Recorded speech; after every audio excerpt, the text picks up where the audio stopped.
Order à l'ordre.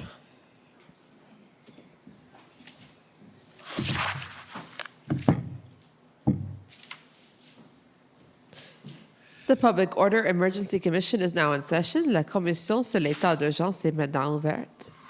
Good morning, bonjour. I think we're ready for another witness, I take it. Who's leading this witness?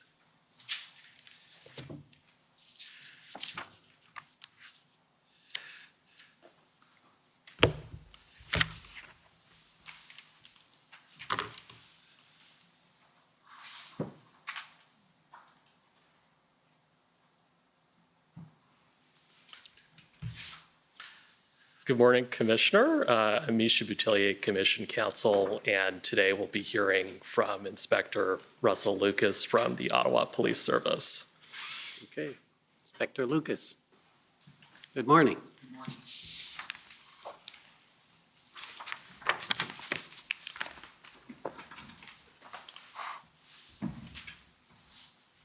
Inspector Lucas. Inspector Lucas, will you swear on a religious document or do you wish to affirm? I'll swear, please. We have the Bible, the Torah, the Quran available. The Bible, please.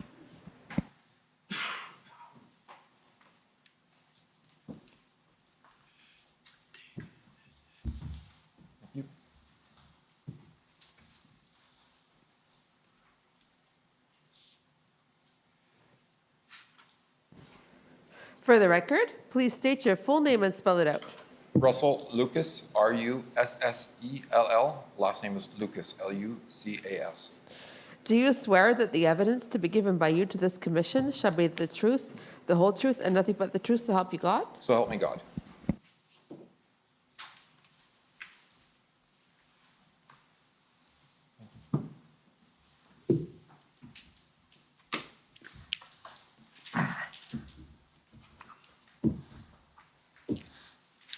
Good morning, Inspector Lucas. Good morning. We met in the summer when you were interviewed by Commission Counsel on August 19th, 2022. Do you remember that interview? I do. And I'd like to call up WTS 6024.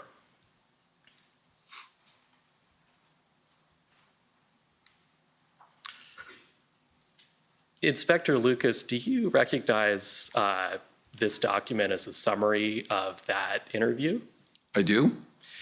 And I understand that you've reviewed and adopted the contents of that summary. Is that correct? I have.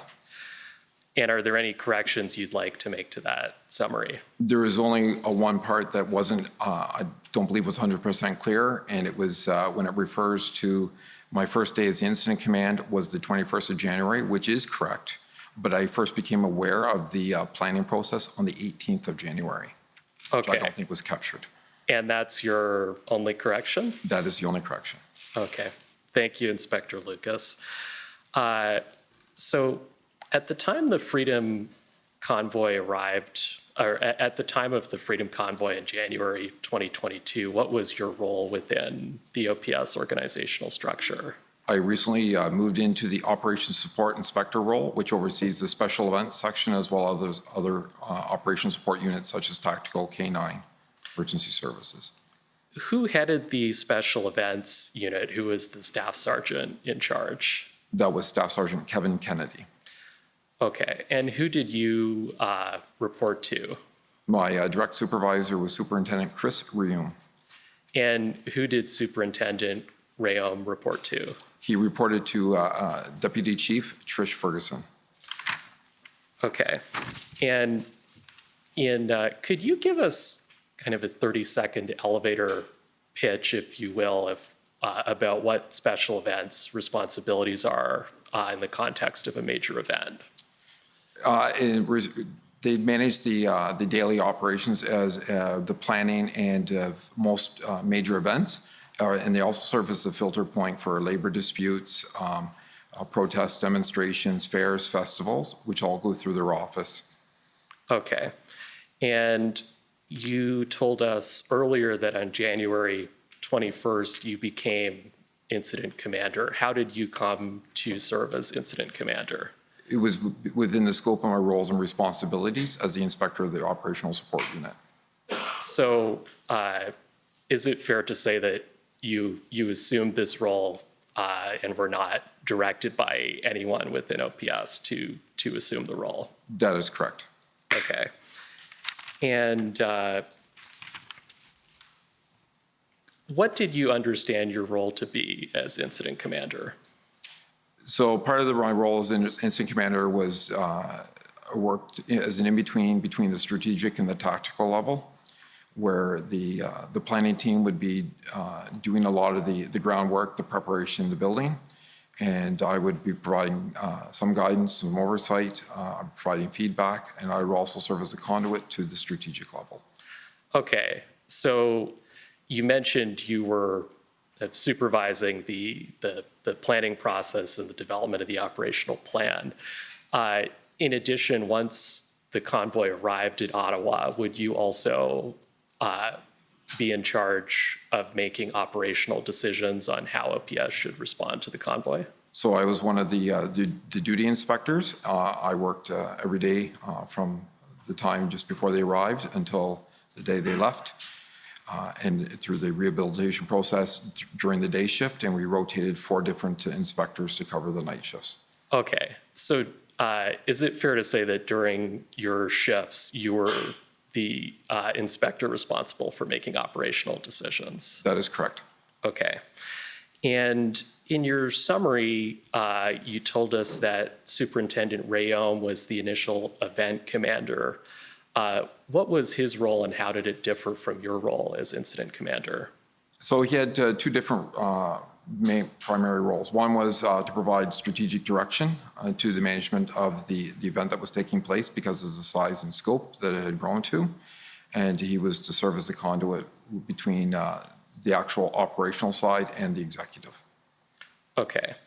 And you mentioned in your summary as well that Acting Deputy Chief Patricia Ferguson also provided strategic oversight. What was her role and how did it differ from Superintendent Rayom's role? So Superintendent Rayom was more involved in the daily operational oversight, where the Deputy Chief Ferguson would be involved more in the bigger picture strategic, how it interfaces with the public and our roles and responsibilities as one part of the overall operations that are happening across the city, because there were still regular operations that were still occurring. Okay, so is it fair to say that both Superintendent Rayom and Acting Deputy Chief Ferguson were at the strategic level of command? Yes. Okay. So you mentioned that you learned about the Freedom Convoy for the first time on January 18th, and that on January 21st, you began to act as incident commander. And I'd like to explore with you what your understanding was of the Freedom Convoy as of January 21st. So my first question is, what did you understand the Freedom Convoy's goal to be as of January 21st? It was basically a protest that was driving across the country to raise awareness and to voice their displeasure with the current government mandates and what they believed was the overreach of the federal government. Okay. I would like to pull up OPS 40's 2876.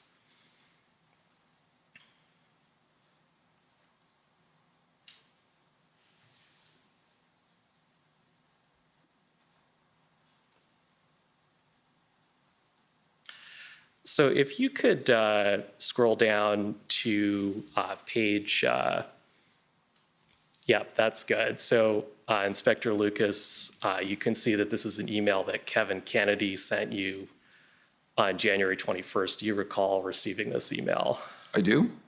Okay, and then if you scroll down, you'll see that Staff Sergeant Kennedy, scroll further down, please, was forwarding an email from Sergeant Sean Kay. What was Sergeant Kay's role in the Freedom Convoy? So he was the one who was actually doing the plan, writing the plan, and engaged in the basically the meat and potatoes of it. And Kevin Kennedy was providing the oversight and the guidance with his experience. Okay. And if you scroll down just a little further, okay, sorry, just up a bit. Thank you. So you see that Sergeant K writes, this convoy is to come from all, and this is in the first paragraph, Inspector. Sergeant K writes, this convoy is to come from all parts of Canada with the intent of disrupting Ottawa and specifically Parliament Hill in an attempt to force the government to repeal the COVID measures. Does this align with your understanding of what the convoy's goal was at this point in time, Inspector? So there was, yes, it was talking about disrupting as a protest would, as you would normally see with the protests that we see every day. But the context at this point is no convoys had departed at this point, and we were still gathering information about the size and scope of the event. Okay. And you mentioned disruption. Was your understanding that disrupting downtown Ottawa and Parliament Hill was the means by which the convoy hoped to achieve its goal? At this point, I don't believe it was 100% clear. There was discussion on protests, which, again, most protests that we see on a daily basis have varying degrees of disruption in the city. Okay. Would you, and so if you could, let me ask a follow-up question. At this time, how long did you expect the Freedom Convoy to stay in Ottawa? So they were still doing the background work, and so when I first became aware of it, when it came up at a meeting on the 18th, the initial feedback that was provided to me by members of the planning team that have already been involved in 2 prior truck protests in as many years here in Ottawa, which with the same mandate, the same intent, but they were local groups, not coming from out west, that were successfully managed and mitigated and included parking trucks downtown. Okay, and so if we go to the paragraph starting with in the fall of 2021,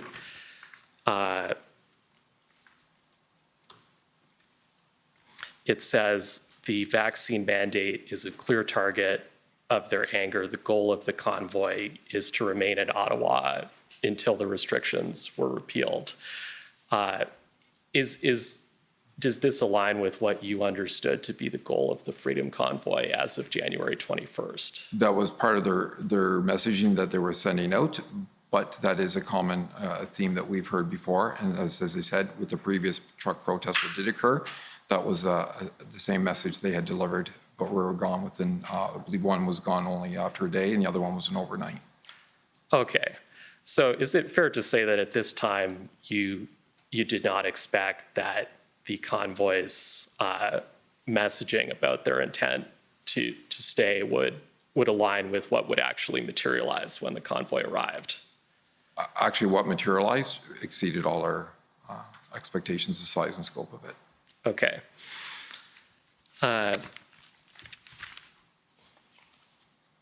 And if we scroll further down, we see that in speaking with the OPP, they had stood up 2 analysts who will be dedicated to this event. Do you recall learning around January 21st that OPP was going to be collecting intelligence on the Freedom Convoy?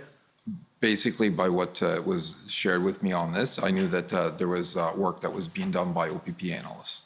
Okay. And further down in the paragraph, it reads, they, OPP, have declared this a high-risk event as they expect traffic disruptions and illegal activity. Do you recall being aware as of January 21st that OPP had designated the Freedom Convoy as a high-risk event? I do by this email, but the context of what a high-risk event was not clearly defined either. Okay. So I'd like to pull up OPS 40's 2878.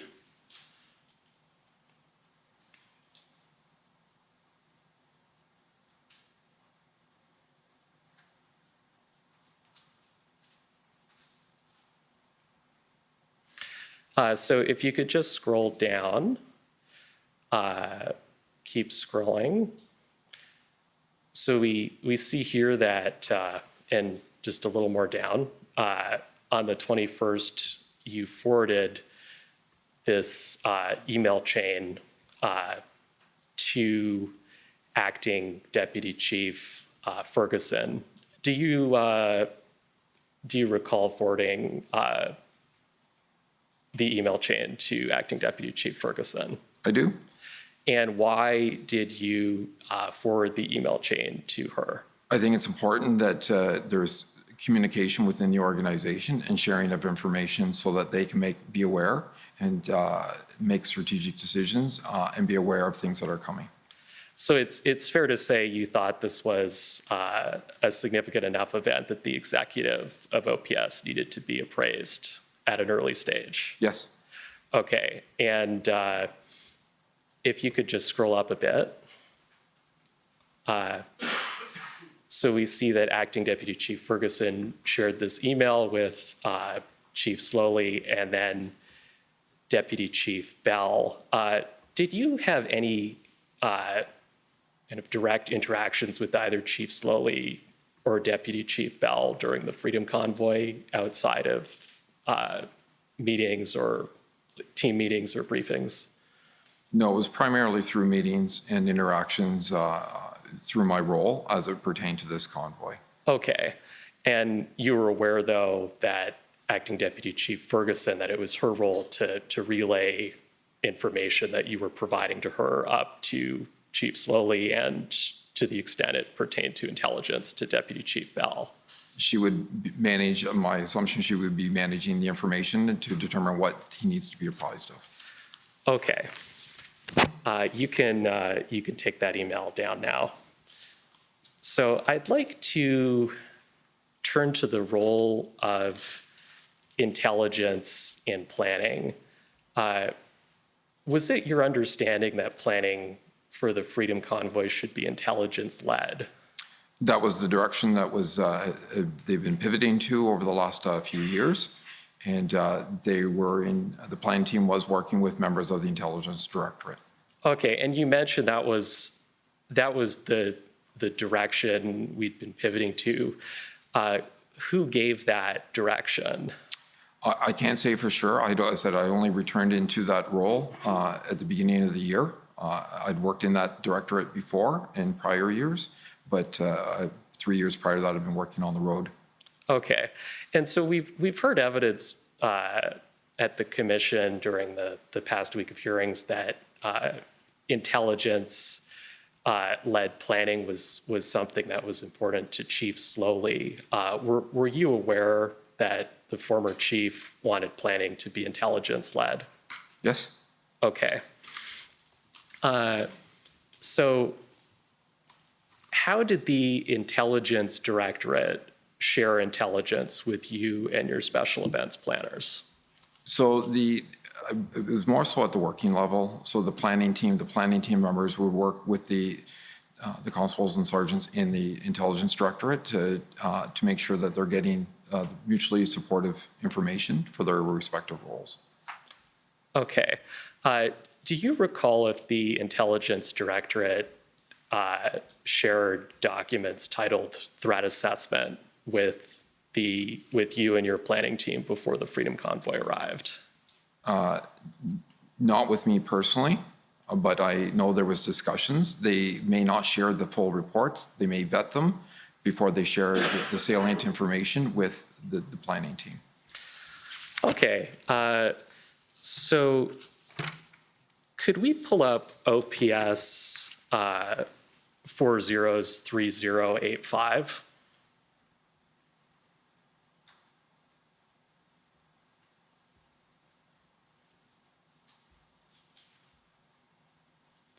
So if you could just scroll down. So we see this is email from Sergeant K to you on January 26th, and it says attached is the intelligence report from OPS. And then if we scroll up, we see that you forwarded that report to Superintendent Rayom and Acting Deputy Chief Ferguson Do you see the title of that report as Convoy Jan 22 Threat Assessment V1? Yes? Does seeing this email refresh your memory that the Intelligence Directorate shared threat assessment documents with you before the Freedom Convoy arrived? They did. Okay. So I'd now like to pull up OPS 3086, which is the threat assessment that you forwarded to Superintendent Rayom and Acting Deputy Chief Ferguson on the 26th.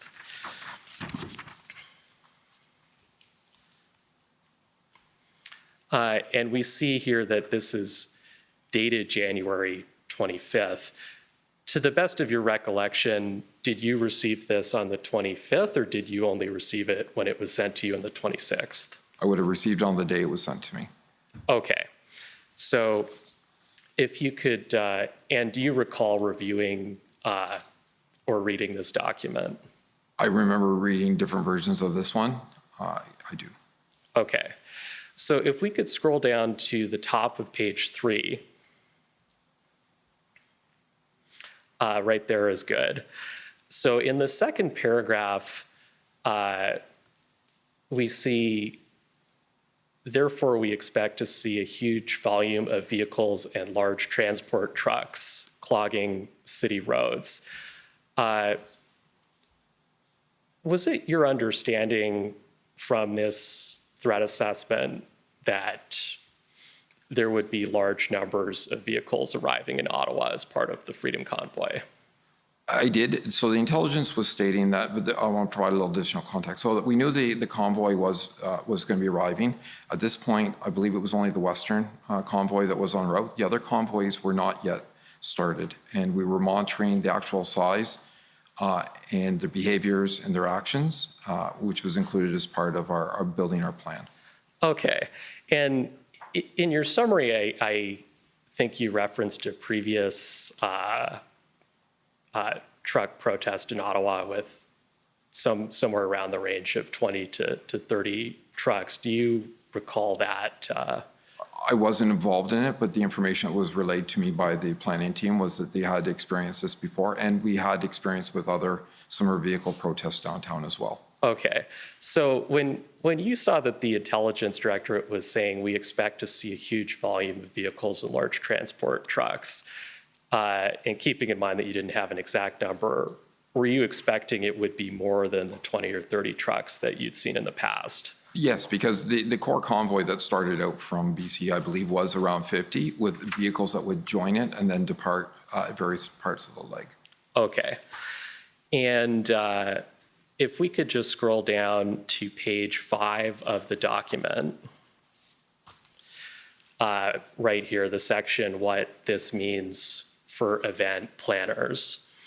And I'll just give you a bit of time to review this before I ask some questions.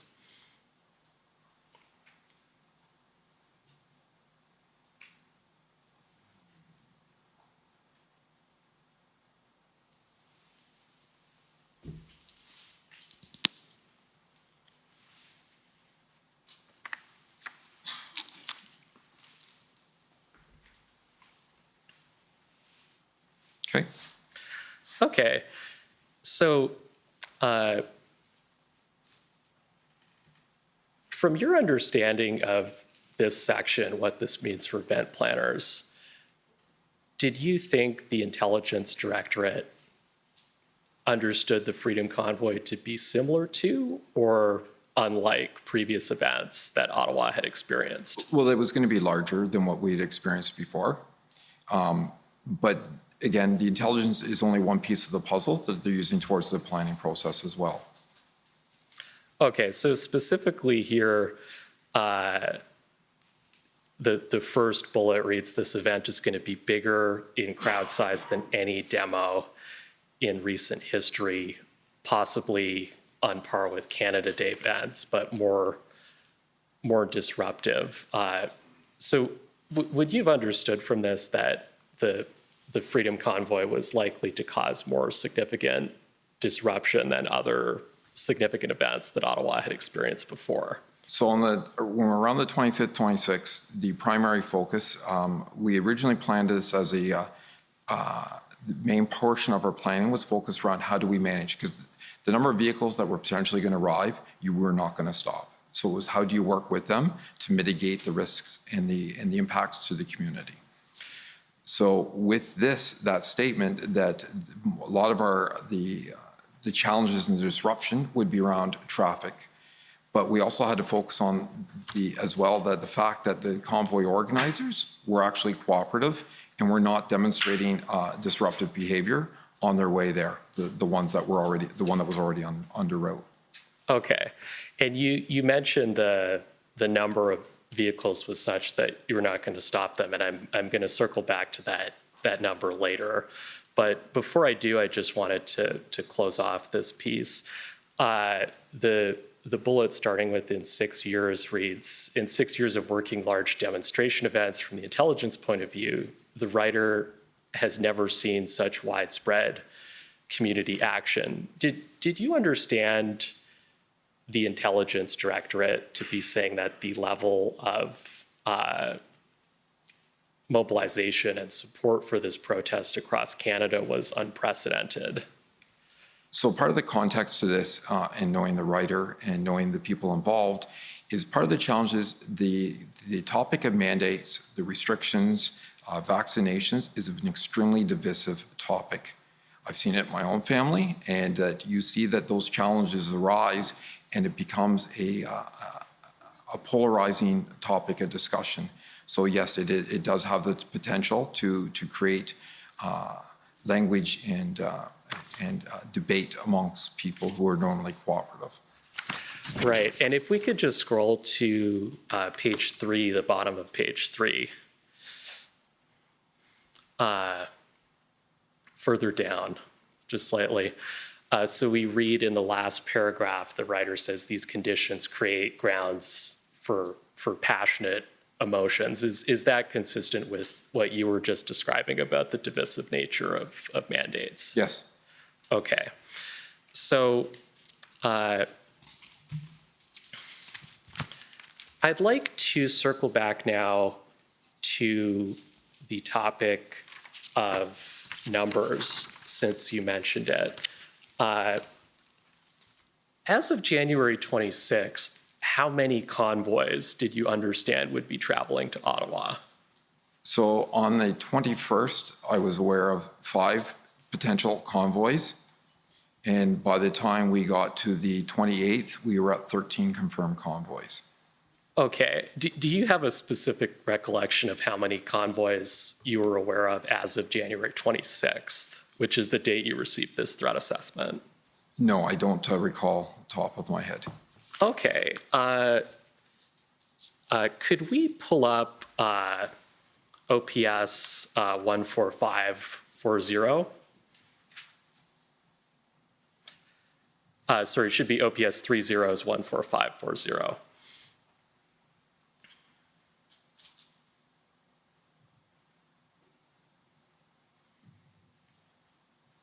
So Inspector Lucas, do you recognize this document as your notes? It's my duty book, yes. Okay.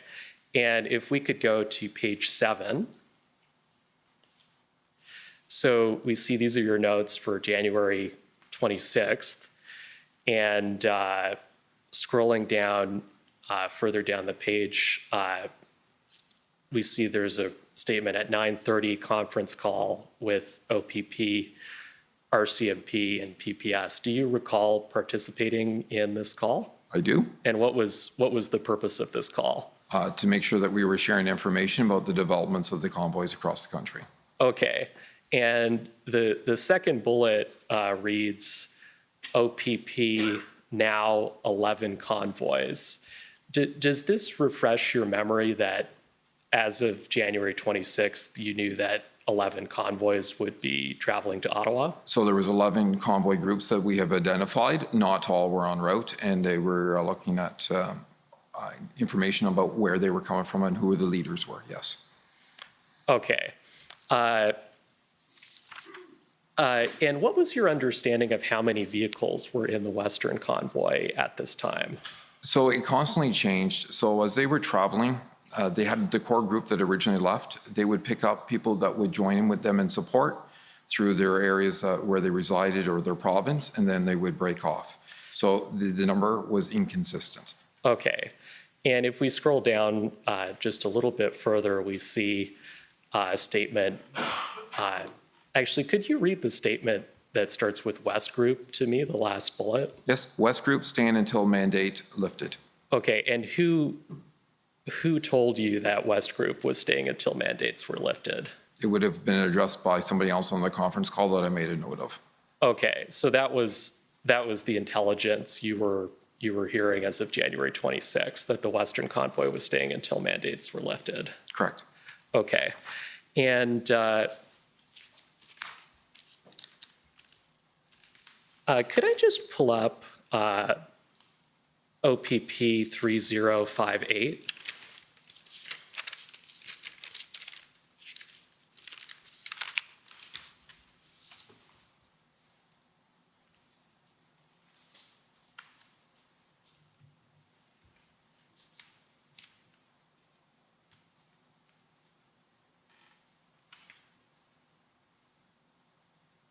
Sorry, OPS 403058.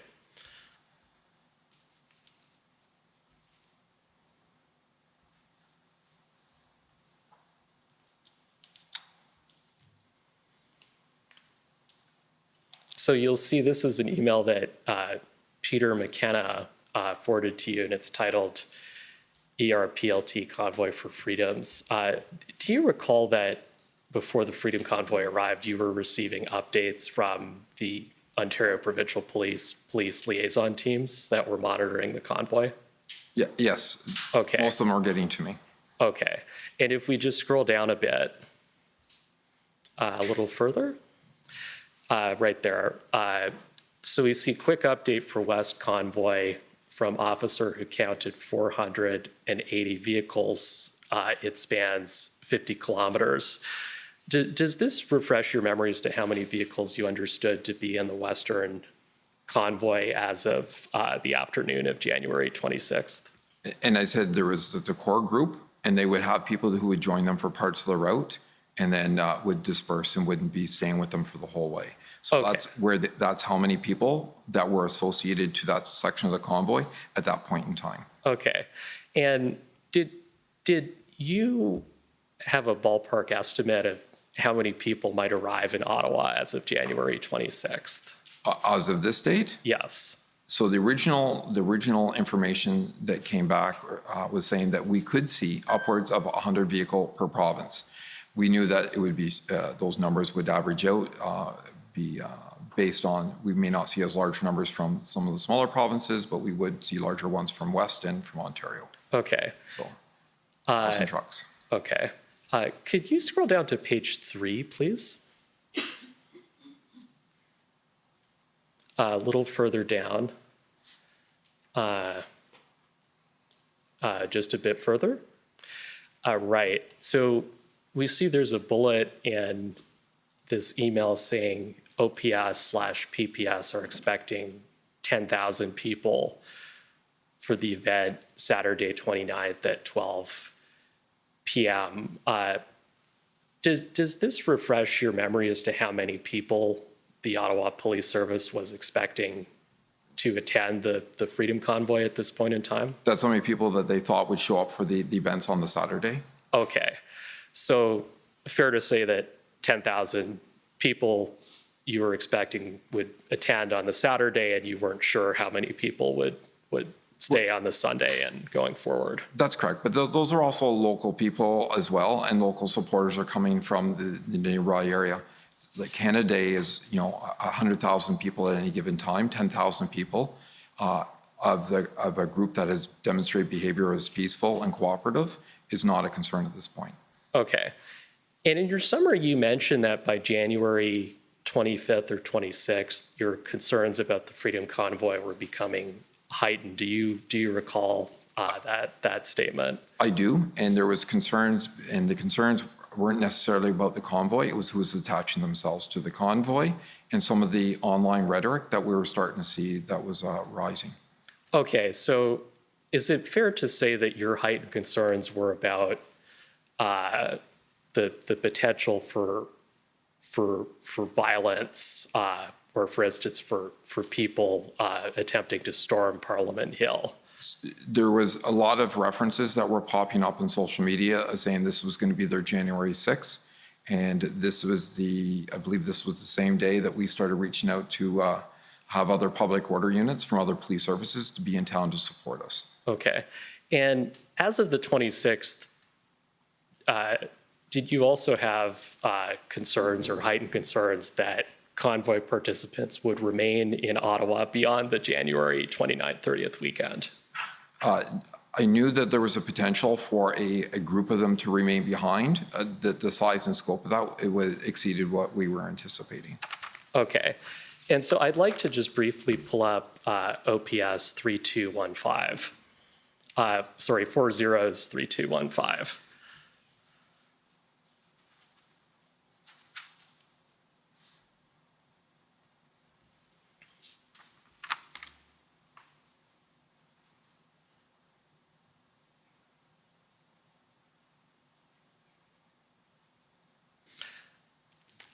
So we see this is an email sent to you on January 26th from an Intersect account, and it says it's sent by Kim. Do you recall receiving this email from an Intersect officer on the 26th? Yes. Okay, and so we see that you replied to it, and if we just scroll down a bit, further down. So do you see the text,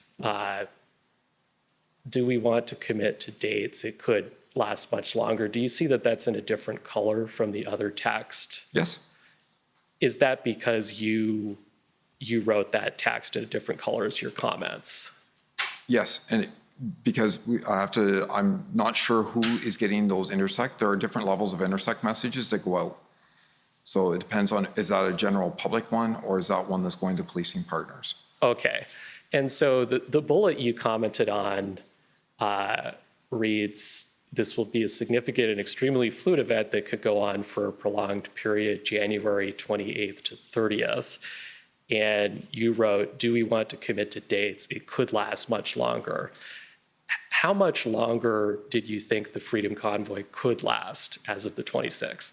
As of the 26th, I anticipated the vast majority would leave after the first weekend.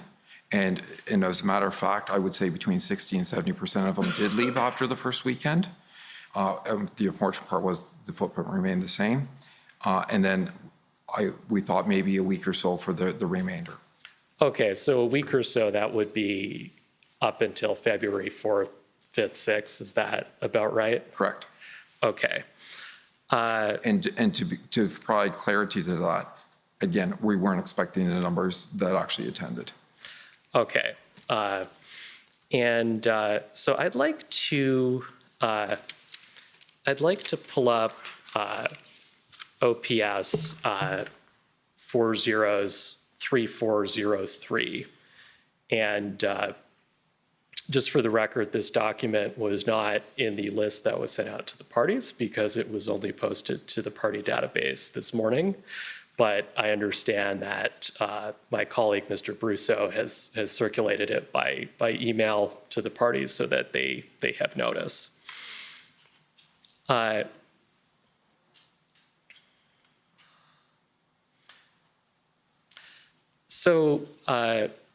This document is titled Meeting Notes, Intelligence Directorate, Intelligence Services Branch, January 27th, 2022. And do you see your name in the line that starts with R. Lucas? Yes. So do you recall attending a meeting with the Intelligence Directorate at 12:30 on January 27th? I believe so. Okay. So scrolling down to further down the first page, we see a comment by M. Patterson. Is that Superintendent Mark Patterson? Yes. And so He says, mentioned on intersect call and would be prudent to bring to JIG. Peaceful, friendly convoy demo has become Project Bear Hug. What did you understand him to mean by that statement? Don't recall. Okay. Is it fair to say that around this time there was concern that the Freedom Convoy was morphing from a peaceful, lawful protest to an event that could result in an unlawful occupation of Ottawa? Well, in hindsight, yes. But at the time of this, I would say no, because again, we were fully engaging PLT with the various organizers, convoy captains. The demonstrated behavior of the convoys through their transits has been peaceful, compliant, and working with police, not against. Okay, and if we scroll to page 2 in the traffic section, so we see the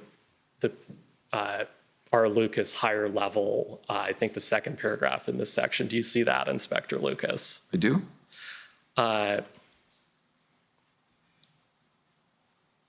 So you say, our message to everyone is that there will be traffic chaos in the city for Saturday and Sunday for sure. Then it will come down to how many people actually leave or stay.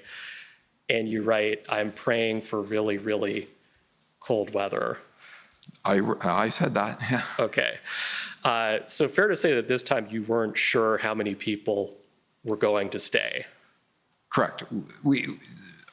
To me, at that time, we believed the highest risk would be the core group that was coming from the furthest distance from out west. Right, and that was the group that, as of January 26th, had 480 vehicles.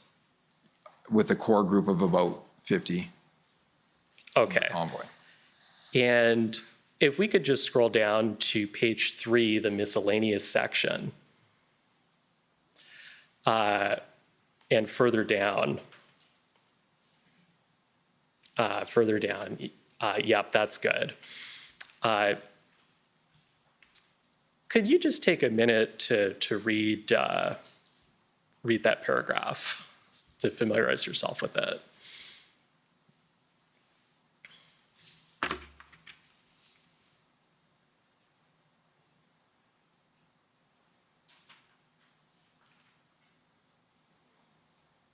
Yes? Okay, so you wrote the main group may leave, but we will see hundreds of trucks, if not thousands, who will stay here. They don't have jobs to go back to. They have a $5 billion kitty to draw from. So, Inspector, as of January 27th, you were expecting hundreds of trucks to stay, and you thought that thousands of trucks might potentially stay beyond the weekend? What I hope, we work towards and have but you also have to be aware, what is our worst case scenario? And that's what we were discussing. What is the worst case scenario? What do we do if we go forward? And when we cover the operational plan, I'll cover more of that off. Okay, and so by worst case scenario, do you mean violence or the potential for violence? No, it's about the fact that they may stay. Okay. And then if we scroll down to the top of page 4, it says, our number one priority is public safety. We will not put our members at risk as we have a finite number of resources. What did you mean by this statement? So we were still, at this point in time, we're still having the initial discussions with the other services about what resources from public order units can be sent. And that's what we're looking at. So until I know what we're going to have for firm resources that are going to be available, we got to make sure that what we do have is sustainable to achieve the public safety, which is our first and foremost goal. Okay, and at the top of the page, it says we will not be arresting people for breaking windows. Is it fair to say that as of the 27th, you did not think that OPS had enough resources to safely conduct enforcement activities once the convoy arrived? So there's two parts to that. The first part with regards to the broken windows, So one of the standard practices that we push out for demonstrations that have the potential for violence. So if we're having a crowd that is very volatile and somebody breaks a window, we're not going to rush officers in to try and make an arrest that's going to agitate the crowd and escalate the event. We will document, we will investigate, and we will lay the charges at a later time. It's about the timeliness and how we're going to maintain public safety. That's what the reference for the broken window is. With respect to our resources, we were already short-staffed. We have a hard time meeting our current mandate with the staffing levels we have in this organization, and we were already pulling from all the different directorates to be able to staff for this event. And as has been previously mentioned by my deputy chief and the chief, it's been a long, hard 2 years for them. Okay, so is it fair to say that as of the 26th and the 27th, you were concerned that OPS would be overwhelmed by the Freedom Convoy and that it wouldn't have enough officers to staff the response? At this point in time, it wasn't about being overwhelmed. It was about if we ended up where violence does erupt, are we going to have the resources to quickly regain the safety and bring order back into the city? Okay. If I could just briefly pull up OPS 403088.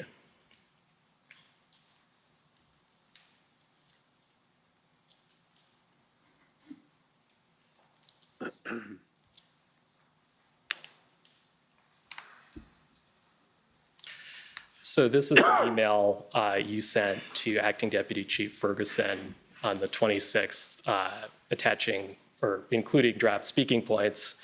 And if we just scroll down, we see there's a bullet that states that, quote, the sheer number of vehicles yet to be identified may still overwhelm. Inspector Lucas, does this refresh your memory that you were concerned about OPS being overwhelmed as of January 26th? Well, there is a yes, but again, context. So depending on the convoys, if they arrive on their schedules and they remain cooperative, it was not, and they go to the places where we work locations out for them, then we would not have been overwhelmed. Then we would have been able to manage it with the framework that we had in place. But if they didn't stick to their schedule or they all tried to come at the same time, then there was a potential for our resources to be stretched too thin. Okay, so just so I understand, are you saying that if convoy organizers and the convoy participants honored the agreements they were making with the police liaison team, then OPS could manage, but if those agreements were not honored, then OPS could be overwhelmed? There was a potential, yes. Okay. I think now is a good time to turn to the January 28th operational plan, which is OPP 404262.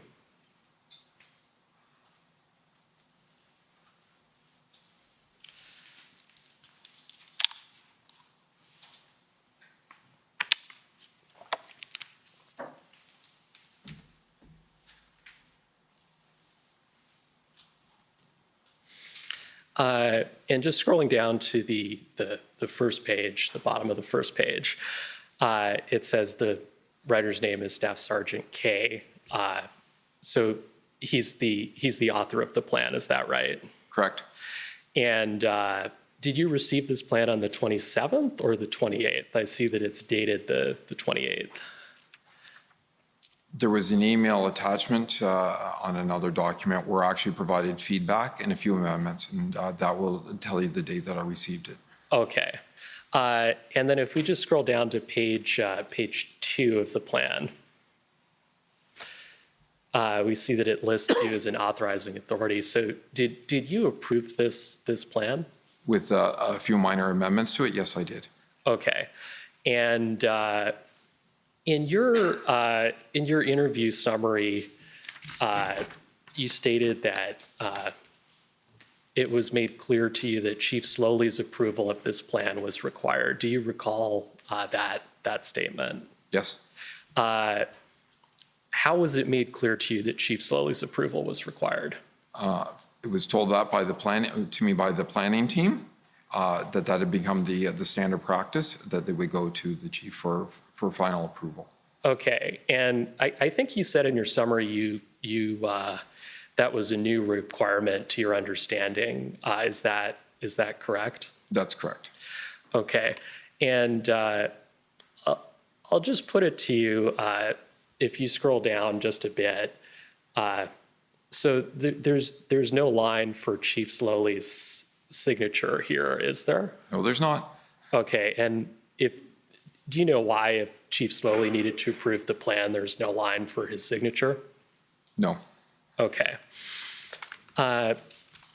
So I'd like to turn to pages 7 through 8 of the plan, and scroll down to the threat assessment section. So it says OPS SIS. Do you recognize that as the OPS security intelligence section? Yes. Okay. And who drafted this threat assessment? So what I'm trying to understand is, did the planning team just copy paste material that they received from the security intelligence section, or did they kind of read what they received from that section and include the points that they thought were relevant? Usually my understanding is the practice is a collaborative effort between the two. Okay. And I'd just like to give you an opportunity to briefly read the bullets that appear here. If you could just scroll down so the inspector can see all the bullets.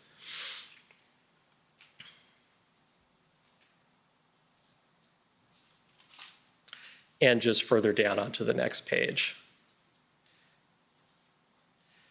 And so I think, sorry, Inspector, I'll just give you a moment to review those bullets.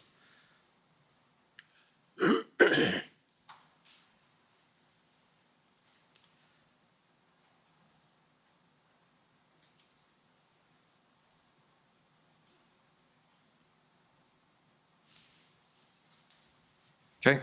So, Inspector, I think you had said earlier that in your mind, a prolonged occupation by the Freedom Convoy was the worst case scenario for you. Am I remembering that right?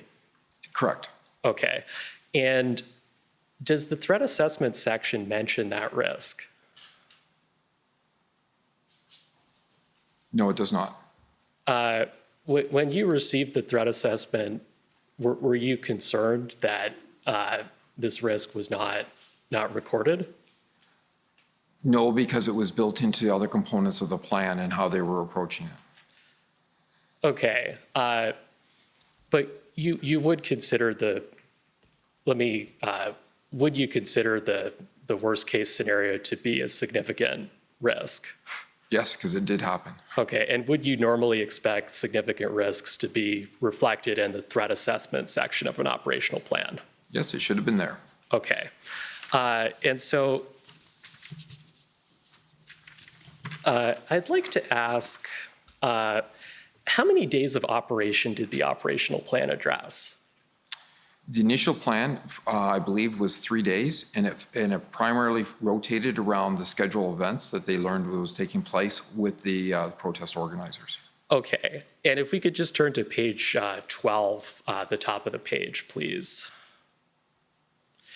So there's the paragraph that reads, "The event will commence on Friday the 28th, and current intelligence is not clear on the duration of the event. This plan will address the first 2 days of operation and is adaptable so that it can continue into additional dates." Is that consistent with what you were just saying, that the plan covers the first 3 days? So part of the ICS model, when we set up the incident command, there was a planning and staffing contingent.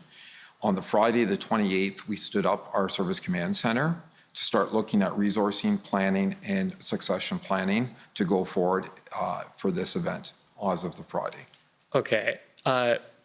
What were OPS's contingency plans if participants in the convoy events remained in Ottawa beyond the January 29th, 30th weekend, and if an occupation materialized? It would depend on the size and scope and the footprint. So as I stated, at the end of the first weekend and into that Monday, 2/3 or more of them left. And we had an opportunity to shrink that footprint, which didn't take place. And we would have been able to rearrange our traffic plan to mitigate that. Similarly, we've seen to other protests that have occupied Wellington Street in the past. If there is no volatility with crowd dynamics, you create a traffic plan and provide a robust police presence to ensure public safety. Okay, so you mentioned that it would depend on how many people stayed and how many people left. Was OPS, is it fair to say that OPS was waiting to see how many people would stay or leave, and would that develop a contingency plan on the 31st once it had that information? No, so part of that discussion was already taking place about where would we be rediverting traffic if there was an extended presence. It's not included in this plan, no. The plan was, again, you have to look at the short timeline. This was the 27th, 28th, and the events was arriving 28th. We can't wait till we have a 100% solution to have a framework out that we can get troops on the ground to make sure that we're responding to the needs of the public. And that's why the Service Command Center was stood up to ensure that we were building succession planning to be able to go forward. You have to work off of, you can look at different speculations on what could or could not happen. But at this point, you have to take a look at if 2/3 left and we did compress and we were Wellington Street only, it would have been a very much more easier to manage with the resources that we had. Okay, so. Or if they stayed where we asked them to park. Okay, so I just want to make sure I understand. Is it accurate that the contingency plans were not included in this document, but were being developed primarily by the Service Command Center? Based on dynamics of what was happening at the time. Okay, and so when Acting Deputy Chief Ferguson testified to the commission last week, she told us that the operational plan did not contain a contingency plan beyond the January, if protesters stayed beyond January 31st at noon. Is that consistent with what you were just saying, that those contingency plans are not in this plan? This plan does not have it. Okay.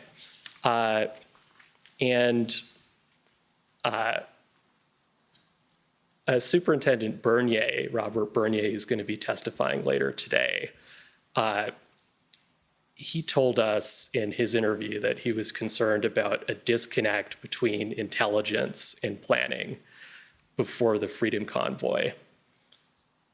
In your view, does the absence of contingency plans in this operational plan reflect such a disconnect? As with any event, there could be improvements. I think there was good communication between the two. Was it robust enough? Obviously, we did not have as much as we needed in advance.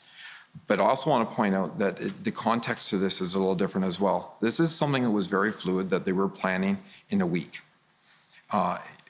If I were to use my previous planning experience working in the 2016 North American Leaders Summit, where I was the lead planner for the Ottawa Police, which was about the same scope, maybe even a little bit smaller for a head of state visit.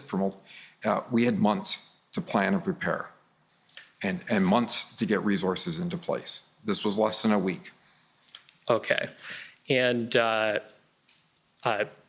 Inspector, in your summary, you told us that starting on January 29th, so this is when the convoys are starting to arrive, OPS became progressively overwhelmed, and that you and the National Capital Region Command Center were drinking from the fire hose as additional Freedom Convoy vehicles arrived in Ottawa. Do you recall that statement? I certainly do. Could you unpack that for the commissioner just to help us understand?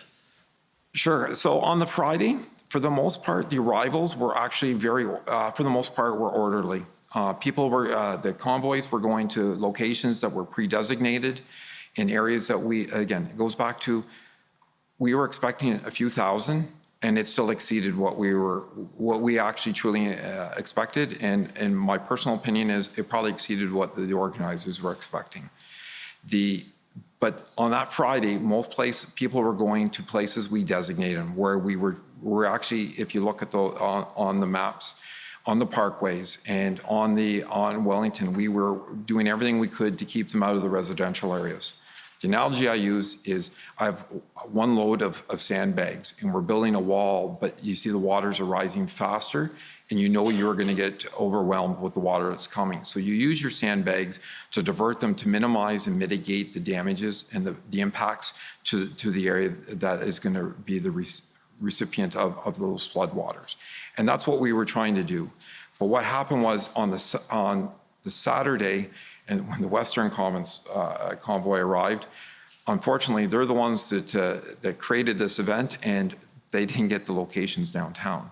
It was other people that raced downtown to get that. So what had happened was people who were frustrated, that were individual operators who wanted to take part, weren't complying with the directions, and we were redirecting them, trying to keep intersections, emergency roads clear. But they would start to weave through different side streets. So that would, in those individual vehicles that were going off, the planning and the agreements that were in place originally with the various leaders and organizers of the convoys, we're creating one-offs. We're drawing one more resource here, one more resource there. And it got to the point okay, we have to stop responding to those individual smaller ones on the Saturday and say, where are we going to get the biggest bang for our buck by deploying officers to go back to what is our key primary goal of public safety? Okay. Commissioner, could I just request an additional minute or two to conclude? Sure. Okay. So Inspector Lucas, I would like to jump ahead by 17 days in the interest of time to the February 13th, 15th period. Do you recall that on February 13th, there was an agreement between City and Freedom Convoy leaders to relocate Freedom Convoy vehicles from side streets to Wellington Street? I knew there was an agreement. I wasn't part of the conversations. Okay. Do you recall if OPS assisted in implementing that agreement? I know at that point in time, I was still at the National Capital Region Command Center. Basically, I was providing command for live operations. And we were doing what we could to facilitate some of those moves through the police liaison teams. But at one point in time, it stopped because it was not having the intended effect. Okay. And as of February 15th, do you recall if there was still space on Wellington Street to relocate convoy vehicles to? There may have been, I don't recall. Okay. Could I just pull up OPS 3014410?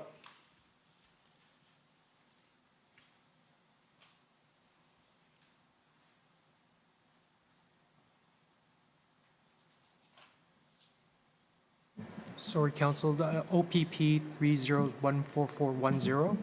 OPS 3014410.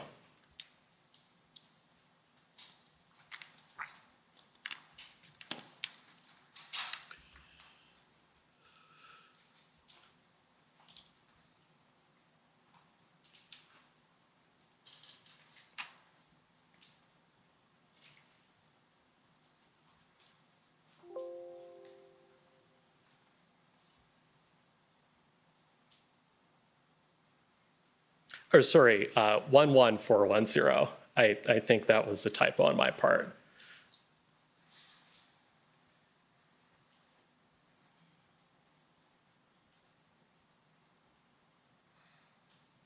Yes, that's the document. Could you just go to page 14?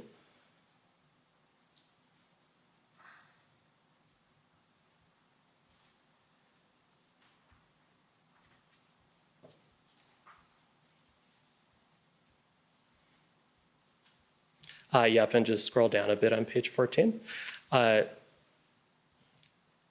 So do you recognize, just up a bit, sorry, do you recognize this as the notes of a meeting of then Event Commander Bernier's command table on February 15th?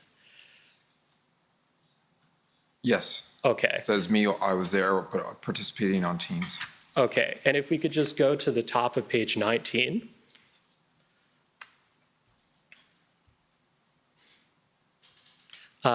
We see there's a comment by Drummond, Superintendent Drummond, do we still have room left on Wellington? And then we see that you say, I think there is, but we'll check cameras and assess. Do you remember making a statement that you thought there was still room on Wellington Street at this meeting? Yeah, if I remember there was numerous times where we were asked about what the status was, and I would have provided an update of wherever we had over the camera. So if I said there's notes in there that say that there was room, then there was room, but these aren't my notes, so. Okay, and if we could just scroll down to page 22, to the bottom of the page.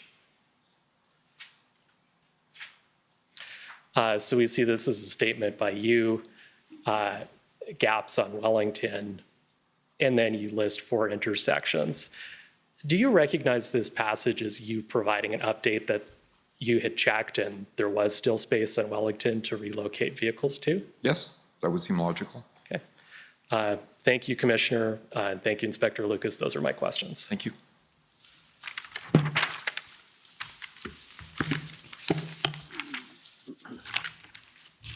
Okay. For cross-examination, I believe it's first counsel for former Chief Sloly.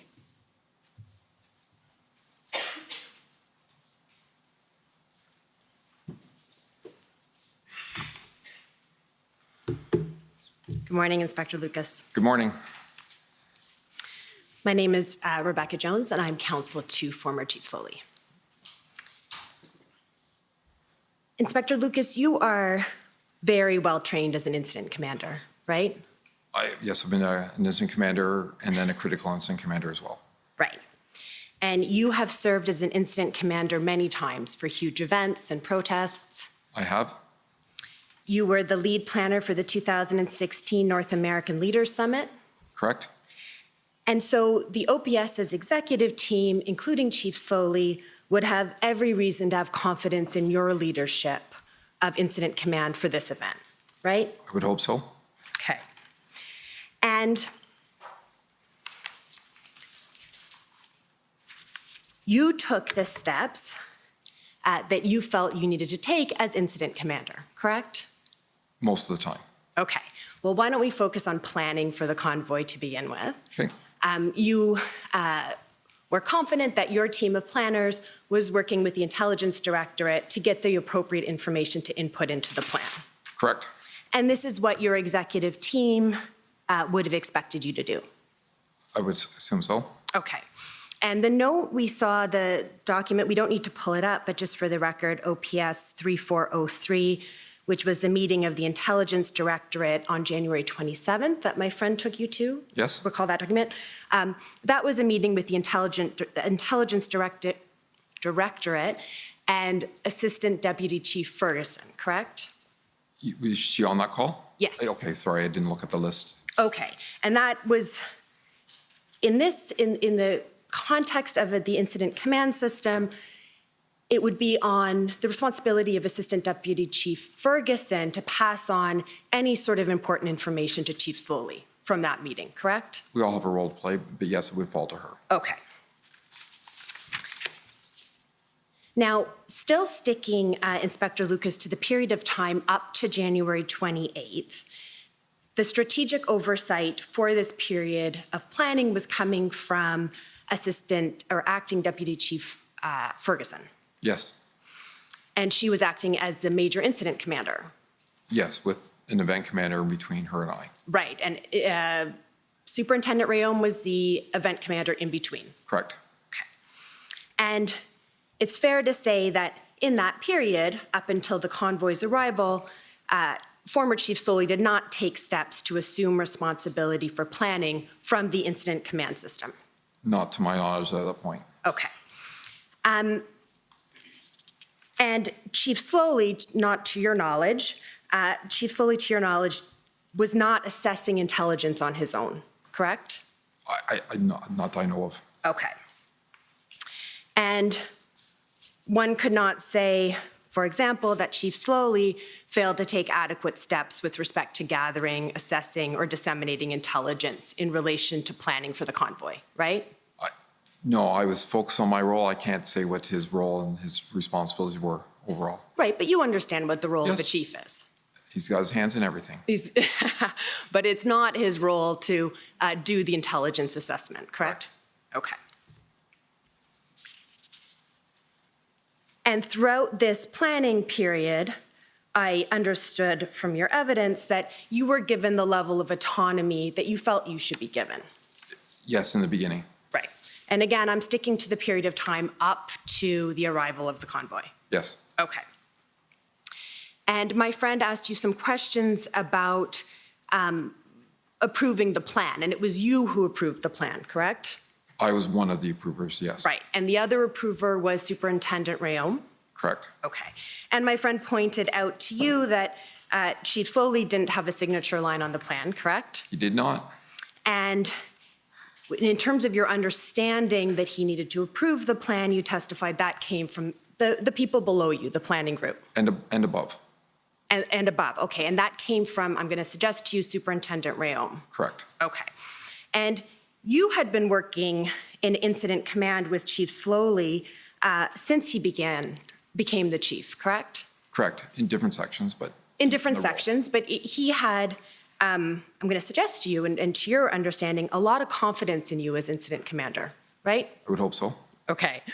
And he had never sought to approve your operational plans before, right? On the road, no. I had only recently started in that section at the beginning of the month, so I'd only been there for 3 weeks. But you had been the incident commander before. Yes. Okay. And he had never sought to approve your operational plans. So to clarify, my role as a duty inspector on the road are, for the most part, unplanned events that I would respond to that wouldn't necessarily have formal written plans. If I was assigned to come in for a planned event to provide support as an incident commander, I would not be involved in that incident command planning process. I would be just coming in to fill a role. And so there would be like planned protests in the past where I would be coming in and those plans would be written by the event section up through the chain of command, and then I would be available should there be a critical incident during those events. Okay. So fair enough. My question is a bit simpler, though. Okay. Okay. Up until this point in time, you had never been told or expected that Chief Sloly had to approve any of your operational plans. No. Okay. And I take it you didn't pick up the phone and ask Chief Sloly, do you really need to approve my operational plan? No. Okay. You just took it from what you were hearing that that's what he wanted to do. Correct. Okay. And he didn't actually ultimately approve the operational plan, correct? I don't know.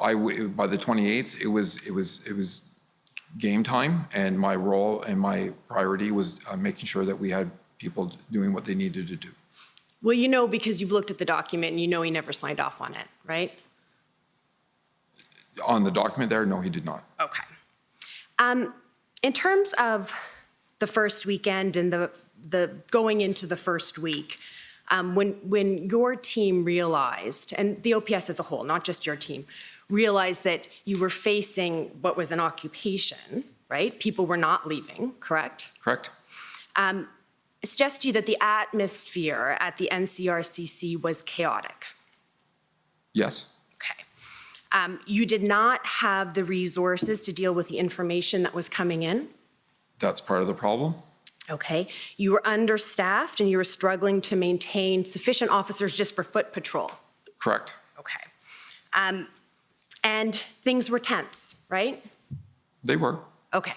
We heard evidence from Superintendent Abrams at the OPP that he was hearing or heard that you had been yelling while at the NCRCC.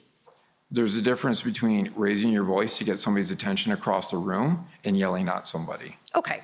And things were tense for everyone at that time, right? They were. Okay. And people were perhaps not always at their very best. They were not. Okay. Now, I want to talk a little bit about the PLT.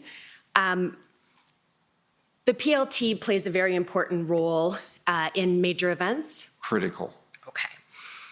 But the PLT may not be perfect for every situation. Is that fair? They are not a silver bullet. They are not. Okay. And so, for example, here, the PLT had difficulty negotiating with the participants at Rideau and Sussex. They did, and it varied throughout. So to provide context, so part of the negotiations, and I think it's important to realize that from the time of the arrival to the time of the departure, the crowd dynamics and the crowd composition evolved. And the longer that they were there, and the number and the people who that were participating changed, which changed the dynamics for the negotiations. Okay, sure. But just to come back to my question specifically, you state, and I can pull it up for you, in your interview summary, which we had up, that the OPS had problems negotiating with the protester group at the Rideau-Sussex intersection. Correct. Okay.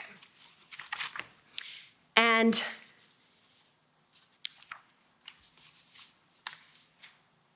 you have given evidence, less today and more in your interview summary, but I'm going to deal with some of it, about your view that the executive team was not respecting the role of the PLT to the extent that you thought they should, correct? Correct. Okay. And one of the examples we keep hearing about in terms of the PLT is the situation at Coventry Road, right? One of them, yes. One of them.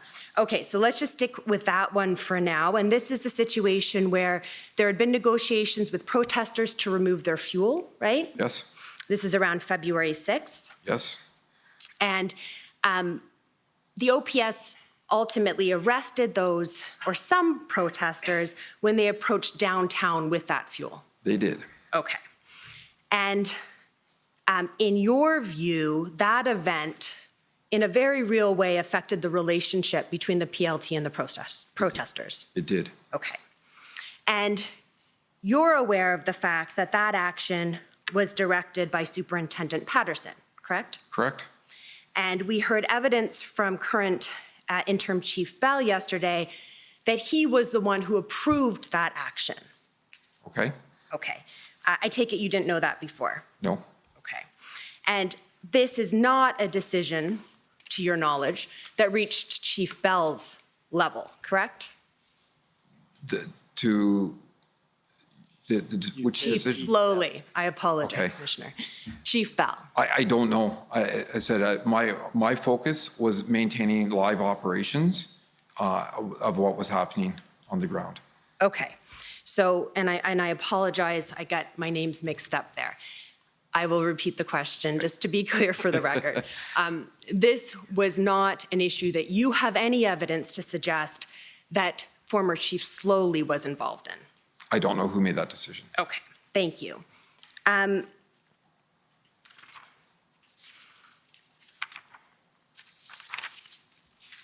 want to ask you some questions about changes to the incident command. You state in your statement that it was your understanding that Chief Sloly, that Superintendent Rayom was removed because Chief Sloly wanted to take a new strategic direction. That was my understanding. Okay, and you did not get that understanding from Chief Sloly? No? Okay.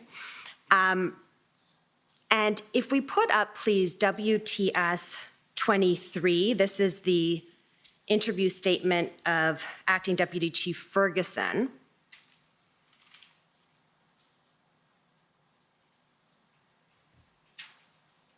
And we go to page 11.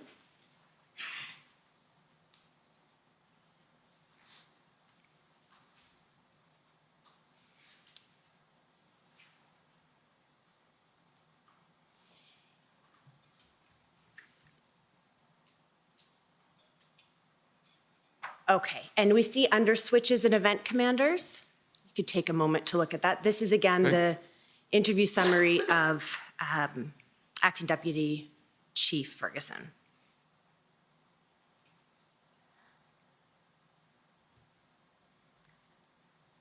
Okay? Okay, and what Acting Deputy Chief Ferguson's evidence is that Superintendent Rayom needed to take some time off, and so it was for that reason that Superintendent Dunlop was put into that position. Okay? Okay? And you have no reason to disagree with that? No? Okay. So your understanding from whatever source that it was Chief Sloly who wanted to take a new strategic direction and replaced Superintendent Rayom, that's incorrect. Based on that statement, I would say it is. Okay, and you have no other basis to suggest that that's the case? No. Okay. And in terms of Superintendent Dunlop, you're familiar with the events at the Panda Bowl game that had occurred prior to the Freedom Convoy Yes. here? And that was a very difficult event? It was? Okay. And Superintendent Dunlop was involved in the command for that event? Okay? You're not aware of that? No, I was actually on a day off. Okay. So I'm going to suggest to you that Superintendent Dunlop was involved in that event. And I'm going to ask you to agree with me that there's nothing improper for Chief Sloly to have some concerns about the people who are going to be leading the event command for the Freedom Convoy. At the end of the day, the chief owns the service and the decisions that come out of it. So Thank he you. needs to do what he needs to do. Sorry? He needs to do what he needs to do. Thank you. You're about out of time, so if you could wrap up, please. Those are my questions. Thank you. Thank you. Thank you. Next, we have the City of Ottawa.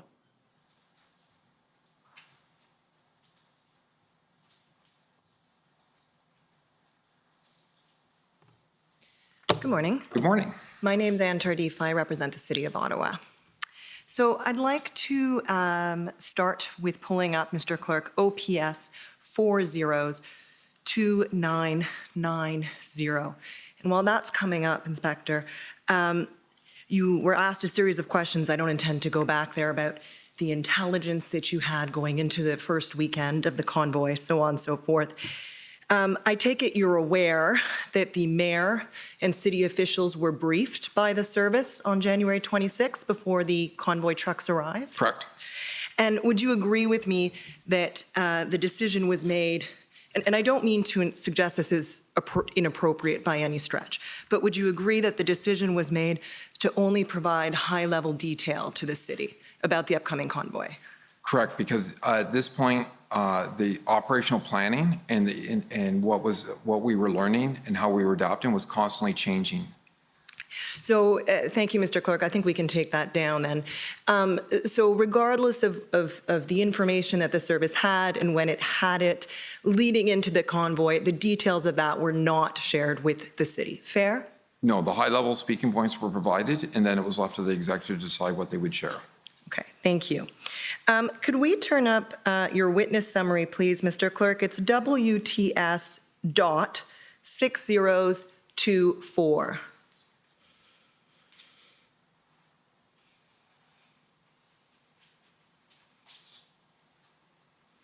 I'll ask you to go to the top of page 3, please.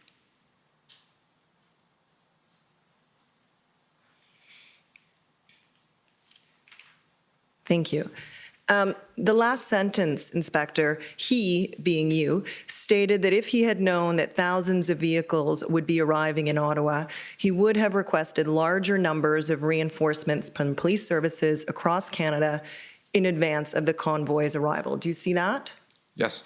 Okay, I thought I heard you say this morning that you did expect thousands, and I'd appreciate some clarity for you on this. So if you go back, one of the statements was the intelligence reports that I was provided was assuming on an average of 100 vehicles per province, so about 1,000 vehicles. We end up with, I would say, close to 5,000 vehicles, of which we still diverted it on the Saturday, thousands not out of the downtown, by keeping them on the Quebec side, thanks to our great partners with the Sûreté de Québec and Gatineau. The the original group, and what it wasn't necessarily the trucks. It was actually all the associated vehicles that joined in that were creating the chaos that were all wanted to be downtown. So you expected hundreds or perhaps 1,000, but not thousands? Is that fair? Yes. Okay. And the reason I wanted to put that to you is that Superintendent Abrams of the OPP, I take it you know who he is? Yes. He testified on Friday that OPS indicated to him on the 27th that they thought they could handle 3,000 vehicles. So the context is we had, if the vehicles went to the locations where we designated spots for them, they actually plotted it out, including maintaining emergency lanes on those roadways. We could host up to 3,000 vehicles on those designated spots. Okay, thank you. I want to switch tracks a bit and talk about the support provided by the city to the OPS response during the convoy. If we could start with OPS 404219, please, Mr. Clerk. Now, I believe these are one set of your scribe notes, Inspector, when they come up, and they should be for January 29th.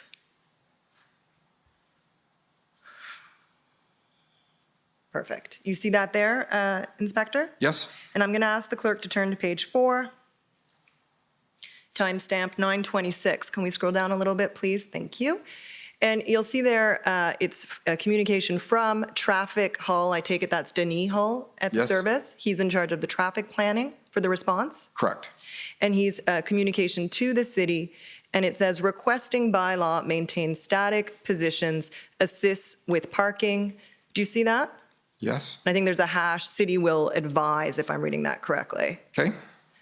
So that was the direction, or the request, I guess I would say, from the NRCC to the city on that date. Fair?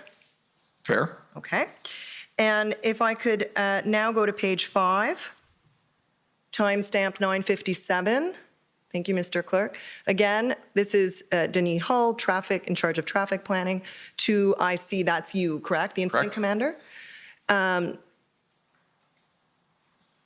Intel from SQ. Yeah, that's not what I wanted. Just give me 1 second. My apologies. Oh, just one up, 9:53. I can't read my own writing. My apologies. City to OPSUP. Who's OPSUP? That's probably the operational support person that was working in there. So there's multiple OPS members that are in there providing different roles. So, but it's police, fair? It is police. Okay.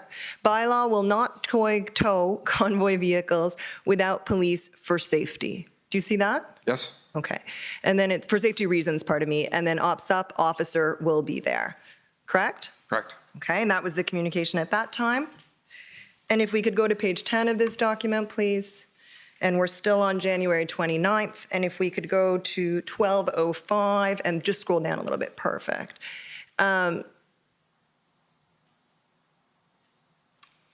In the interest of time, I'll just jump ahead to 12:17.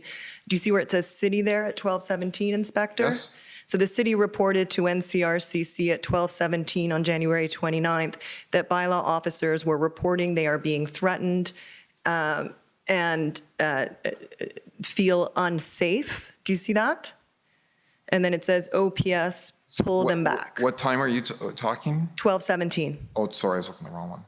Do you see it there, city? Bylaw officers reporting they are feeling unsafe. Correct. Or sorry, they're being threatened and feel unsafe. And then, I think that's OPSUP, police, Yep. pull them back. Is that correct? Yes, So that was the request or the instruction given at that time. it was. Thank you. If I could now ask the clerk to pull up OPS 404879. And it may not be necessary to go through the documents, though I appreciate a lot happened during this time period. I want to talk about burn barrels. Do you recall the issue with burn barrels in the downtown core, Inspector? Yes. And my understanding is that Ottawa Fire was available to assist, but needed approval from the lead agency, police, in order to actually go and put out burn barrels. Is that accurate? So if they were going into the inner core right in the middle of the crowds, they would need us to be there. Okay. And then we'd have to assess. So when those actions, and again, it comes down to context. What is the dynamics? I'm not going to allow somebody to go in to achieve a minor action and put their safety at risk or risk inflaming the crowds. Okay. Thank you for that, Inspector. I don't think we need to turn up the documents. I appreciate your assistance with that. Is this 8424? No. I'm going to ask you to pull up OPS 408424, please, Mr. Clerk. Now, you said in your witness statement, just while that's coming up, that you spoke with, I think it's Superintendent Brooks and the Acting Director of Parliamentary Protective Service before the convoy. And it was their preference that no trucks or vehicles be on Wellington at all. That was your understanding of their preference? Yes. Right. And that's obviously not what the service did. No. So in all respect to Superintendent Brooks and the PPS, their role is that protecting Parliament. My role is to protect the city, and I have to weigh the options of where my risks are. And you have to say, is that action necessary? Is it risk effective? And is it acceptable? And I will never get a 100% solution. I know that, and I will make the best decision I can at that time. That's going to ensure public safety and the safety of our members. And you got exactly where I wanted to. You're worried about the residents of the city. Your concerns are not limited to the security of Parliament Hill. Fair? Correct. Okay. And to provide context to that, we do take their concerns. They weren't completely disregarded because we did maintain access to Parliament, and we still were able to get their vehicles into there. Okay, thank you.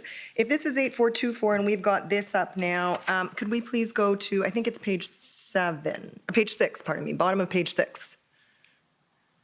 Right at the bottom there. If we could just pause there, Mr. Clerk. Do you see the timestamp 11:57? Yes. And these are your scribe notes for February 8th, just so you're aware, Inspector. Yes. And you see it says discussion with PPS in regards to the risk factor of moving Rideau Sussex. And I want to pause there. My understanding is that PLT was negotiating with the truckers at that intersection to get them to move westward onto Wellington and closer to the hill. So to provide clarity, the PLT were negotiating since day one. Sorry, yes, but that was what they were trying to achieve. Correct. Okay. Keep going. They are, I'm getting the look. I'm almost done, I promise, Commissioner, if I could just have a moment's indulgence. They are in agreement with plan as long as they do not pass load safe and a few other specificities around tractors, trailers staying on the northbound side of the road and westbound 8 lanes only, pardon me. So that's correct. The PPS were in agreement with that plan provided those conditions could be met. Correct. So this load safe, though, is the one lone rogue truck driver that had put his vehicle on an angle, and the load safe was the name on it. And it was actually closer to the Chateau Laurier, and they were concerned about not only Parliament, but access to where the Senate was sitting. Okay, the only point I want to make is they were agreeable to an increased number of trucks on Wellington West at this time. Begrudgingly. Begrudgingly, fair enough. Do I have time for one more question, Commissioner, or have I exceeded my indulgence? If I have, I'll sit down. If it's necessary, go ahead, but... I can put, I appreciate that. I can put it to Superintendent Drummond tomorrow. Thank you very much, Commissioner. Thank you, Inspector Lucas. Okay, thank you. The OPP, please. No questions, thank you, Commissioner. Oh, well, I could have been more generous. The Ottawa Coalition.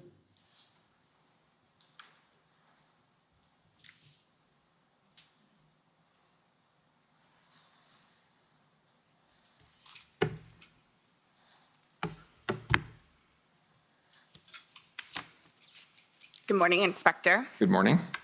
My name is Christine Johnson. I'm one of the council representing the Ottawa Coalition of Businesses and Residents. I have a short time with you today, so just a few questions.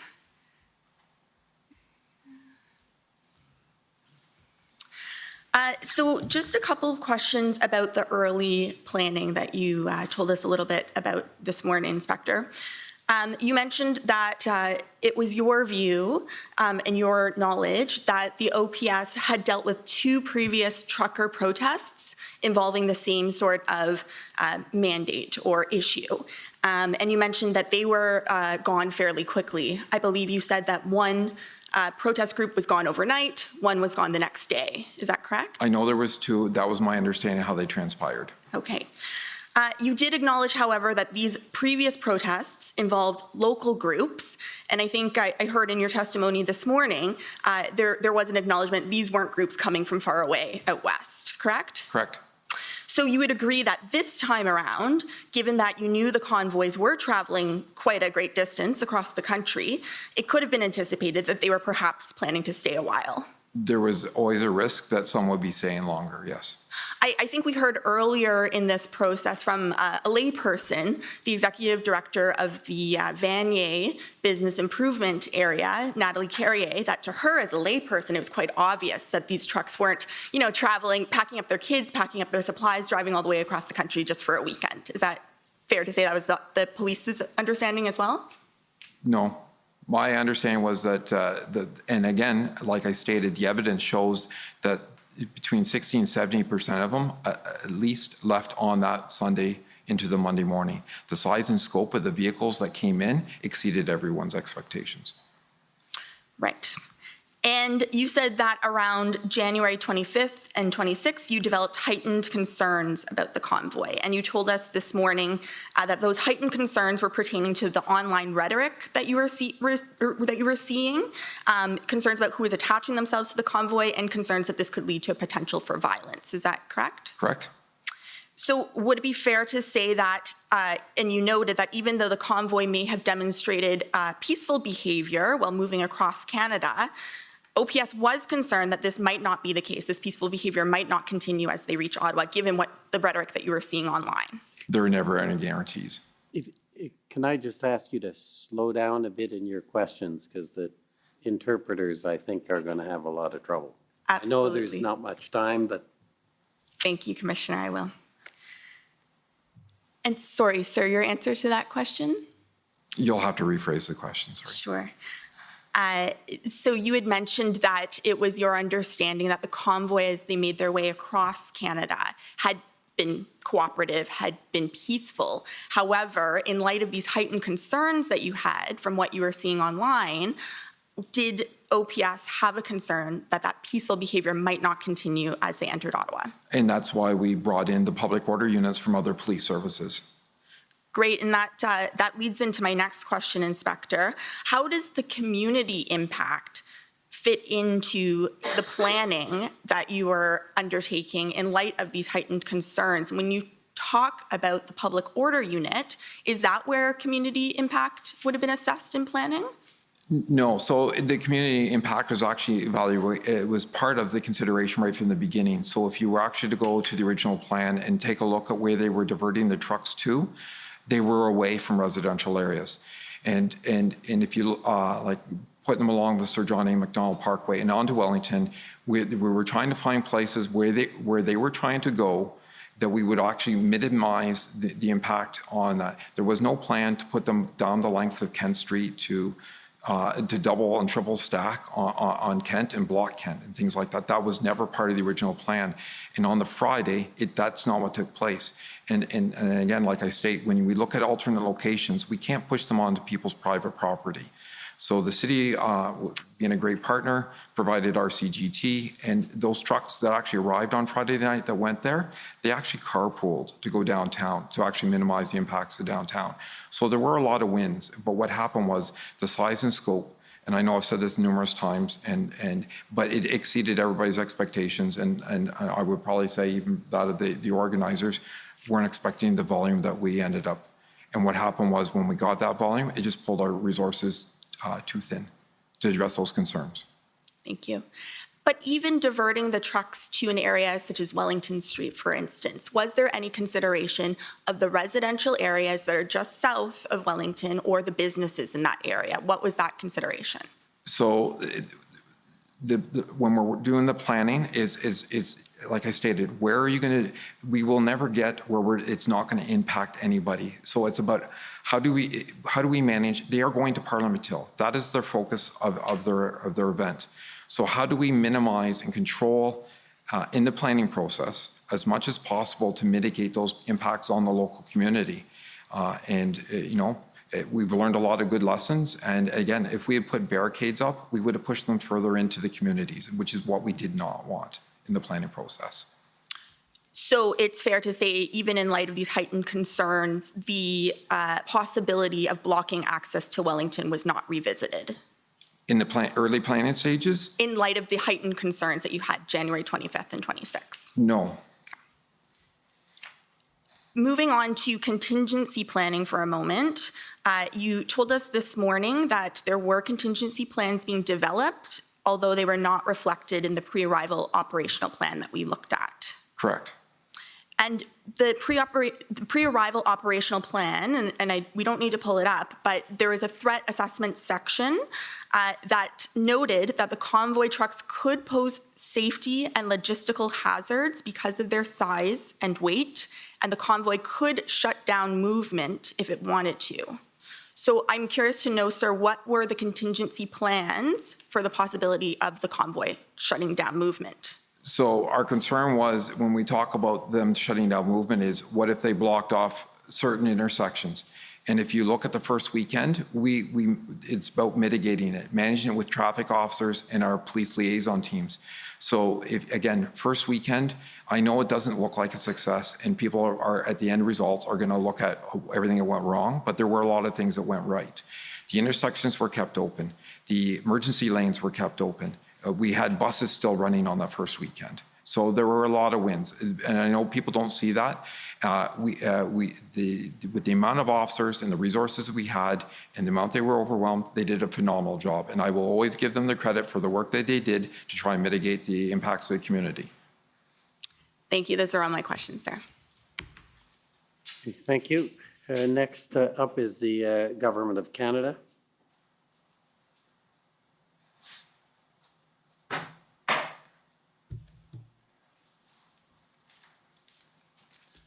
Good morning, Inspector Lucas. Good morning. My name is Stephen Aylward. I'm one of the lawyers for the Government of Canada. In your witness statement, you noted that there was an issue with misinformation and disinformation and its impact on the policing of the Freedom Convoy. Could I just ask you to expand on that? Yes, and there's a couple of really good examples. So I've learned a lot, and the power of social media has evolved, and it continues to evolve. And when we look at when somebody sends out, we try to put out information from legitimate sources, and you try to make sure that they're verified. So we always refer people back to our website to look for true information. Misinformation comes when people are sending out unintentionally wrong information, and then it gets shared, and then you're trying to put that genie back in the bottle. And then the other issue was the disinformation, where people are knowingly putting out false information, and which is drawing on resources or creating a different narrative that you're trying to deal with. So, like for example, the wooden fence that's up protecting the construction site on Parliament Hill was being shared repeatedly over and over again, saying they're fortifying Parliament Hill in advance of the arrival of the convoys, and it was inflaming people. But you're trying to get the information out through your PLTs. It's there. It's construction. There's a big pit on the other side. We don't want people to get hurt, and that was a big challenge to try and stay ahead of. Mr. Clerk, could we please turn up OPS 402961?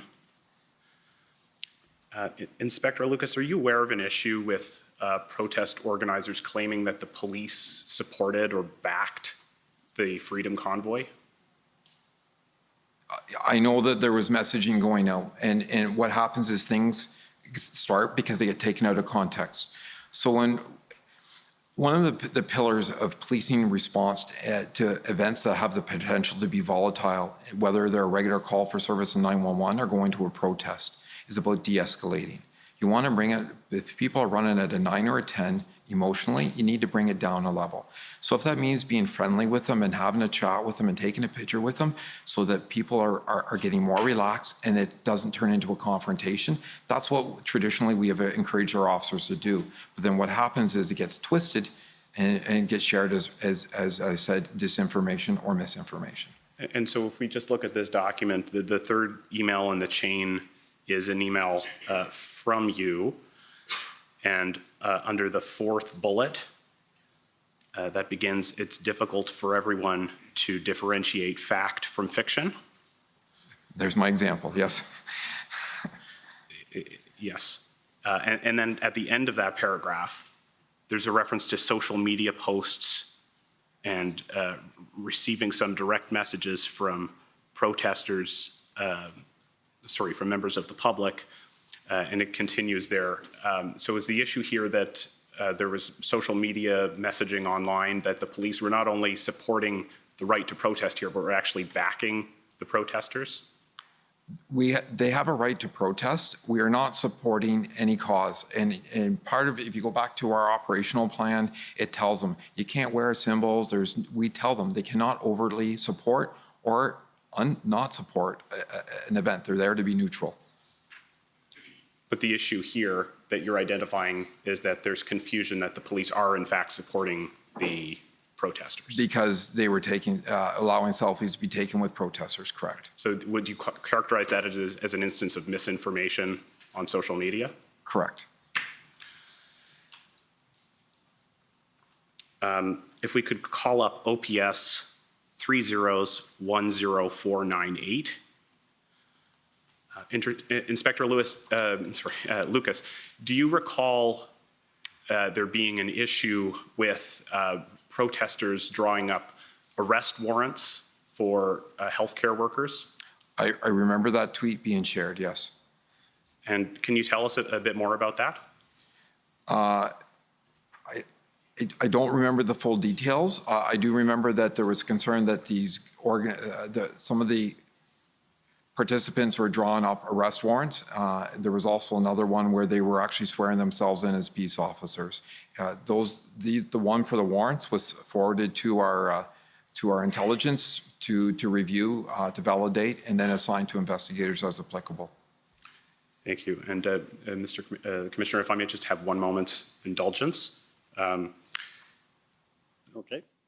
So in your witness statement, you refer to there being a Farfada contingent at Rideau and Sussex. Can you just tell us who Farfada are? My understanding for the most part is that they are focused on anti-government, anti-mandate group based out of Quebec. Okay. And then if we could turn up OPS 3012285. Are you aware of an issue with the convoy organizers offering to compensate truckers who were issued tickets? So the email that you're referring to, I am aware of that email. So what happens, this is an important part about, again, having our officers that are on the ground being engaged, not only with local residents, but with the truckers.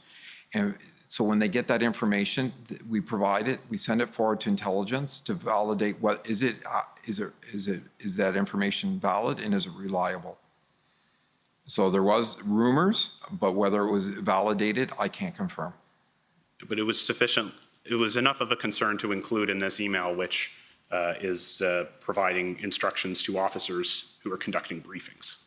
It was, yes, because it was they have a $10 million war chest. Is it plausible? Absolutely. It needs to be further investigated. Thank you. No further questions.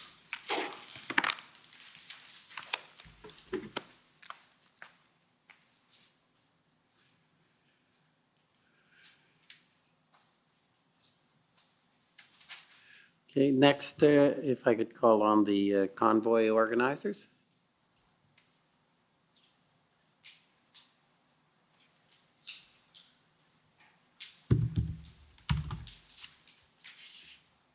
Good morning, Mr. Commissioner. Good morning, Inspector Lucas. Morning. My name is Bathsheba Vandenberg, and I'm counsel representing Freedom Corps and the protesters. You would agree that there was misinformation on social media being provided by those opposed to the protest, correct? Correct. You would agree that there were people in the OPS that supported the protest, correct? Personally, but they should not be doing it professionally. And that there were quite a few OPS officers who participated in the protest, isn't that right? I can't say for sure. You were just asked about your expectations regarding how long the trucks were to stay in Ottawa, in particular the ones that drove from the west, and that would take 5 days, that took 5 days for the men to drive from the west to Ottawa. Is that right? Correct? And you expected them to leave after 2 days being in Ottawa after the 5-day drive from the west? We anticipated the vast majority would leave. You said in your examination in chief that you would not be charging people for broken windows. Is that right? And I believe I explained that in my earlier testimony. Could we explain it for the record here for our audience, is that you're not actually talking about broken windows, but instead of the broken window theory, is that right? No. So what I'm referring to is, for example, if we have an emotionally charged crowd that is marching and protesting and going through the city, and somebody breaks a window in that crowd, we are not going to rush in to arrest them right away for that event because it has a high volatility to escalate the crowd to more violence or cause injury to the people that are going to make the arrest. We will document, we will investigate, and we will lay charges as applicable for that broken window. It just won't be an immediate action.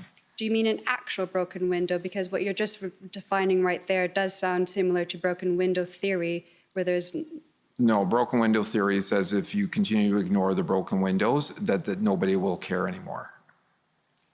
So are you talking about an actual broken window? No, you're Inspector referring to Lucas? broken window theory. That's not applicable in this case. Broken window theory is not the same theory as this. This is about you timing your investigation and your charges of when you actually make an arrest. There is no requirement for us to immediately rush in to arrest somebody who breaks a window or spray paint something. That's something that can be investigated, follow up, and the applicable charges can be laid after the fact. Now, if somebody were to pull a knife, we are going into that crowd and that person will be arrested because we have a responsibility to ensure public safety. Right. So just to be clear, you're not talking about actual broken windows. No. Thank you, Inspector. From February 10th, you switched from operation level to tactical level, correct? That was my personal interpretation, yes. And do you agree that tactical level means managing day-to-day tactical operations? Yes. Last week, Mayor Watson testified that a senior OPS official was assigned to be on the ground on Wellington to coordinate the implementation of the February 12th deal with the truckers. Do you know who was that OPS officer assigned to coordinate the deal on the ground, particularly on February 14th? I believe it was Superintendent Drummond was assigned to do the follow-up with respect to the negotiations. Is it correct that Kelly Cochran is the coordinator of emergency management and business continuity for the City of Ottawa? I know she works in that office, yes. Do you recall communicating with Kelly Cochran on February 18, 2022? She was in the NCRCC almost on a daily basis, so. And do you recall Cochran referring to the arrested protesters as detainees? No. Do you recall what the weather was like on February 18, 2022? The first day of the arrest, That's correct. it was cold.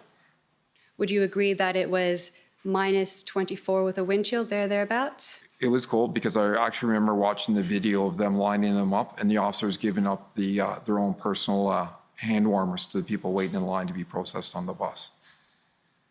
Would you agree that if one was inadequately dressed and didn't have those hand warmers and were exposed to the cold element, one would be at risk from getting cold injuries such as hypothermia, frostnip, or frostbite? There is a risk. You're familiar with the POU tactical plan, which is a sub-plan of the February 17th plan that was referred to earlier today, is that correct? I'm aware of the plan. I did not see it. Did you not see any of the plans then? So at that point, the integrated command and planning group were planning and coordinating. And my focus was on getting our officers through the next 3 hours or the 12 hours that they were working under my command. Those actual operations would planned and coordinated by a separate group. Mm-hmm. But those plans would have been shared with you, the mission, the objectives. The concept of operations, but not the minutiae or the details. That being said, would you agree that there's nothing that you heard of that was in those operation plans, including the tactical plan, that after police arrested protesters and told them that they were not being charged, that the police were permitted to drive protesters outside of the city core in the dead of winter without access to shelter or transportation or telecommunications? I know nothing of that. I can't speak to it. On February, I have one. You're out of time at the moment. Can I ask one final question, please? Go ahead. Thank you. On February 18th, do you remember Kelly Cochran raising the issue to you on how protesters, or as she described, detainees, would actually leave after being arrested and transported? And you replied, well, they will find a way to leave. Don't recall. Thank you, Inspector Lucas, and for your service. That's all my questions. And thank you for the additional time, Mr. Commissioner. Thank you. Next is the National Police Federation. Good afternoon. My name is Lauren Pierce. I'm attending via Zoom. Can you hear and see me, Inspector Lucas? I can. Okay, great. So my name is Lauren Pierce. I'm here for the National Police Federation. I'm just going to ask you a few questions, primarily around the role of the Parliamentary Protective Service, or PPS, okay? Okay. So first of all, my understanding is that they're responsible for the physical security of Parliament Hill and the buildings on Parliament Hill. Correct. Is that right? Yes. Okay. And my understanding is that that kind of extends to the gates of Parliament, and then thereafter it's primarily Ottawa's responsibility. Is that right? For the security, correct. Okay. And I also understand that during the convoy protests, I guess Parliament Hill has been undergoing some construction, so there was some construction cladding in that area. Is that right? You're talking about the fencing in front of Center Block. Correct. Okay. And so, and I also understand that generally during the convoy protests, PPS officers were primarily located behind that construction cladding. Is that right? I couldn't say. They weren't under my command or control, but there was a PPS element that was working with us in the NCRCC, which is the command center. But to your knowledge, are you aware of PPS officers responding to the convoy protests on Wellington Street? On Wellington, no. I know that they were dealing with the spillover that was coming onto the grounds. Okay, great. And so you refer to the spillover. My understanding that there wasn't a high degree of spillover of protesters onto Parliament Hill, maybe because of that construction cladding or fencing. Is that right? No, that's correct. Most of them stayed on Wellington. Okay. And had there been a significant presence of protesters on Parliament Hill, and that protest activity had been unlawful, there'd been unlawful protest activity on Parliament Hill, do you agree that it's likely that PPS would have required support from the Ottawa Police Service or other police partners? Correct. Okay. Is it fair to say that it's virtually certain that PPS officers would require that assistance? We would not leave them alone, no. Okay. And my understanding is that the Ottawa Police Service had to actually plan for the possibility that there would be an unlawful protest activity on Parliament Hill that PPS could not handle on its own. Is that a contingency that Ottawa had to think about? Correct, yes. Okay.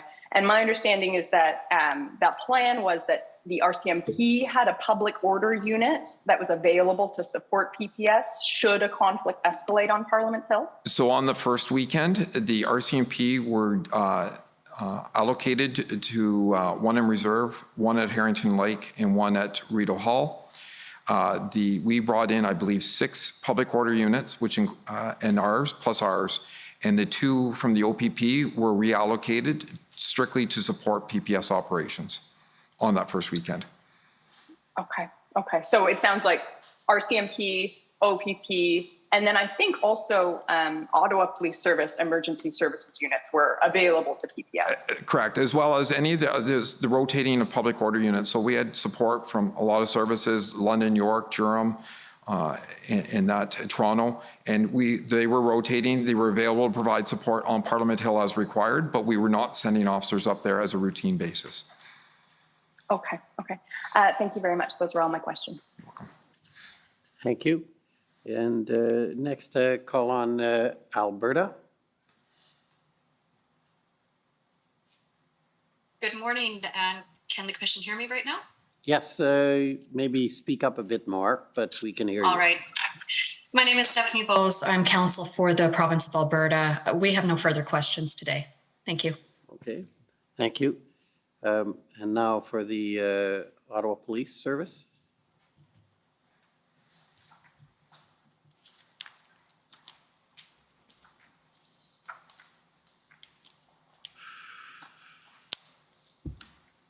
Good morning, Inspector. Good morning. For the record, my name is Jessica Barrow, and I'm counsel for the Ottawa Police Service.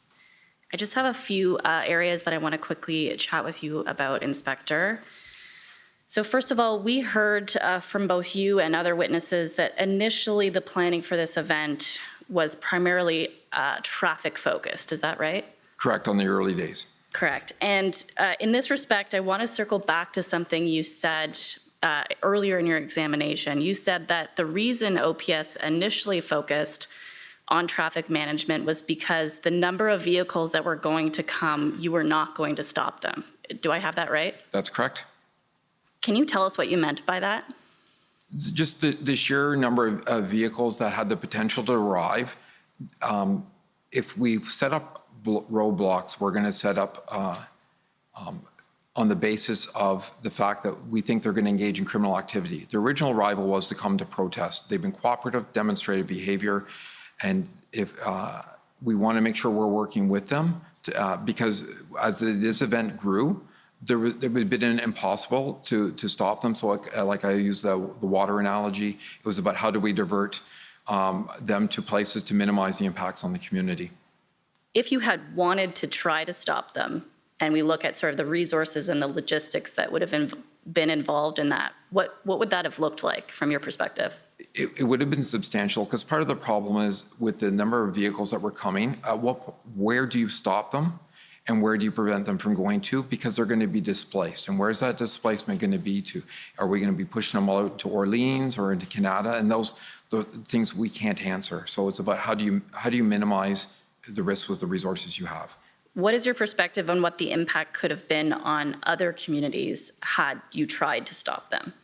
I think we would have pushed my personal belief is we would have pushed the trucks further out into the community, and the impact would have been significant for a larger part of the population, and it would have even been more difficult for us to contain and manage. And why would it have been more difficult for you to contain and manage? We were already spread thin. We would have been spread thinner. Great.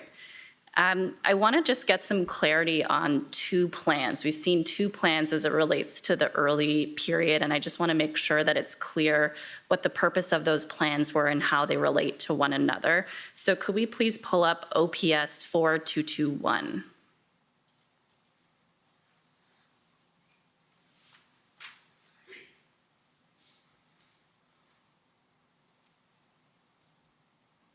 So this is the plan that's dated January 28th, I believe, right?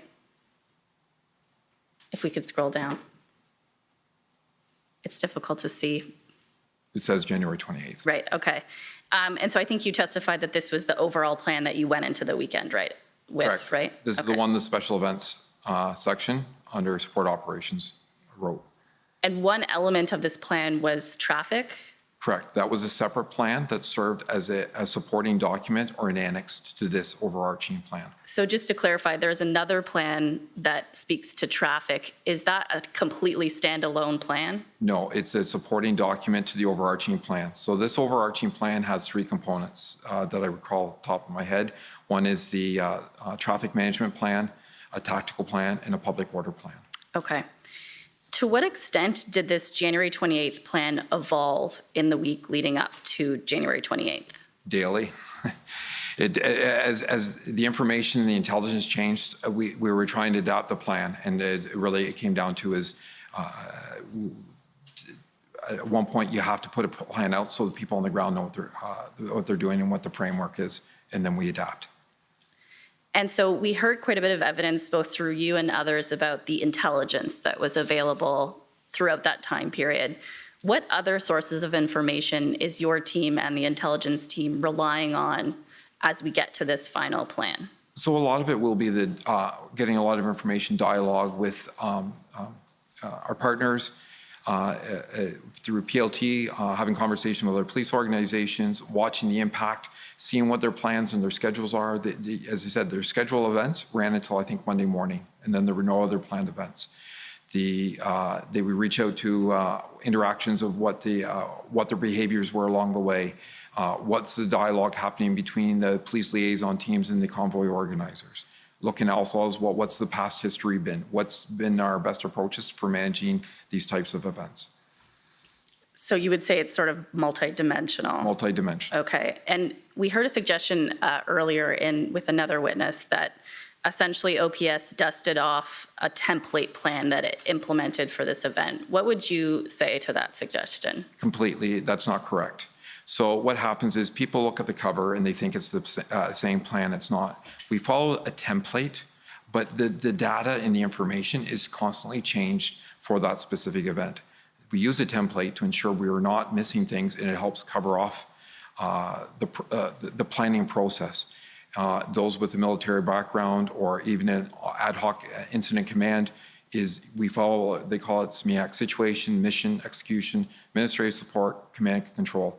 And that's a plan standard that's been used for 50, 60 years as a NATO standard for planning. And the reason is for interoperability to exchange information and that people know where to find data in a plan right away. The template is the same, the data is different. So did you use a SMEAC template for this plan? Correct. Okay. Something you said earlier, we can move away from this document, thank you. Something you mentioned earlier is that as it relates, I believe, specifically to the meeting that occurred on the 27th, that your concerns with respect to resources related to making sure OPS had the resources to restore safety if the tides were to turn from a violence perspective. Is that correct? Correct. Okay. And one of the sub-plans you indicated to this plan was a POU plan, right? That's correct. Okay. What's the purpose of a POU sub-plan in this context? So the public order team is a trained group of police officers and that we would use. Their worst case scenarios is in their full tactical gear, where they're basically what we've heard of the riot control officers in shields and the padded uniforms. We try to, and then they can go to a lower level of just the uniform presence as well. But they're trained in crowd dynamics. And after that meeting, the more we started reviewing things, that's where we really started doing the reach out. And that's where I said we brought in, I believe it was 5 or 6 public order units from outside of OPS to supplement us on that first weekend. Well, perhaps we can just get a little clarity on the numbers that would be associated with that. And to that end, I'll pull up OPS 3324, please.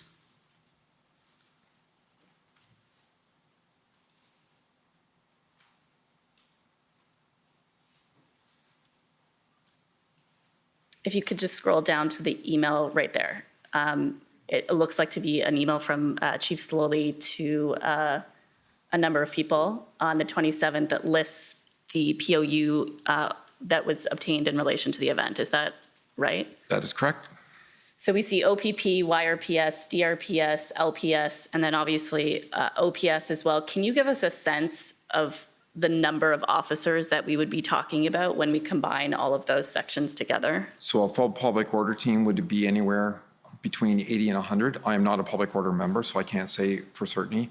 But so even at the low end, we're looking at 2 from OPP, 1 from York, 1 from Durham, the 1 from London. We had 1 from Toronto when we had ours, so we had the 7. So even that, we're close to 500 officers. And did those officers all arrive prior to the commencement of the convoy? They did. And did we use them? We did.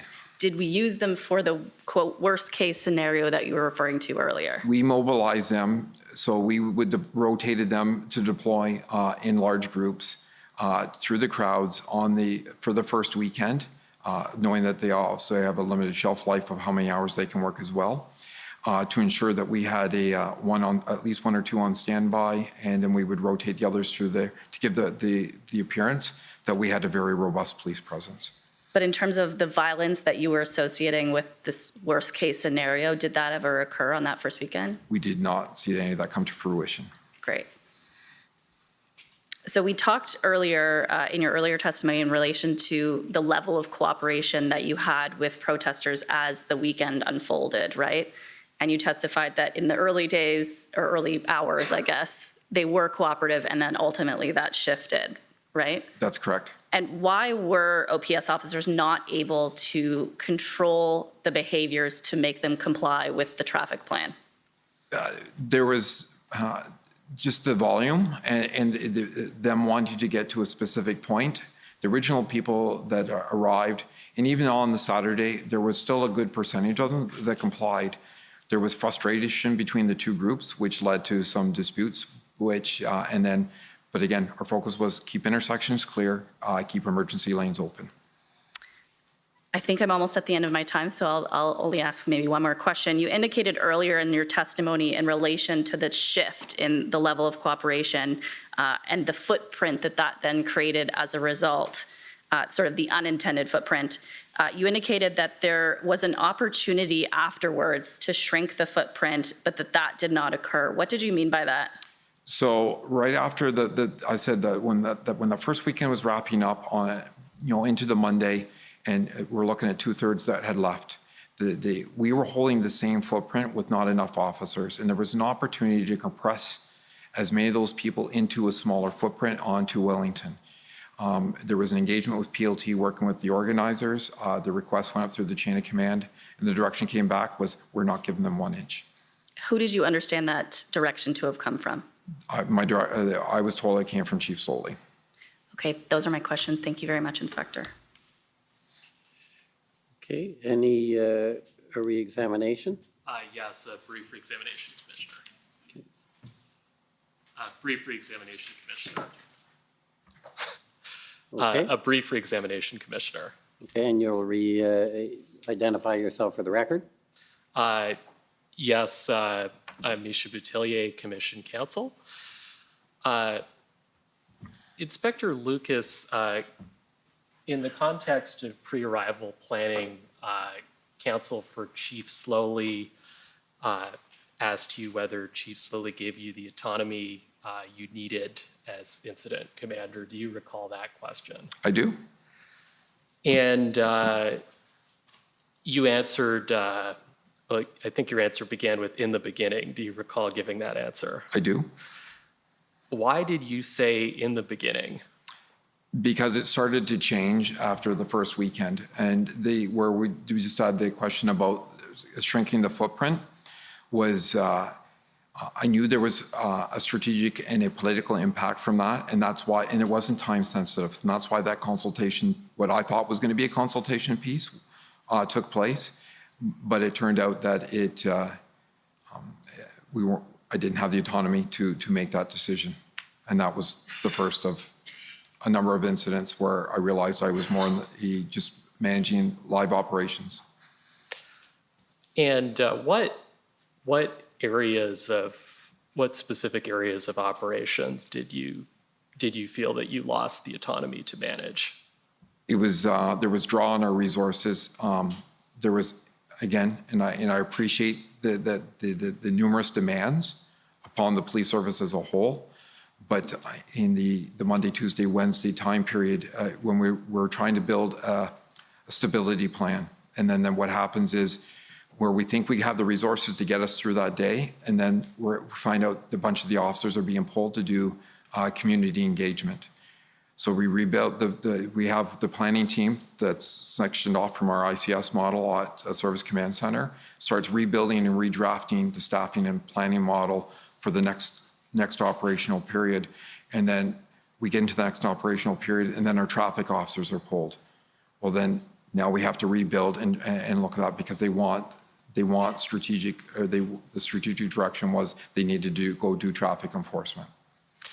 And what level of autonomy did you enjoy over the work of the police liaison team during the week of January 31st? I would, so the police liaison team, to me, and I don't think they get enough credit for the work they do. So they successfully deal and they manage dozens of successful wins every day during the protests that don't make the news. But what happens is when they need the flexibility to make concessions, because it can't be a one-way conversation, otherwise you're not having those negotiations in good faith. So they need the autonomy, a bit of autonomy, to be able to do stuff that's not going to affect the overall operation, to make those a certain level of decisions, which they just didn't have. But when they started getting some of that back, for example, at the Confederation Park, we saw phenomenal success. It was slow, but it was great success. And that's really what PLD does. Okay. I'd just like to explore one last point with you arising from Counsel for the Ottawa Police Services reexamination. Do you recall stating in response to a question from Counsel for the OPS that you deployed public order units on the January 29th, 30th weekend to project the appearance of a strong police presence, or words to that effect? Yes. Okay. Could we pull up WTS 6024?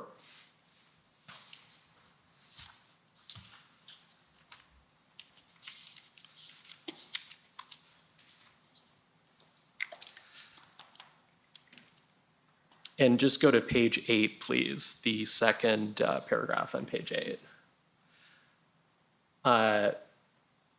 And Inspector Lucas, this is your interview summary. I'd like to take you to the statement. He sent POU officers stationed on Parliament Hill to patrol the protest site in teams to project a strong police presence and attempt to conceal OPS's staffing shortages from protesters. Correct. So was that the purpose of sending the POU teams out, to try to hide from protesters that OPS was understaffed? That was one of the benefits, but that wasn't the only role. The role is you need to ensure that the people feel that there is enough of a presence, that we are, that the police are out there. The problem is we're not going to be asking Toronto Police or York Police or any of our other partners that are there have the ability to intercede on something, but it's going to, if they do, the investigation is going to be turned over to the Ottawa Police. So it's about ensuring the presence to mitigate and intervene at the earliest stages to prevent things from getting worse. Thank you, Commissioner. Those are my questions. Okay. Inspector Lucas, I just thank you for your evidence. I'm just trying to understand one piece, and the record may be clear, but I'm not quite clear. As I understand it, the plan which we saw did not encompass any plan for the post-weekend stay of truckers. That was something that was discussed and worked on, but there was no document at that time. No, not at that time. And I'm just trying to understand, you said there was a plan or a discussion of how you would deal with that, but you also said that there was a lost opportunity to reduce the footprint. And I'm just trying to understand the play between those two, and specifically what you meant by that, by what would have been done if you had been left to your own devices.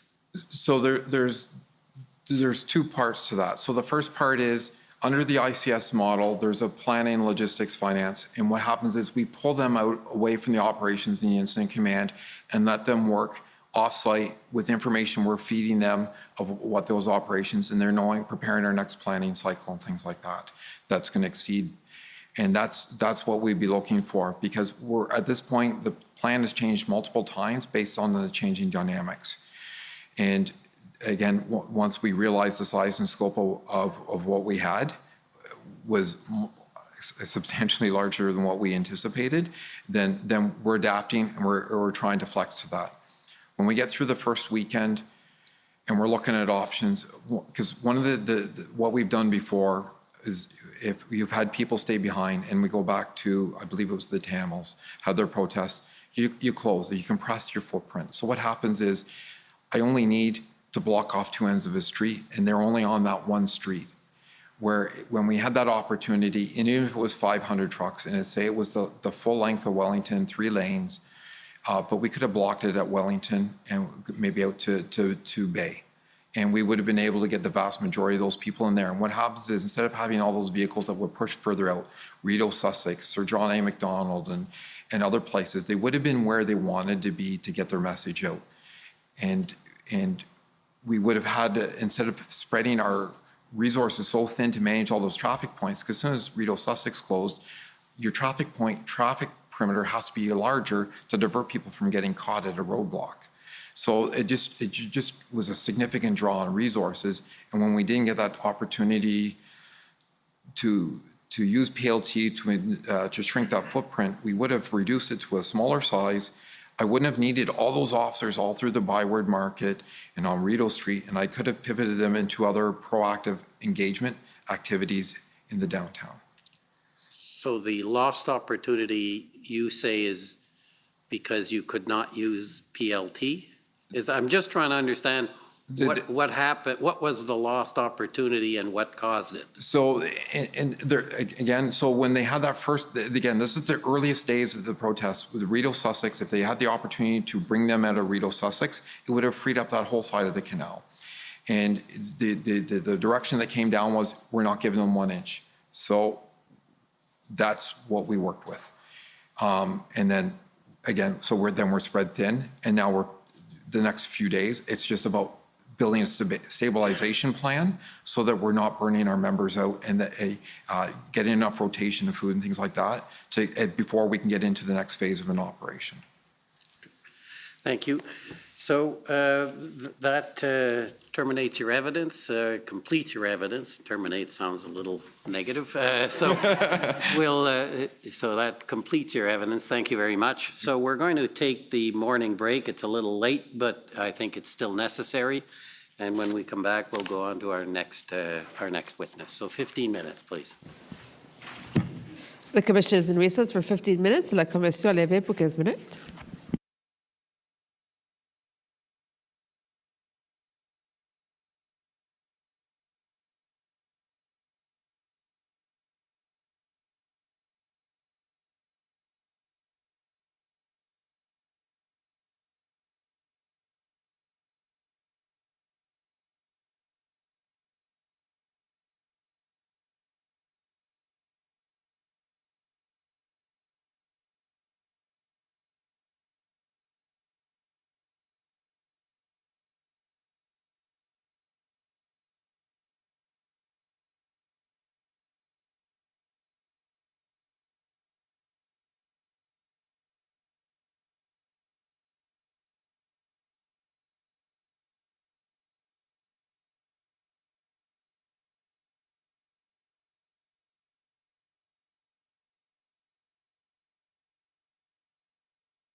Order à l'ordre.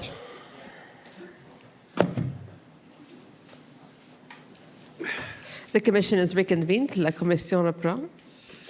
Good afternoon, bon après-midi. Okay, Mr. Brousseau, we have another witness. We do, Mr. Commissioner, Eric Brousseau, Commission Counsel, and I'd like to call the Commission's next witness, OPP Inspector Marcel Beaudin.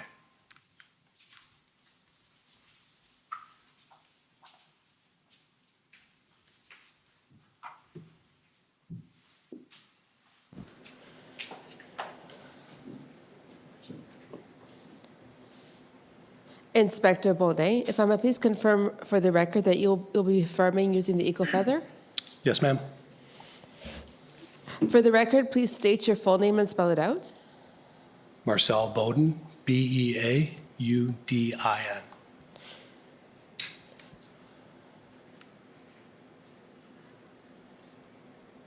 Do you affirm that this eagle feather symbolizes your direct connection to the Creator and you hold it in the spirit of the truth? Yes, I affirm that. Thank you. Good afternoon, Inspector. Just to clarify, you pronounce your last name Beaudin, not Beaudin? Beaudin. Beaudin, okay, good to know. Can you tell us your current rank with the OPP? I'm currently the acting superintendent in the Indigenous Policing Bureau. And was that the same rank that you held in January and February of this year? It was not. I'm doing a temporary assignment right now, and we'll be back to an inspector shortly, I'm sure. Okay, what was your rank in January and February? Inspector. Okay. And I'm showing you, or I'd like to pull up your witness statement, WTS 6037. And you recall sitting for an interview with myself and my colleagues this summer? Yes, sir. Okay, and you reviewed this interview summary, a draft of this interview summary when it was prepared? Yes, I did. Okay, and the contents of that summary are accurate? Yes, they are. And do you have any corrections or changes or additions to make to it? No, they're all good. Thank you, sir. Okay. Can you just briefly describe for us your background and your role at the OPP? As far as my role in policing right now, or? Correct. Okay, so my role in policing right now is the acting bureau commander for the Indigenous Policing Bureau, which oversees 4 areas. So those areas involve the murdered and missing Indigenous women and girls implementation team, the Ontario First Nations Policing Agreement, which oversees the administration of 18 police services, and the Indigenous Awareness Training Unit, and then also the PLT, which is, I'm sure, what we'll be speaking about today. We will be speaking about PLT. I'd like to show you a document. If we could pull up OPP 404566. This is the OPP's framework for police preparedness for Indigenous critical incidents. Can you tell us what this document is?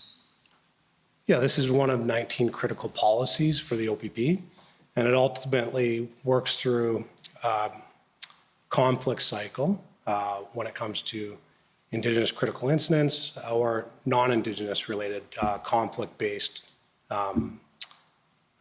conflicts. Okay.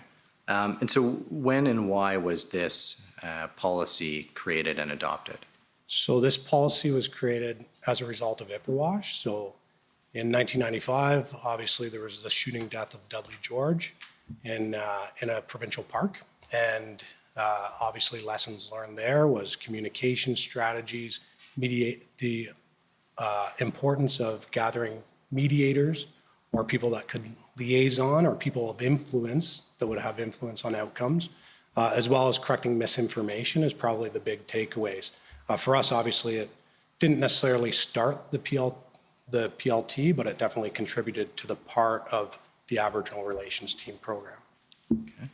And I think you mentioned that this is one of 19 critical policies. Can you tell us what is a critical policy and why is this one of 19 of them? Yeah, so it's interesting when you talk about police language, right? Because sometimes people will say, oh, like this is critical, and to me that's bad as far as a community member. But when it comes to policing, critical to me means it's of high priority, it's something that we take very serious, and it has tremendous ramifications if it's not followed. Okay. And I think there's 19 of them out of how many policies across the OPP, roughly? I'm not certain, sir. But are critical policies a sort of subset of? Yes. Sort of important policies? Does that mean that every OPP officer is sort of aware of them, is required to sort of read Yes. them and know them? Absolutely. Yes, sir. If we go down to pages 5, starting at page 5, the policy is divided into 3 stages, or refers to sort of 3 stages: pre-critical incident stage, critical incident, and then post-critical incident. So I'm wondering if you can, for a few minutes, just explain what each of those stages are. Yeah, so when you look at pre-critical, right, so we have an analyst, or I think we've heard from intelligence talking about, okay, this is a potential conflict that's coming up, right? So the number one predictor of conflict is real or perceived inequality. So that's something that we look for, right? And when you look at the province of Ontario right now, you have potentially, roughly 50 land claims up for negotiation. Sometimes I remember Inspector Morris saying it's interesting that PLT sits within IPB, or Indigenous Policing Bureau, sorry. But the reality is it's extremely important for us to have relationships with Indigenous communities as a result of that number one predictor of conflict. And so in that, what our job is, and what the PLT members' job is to, when we see that there's going to be potential conflict, our job is to reach out, build relationships. And by relationships, sometimes people just say the word relationship and they don't necessarily break that down. But to us, it actually means something. Like, it means something to build a relationship. So in there, obviously, you need trust. So for me, when I talk about trust, I think it's really important to recognize the person knows that I have their best interests in mind. I'm competent, I'm able to, and then ultimately I do what I say I'm going to do, right? And so we build relationships, and then we also get into agreements or ideas of what the protest, demonstration, occupation may look like. So we have those, not verbal contracts, but pretty much, right? Like, okay, so this is the law, this is what you should avoid doing, this is some alternative options to ensure that it's lawful, peaceful, and safe. And then if there's any deviation from that, here's the potential consequences associated to that. And the reason that we have those upfront conversations is because typically emotions and intelligence work as a teeter-totter. So if someone's emotional in times of crisis, typically intelligence gets low. So when there's no emotion involved, ultimately it's a great opportunity for us to have conversations that are meaningful and to understand what the objective is, what people are trying to achieve, and how we can facilitate that lawfully, peacefully, safely. Okay, and so and so that would be pre. Right, and then that falls into pre-critical. Yeah, for sure. And then during critical, so ultimately when protests are happening, I think during the Freedom Convoy, the OPP, PLT took part in, I believe, from January to February, 222 protests provincially. So when protests are happening, we're trying to ensure that they're lawful, peaceful, safe. And so our job is to make sure that we are having open and transparent lines of communication with people to ensure that they know that they can be trusted with what we're saying, and they can trust what we're saying to be true. And then ultimately, working through to ensure if someone's doing something that's not lawful, peaceful, or safe, obviously we would have to have some sort of police intervention, and we would try and facilitate one that is lawful, peaceful, safe. So ultimately, if they're on the roadway, hey, off the roadway, right? This is a better spot for you, ultimately. Okay, and then the third stage, sort of the post-critical incident stage. Is ultimately what I think we're doing here, right? Like, we're debriefing, we're trying to learn best practices, we're trying to understand what went well, what didn't go well, deconflict areas and perceptions that may be different, and then just discuss it and take lessons learned from those and try and do better next time, and then also rebuild relationships. And sometimes you have people that don't necessarily get along, and it seems interesting that the police would be such a contributing factor of that, but that's what we're called for, is for safety. And so in there, we would basically try and mediate a strategy for people to coexist, right? Recognizing the intersections of liberties that are out there. Okay. If I could pull up COM 50666. What I'm pulling up on screen is the Canadian Association of Chiefs of Police's National Framework for Police Preparedness for Demonstrations and Assemblies. And so to start, if you can just tell us how this document relates to the OPP's framework that we were just talking about. Yeah, there's a lot of similarities, obviously. So when this was created, it came from the Policing with Indigenous Peoples Committee for the CACP, and one of the ideas or areas where the Policing with Indigenous Peoples, so I'll call it PWIP just for the sake of time. So we're concentrating on was for a consistent, measured approach to large-scale demonstrations. We recognize that there was demonstrations that happened in British Columbia that had demonstrators that happened in Quebec that had the same demonstrators, that happened in Ontario that had the same demonstrators. And, there's no jurisdiction for protest demonstrations, occupations, but there certainly is for policing. And a consistent, measured approach is obviously something that was a priority to the Policing with Indigenous Peoples Committee, as well as the CACP. And so I was asked to take part in just kind of being one of the people that kind of put this together in 2018. And then with the Policing with Indigenous Peoples Committee, went through a variety of different steps. So ultimately doing an environmental scan, so document review, issue-based review. There was a questionnaire that went out to stakeholders, whether it be people that had been involved from the community at large with demonstrations, protests, or whether it was police officers, people that had been protesting in the past, and police leadership, just to come up with common tenets or themes that would be a priority to that group, recognizing that we all have to, work together. We live in Canada.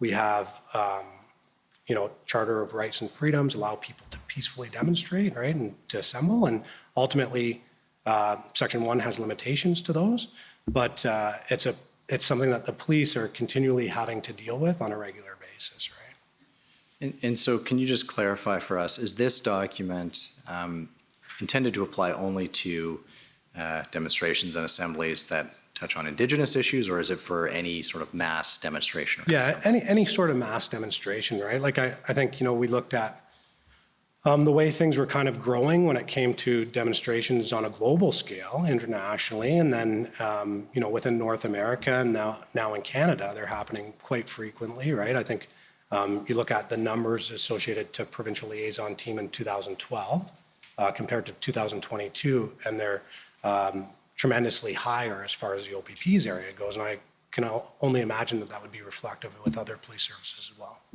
Okay.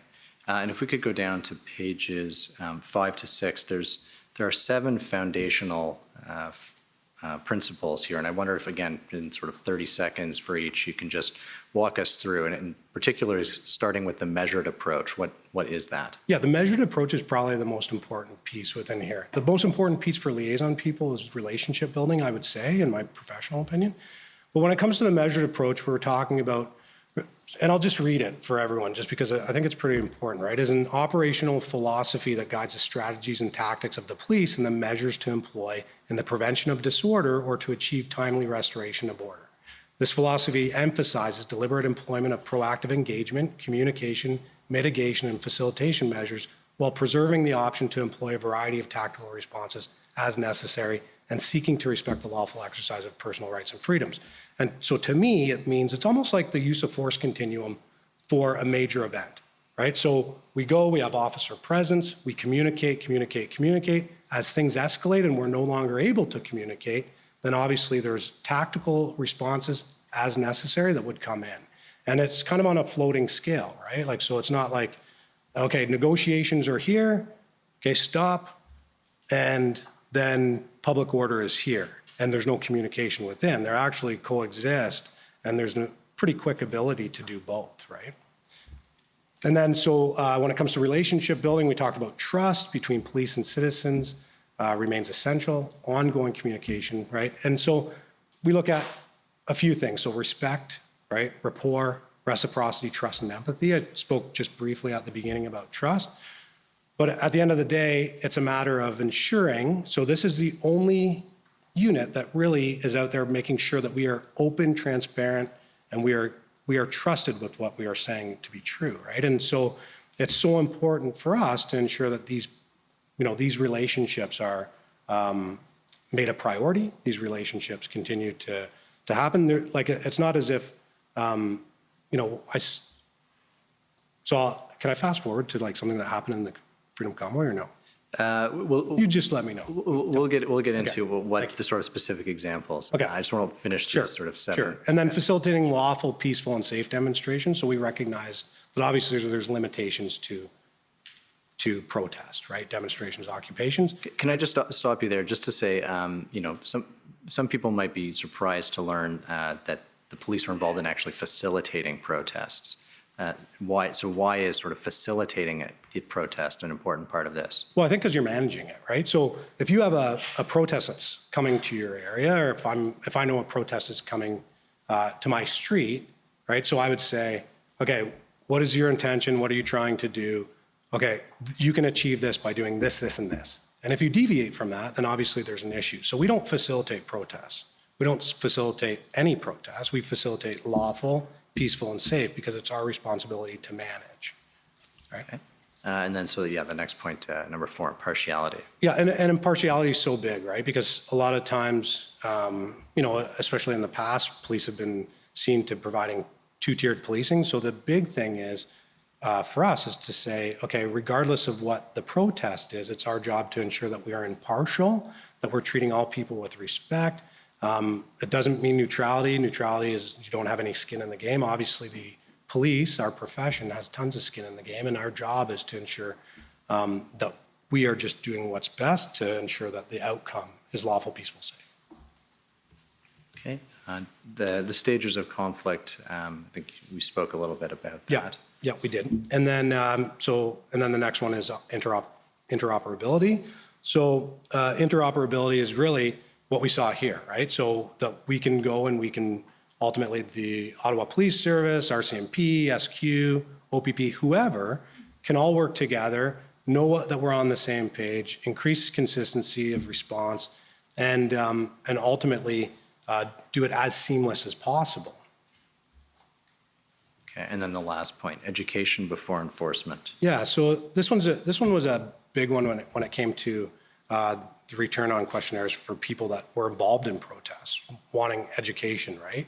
Because quite often people will come to a protest and say, "Oh, I'm here to protest, and this seems to be going on good, and I didn't realize it was unlawful or unpeaceful or unsafe." And so in the absence of communication, you could have people that are stuck in there recognizing they're thinking they're doing something that is okay because it's been going on or whatever. So one, we do issue and incident based, right? And this is for our police education. So we'll make sure that our officers are educated on all of that. And then we do, sorry, can you go scroll it back the other way? And then frameworks, so just so that everyone knows about the framework itself and how we work within it and how the measured approach fits, how we try and reduce the footprint, how we, what we're trying to achieve and the strategies associated to it. And then the culture-based if it involves Indigenous protests or a variety of different other protests that are out there. And then public education, obviously, to educate the public on lawful, peaceful, safe demonstrations and activity, how injunctions basically work and enforcement activities that the police would be responsible for in that, and then messaging the difference and consequences of being arrested versus being charged. Because some people will say, well, if I didn't get arrested, I'm off, right? I'm good. But the reality is that there might be charges that come as a result of your behavior, even though we may not, we as the police may not be able to deal with it at the time because it's not safe to do so, or there's a variety of contributing factors as a result. Right. And I just want to ask you one further question about the measured approach. You sort of described it as being on a continuum. And how quickly or how much time do you need to kind of work your way from one end of the continuum to the other in the context of a protest? So, like if I were to say to someone, okay, because these are the questions that typically the team would ask, right? So what are you trying to achieve? What does success look like to you? And what can I say or do to get you to do something that's lawful, peaceful, safe, right? Whether it's get off the road, get off the rail line, whatever that looks like. And so if someone says, like, this is what I'm really trying to achieve and it's very attainable, then it makes it really easy, right? Like I've seen roadblocks where people say, I want something that's very attainable, and then it gets done and people leave and everyone's happy.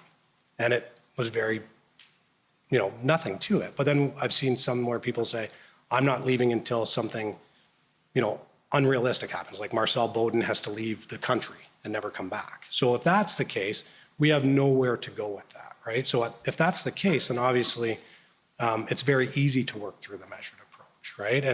And really when there's that negotiation piece and there's opportunities, then they should probably be explored.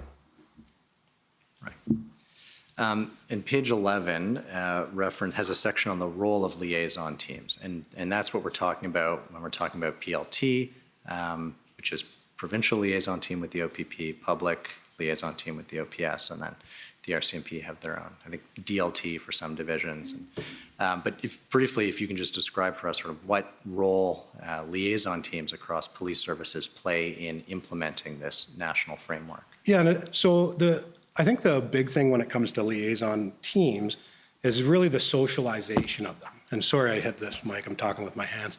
But, the socialization of them. So there's always been people that try and talk and get things done in a non-structured format, right? Like that's always been the case. Police have always tried to mediate or negotiate successful, safe outcomes. But this is really to structure them so that you have people that are trained, so people that have an idea of interest-based negotiation, mediation techniques, crowd psychology. So you have experts that can say, okay, if we do this, this, and this, potentially you can end up getting to a successful conclusion. And in the overall idea of the framework itself is really these officers are there to ensure that if there's a time where public order has to come in, there's the least amount of people there that would potentially cause harm to people, the public, to officers, and it becomes as safe as possible, really. So like their job is to, and if their job is done by saying, hey guys, get off the road and everyone goes home, that's amazing. That's a 10 out of 10 home run. But for the most part, some people want to stay there, exercise their rights to do different things.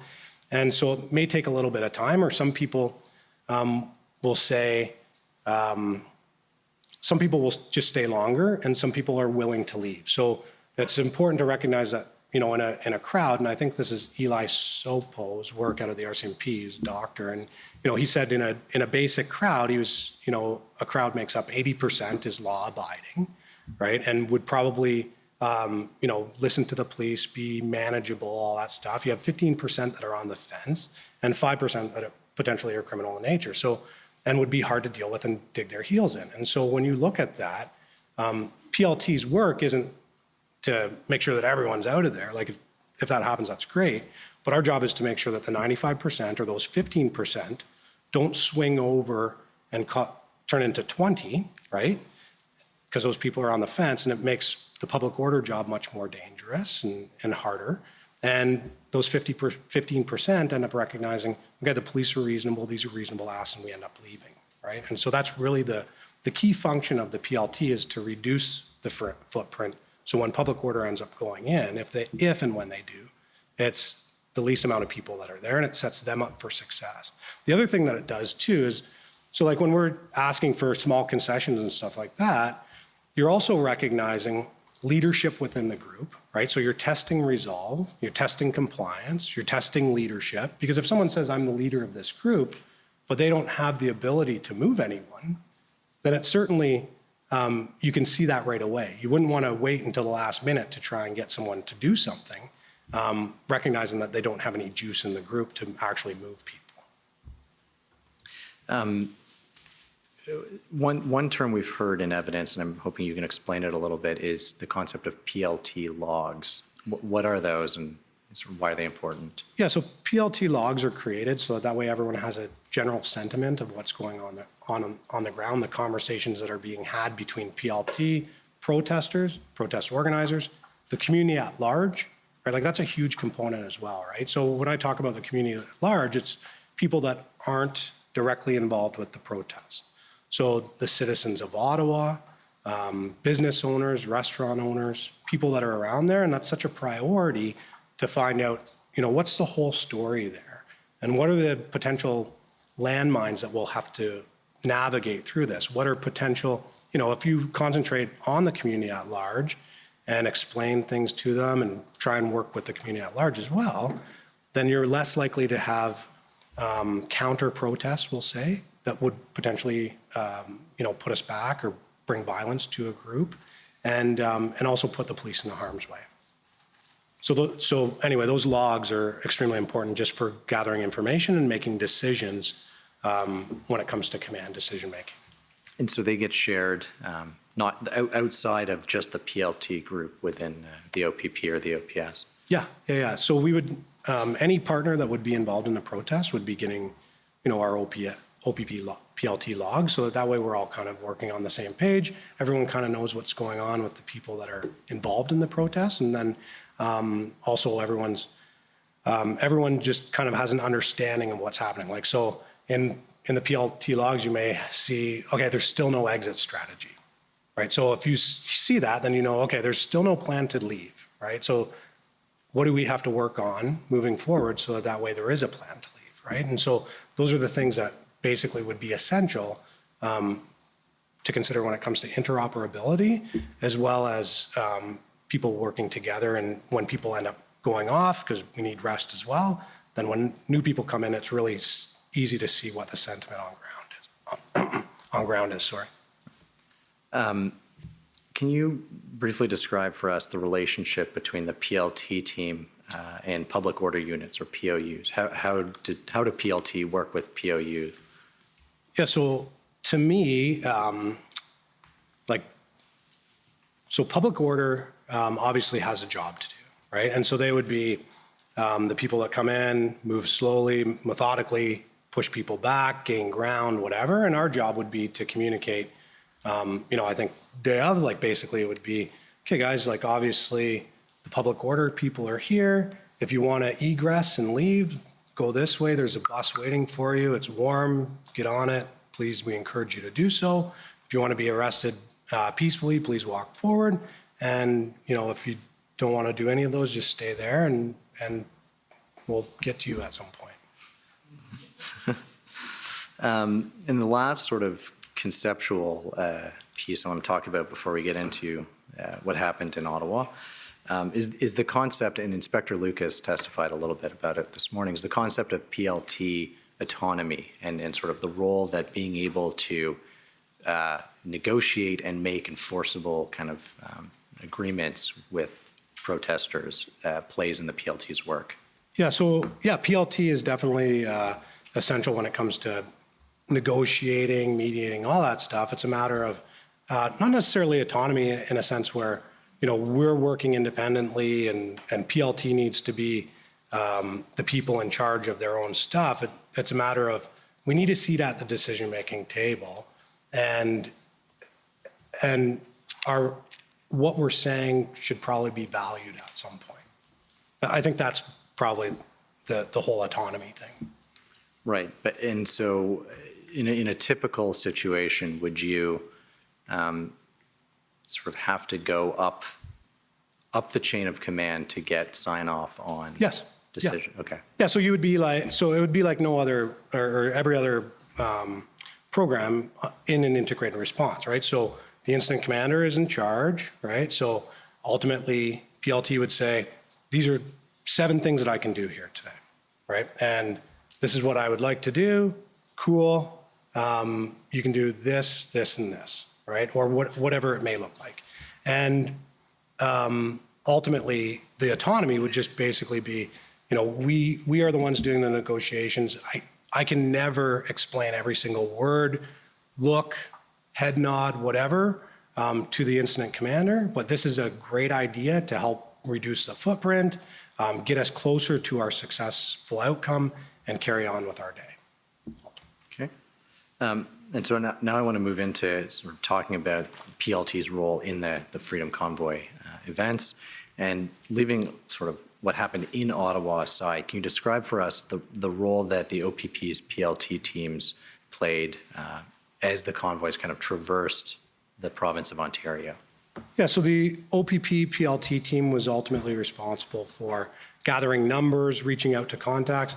I believe it was United We Roll in 2019 that came across with some of the same players, right? So there was already existing relationships from 2019, so it was really easy to just reach out from a PLT perspective or a liaison perspective and ultimately say, okay, I understand you're coming, what's the plan of attack? What do you plan on doing? And then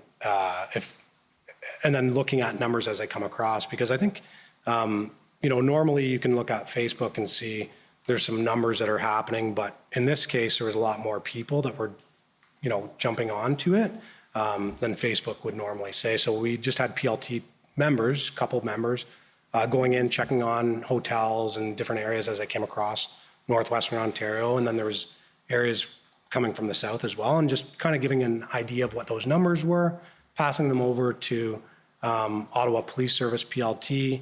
I think there was a sheet of numbers that basically said, these are the leaders that we've been working with, talking to, this is what it looks like now. And I think there was, I shouldn't say this, but I believe that there was a meeting even set up where people ended up going out to Russell parking lot and meeting with some of the leaders of the convoy from OPS as a result of the PLT work. So that was kind of it, like setting up the scene. And then in those, like as we were learning stuff in Northwest region about how the convoy worked, as we were learning stuff in West region, we were sharing that with our policing partners as they were coming into their areas, as well as sharing it with OPS. And I think on every one of Diana Hampson's, not everyone, but most of them, of Diana Hampson emails, it would say, there's still not an exit strategy, right? You mentioned the OPS PLT. Can you tell us about their sort of team as of the end of January 2022? Yeah, so I don't really know the OPS PLT team intimately, right? Like I helped facilitate a CACP, Policing with Indigenous Peoples course for large-scale protests, which is a liaison course, right? And I would say probably there was 20 members on there. I would say that the OPS PLT members were very driven. They had unbelievable characteristics when you look at what we're trying to look for when it comes to a PLT member. So in 2019, I sat as the acting or interim commander for emergency response. So I oversaw TRU, ERT, a K-9, tactical paramedics program, and explosive disposal. And in there, like there's a lot of men. And I was asked by a doctor to say, what are some barriers impacting women in policing? And I didn't make the connection, but they said, well, in here, there's hardly any women, and in PLT, there's lots of women. And I said, it's really a value system. And when I looked at the OPS members, they were really following the same value system. They were community focused, they were compassionate, they were empathetic, they were unbelievable communicators. They were everything that you would want in someone to represent an organization in a time of crisis. I thought that they were really well chosen. Okay. Now, I understand you arrived in Ottawa, I think it was February 2nd, so it was sort of after the first weekend of demonstrations and protests. What was the sort of state of PLT work as of when you first arrived in Ottawa? Yeah, so I believe I arrived on the 3rd. On the 2nd, I was engaged in a conversation with Superintendent Mark Patterson surrounding the PLT logs and their use for evidence for an injunction. And to me, I didn't think that was a good use of PLT logs, and it would obviously potentially damage relationships that are out there too, because there's always this thing where people, there's this thing where people think that potentially we're spying on them, and that's not the case. We're there to make things safer, and we have a long road to go, and I definitely didn't want it to look like we were spying on people, right? Because that's not our job. And so I just said, I cautioned him as to the use of the PLT logs, and he said that he wouldn't use them. And then as I was talking to him, I recognized that they didn't necessarily have a good understanding of what PLT did. We went through what PLT does, how they do it, what are some strategies, whatever. And he was very thankful for the conversation, and he was an absolute gentleman at that time as well. And so, but on that, it just showed me that maybe we needed to assist with some leadership there for PLT. And I was also getting grumblings from our membership saying, things just aren't going as well as they probably could. So on the 3rd, I had said to our command, is this something that would be beneficial, having someone in leadership over there to help support that? And they agreed to that. The unfortunate part is, in my mind, I thought Giselle Walker was going, who was the PLT provincial coordinator, but she had a province to take care of, and so I ended up coming. So I inadvertently volunteered myself for that. And I want to ask you about a couple of specific incidents. And so the first one is the PLT's role in clearing the encampment at Confederation Park. Yes. So when I got to Ottawa, there was a couple key pieces of real estate that had been identified to get back. One of them was Confederation Park. The PLT in Ottawa, as well as OPP, had great relationships with the Algonquin leadership here, as well as the Algonquin leadership in Kitigan-Zibi. And ultimately, they had reached out to try and mediate or negotiate a safe exit of that park. And I believe that was on the 4th of February that the leaders and leadership and elders and community members ended up coming down. And they ended up meeting for a long time. On the 5th of February was an unbelievable day for me. It was a day of great pride, and the encampment actually cleared out as a result of those negotiations. It took a little bit of time, some nudging in the afternoon, but ultimately the camp ended up clearing on the 5th as a result of that meeting. Right, without the need for any POU enforcement. That's correct. Now, we've also heard about the sort of Coventry Road fuel depot. Yes. We've heard a lot of evidence on it, so we don't need to go through it in detail, but from a PLT perspective, what can you tell us about what transpired and why that might have been an issue? Yeah, so ultimately in the morning, I believe, of the 6th, there was two priorities, I believe, for Superintendent Patterson, who was the new incident commander as of the 5th evening, I believe. And so on the 6th, there was two priorities. One was Rideau and Sussex. The other one was Coventry Road. And so the idea was to do some sort of public order hit on Rideau and Sussex and then potentially Coventry Road afterwards. And then as the day unfolded, the messaging turned into, we weren't doing Rideau and Sussex anymore. And it was a matter of go to Coventry Road, tell them that they have to leave without gas, or get out of there, take all the gas with them, or they're going to be arrested. And I know there was some concern when it comes to tough messaging. Like I know my one sergeant reached out and said, it's going to be tough because we don't really have rapport there. But at the end of the day, that doesn't matter if you have rapport for that. This is just messaging to get them out of there so that way we establish the strategy of what's to go on. And then ultimately, if they don't, then they know we've educated them before the enforcement, right? And then, so while that was going on, I ended up getting back, and someone had said to me in the command, not in the command post, it was like a tactical planning area for public order people. I think it was Mike Stoll, who was the staff sergeant at the time. And he had said to me, that they're going to do a public order hit on Rideau and Sussex, which I never did. And I think Diana Hampson called me at the exact same time and told me, or around that time, and said that they were going to do that and that would be problematic. And so, I'd reached out to Mark Patterson, told him the consequences associated to that, because again, when you look at PLT, there is one unit that's built for open, honest, transparent lines of communication, right? And so we have just told them, if you don't leave, you're going to be arrested. And then what ended up happening was going to be, they were going to be arrested anyway. And so to me, I thought, one, that would damage PLT in the city of Ottawa, right? Like you would have, because here's a place that I believe was supplying gasoline for a bunch of people or diesel for a bunch of people. So you're going to damage PLT or the efficiency of PLT as being trusting. And then also you're going to damage relationships with all the other trucker convoy leadership, right? Because they're probably connected with everyone. And the next time we say, you better leave or you're going to get arrested, I would probably imagine there would be some doubt associated to that.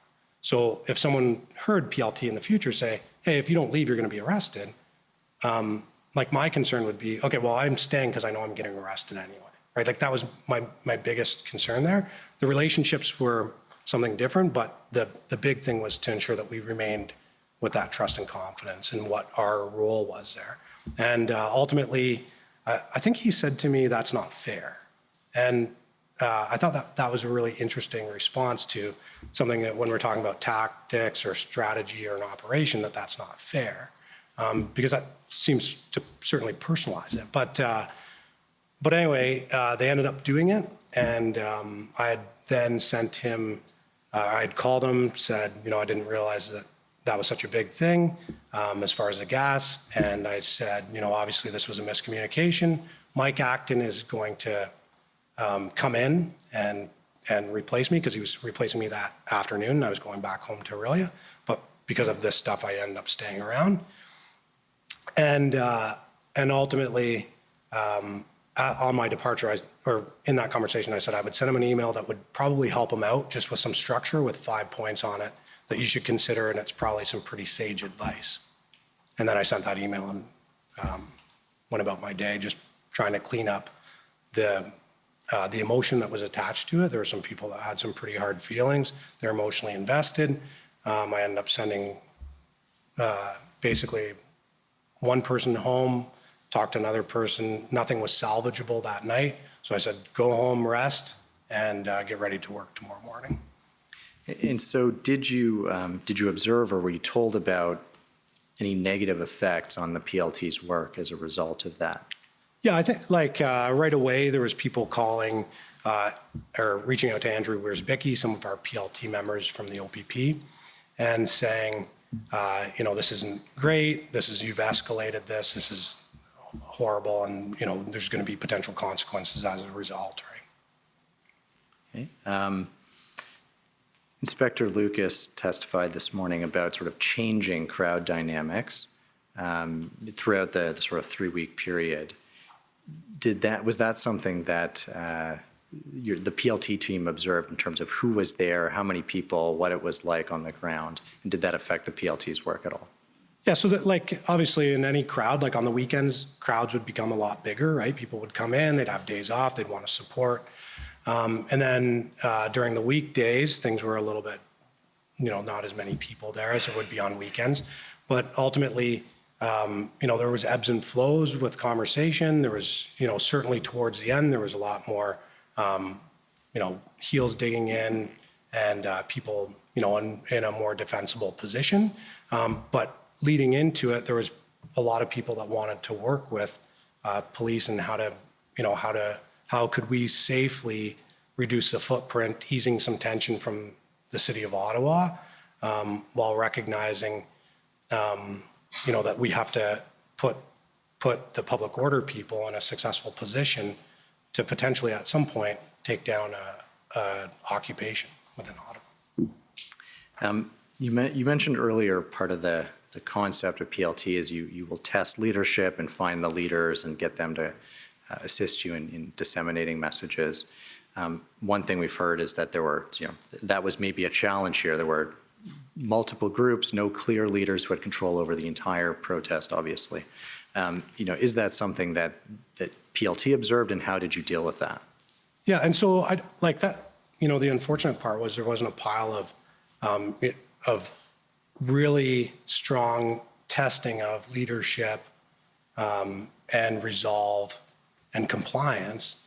I think you have 2 relatively large events that end up happening when it comes to Confederation Park, which you tested leadership and resolve there and compliance, to which someone obviously had the leadership and compliance to move a crowd of people out of Confederation Park.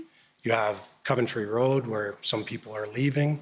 I don't know the exact details of all of the stuff that happened there outside of the emotion. But that day, that afternoon, I walked into the PLT office to introduce Mike Acton to people because he would be replacing me and have a little meeting there. And, in that meeting with those guys, I walked in and I was shocked because there was all PLT people in there.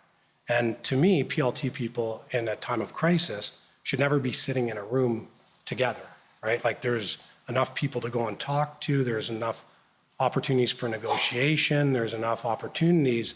And really what I saw was a bunch of wasted opportunities in that room. So I said, like, why are you guys here? And they said they hadn't had any direction or any permission to go and do anything right outside the Coventry Road. And so I said, okay, so if you guys were let loose, like if you guys were unhandcuffed and able to go out and do your work, what could you do? And, I don't know the exact numbers, but the one gentleman who's an OPS member says I could probably clear Rideau and Sussex by Monday or Tuesday. And then another guy says I can take care of this many people. I could probably get this many people to leave. I could probably open up a roadway, but we'd have to move them to a curb lane. I could probably do this. And so that was a common theme around that room. And so I ended up reaching in, like we're in middle management, right? So there's an incident commander. I reach over to John Ferguson and I say, hey, John, so like you're the staff sergeant here, and John's, been put into a really tough spot, right? Like John's not a PLT trained member. He's a crisis negotiator, and he's an absolute gentleman too. And so I said to John, like, so you're middle management, you're in charge here, you're hearing all this. What are your thoughts? Do you think that this can be done? Whatever, because really, John's in charge of that team, right? Like I'm there for guidance, advice, suggestions, learned experience over, since 2016 to current. And then in 2005, I was dealing with protests or civil unrest. And so I had that to draw on. And so I was trying to get John to give me his opinion on it. And he was saying, yeah, I think this is really good. So we tried to call Mark Patterson, tried to call Mike Stoll because I thought they were together. And there was no answer. And so in the absence of any direction, I said, how safe do you feel of letting these people go? And he said, yeah, I feel good about it. And then we got into the other room, and then he didn't feel good about it. And, good on him, right? Like, because really they needed to ensure that it met with the strategic direction of OPS command. But there was just so many opportunities that were there that were unexplored. So when you talk about, testing compliance, resolve, whatever, we had very minimal opportunity to do that, I would say. And can you just clarify, when you're talking about this conversation, were you in the room and a number of PLT members were telling you what they thought they could get done? Like what day is this? This is the day of Coventry Road. So we just cleared Confederation Park on the 5th. Okay. This is the 6th. I'm doing a handoff with Mike Acton, and then just brought him down there. And then there's this group of PLT members that are sitting around ultimately waiting for direction. Thank you. Commissioner, I'm about to move to a new area, and I see it's 3 minutes to 1. I wonder if now is an appropriate time for the break. Okay, thank you. We'll take the lunch break till 2 o'clock. The commission is in recess until 2 o'clock. La commission est levée jusqu'à 14 heures.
Order à l'ordre.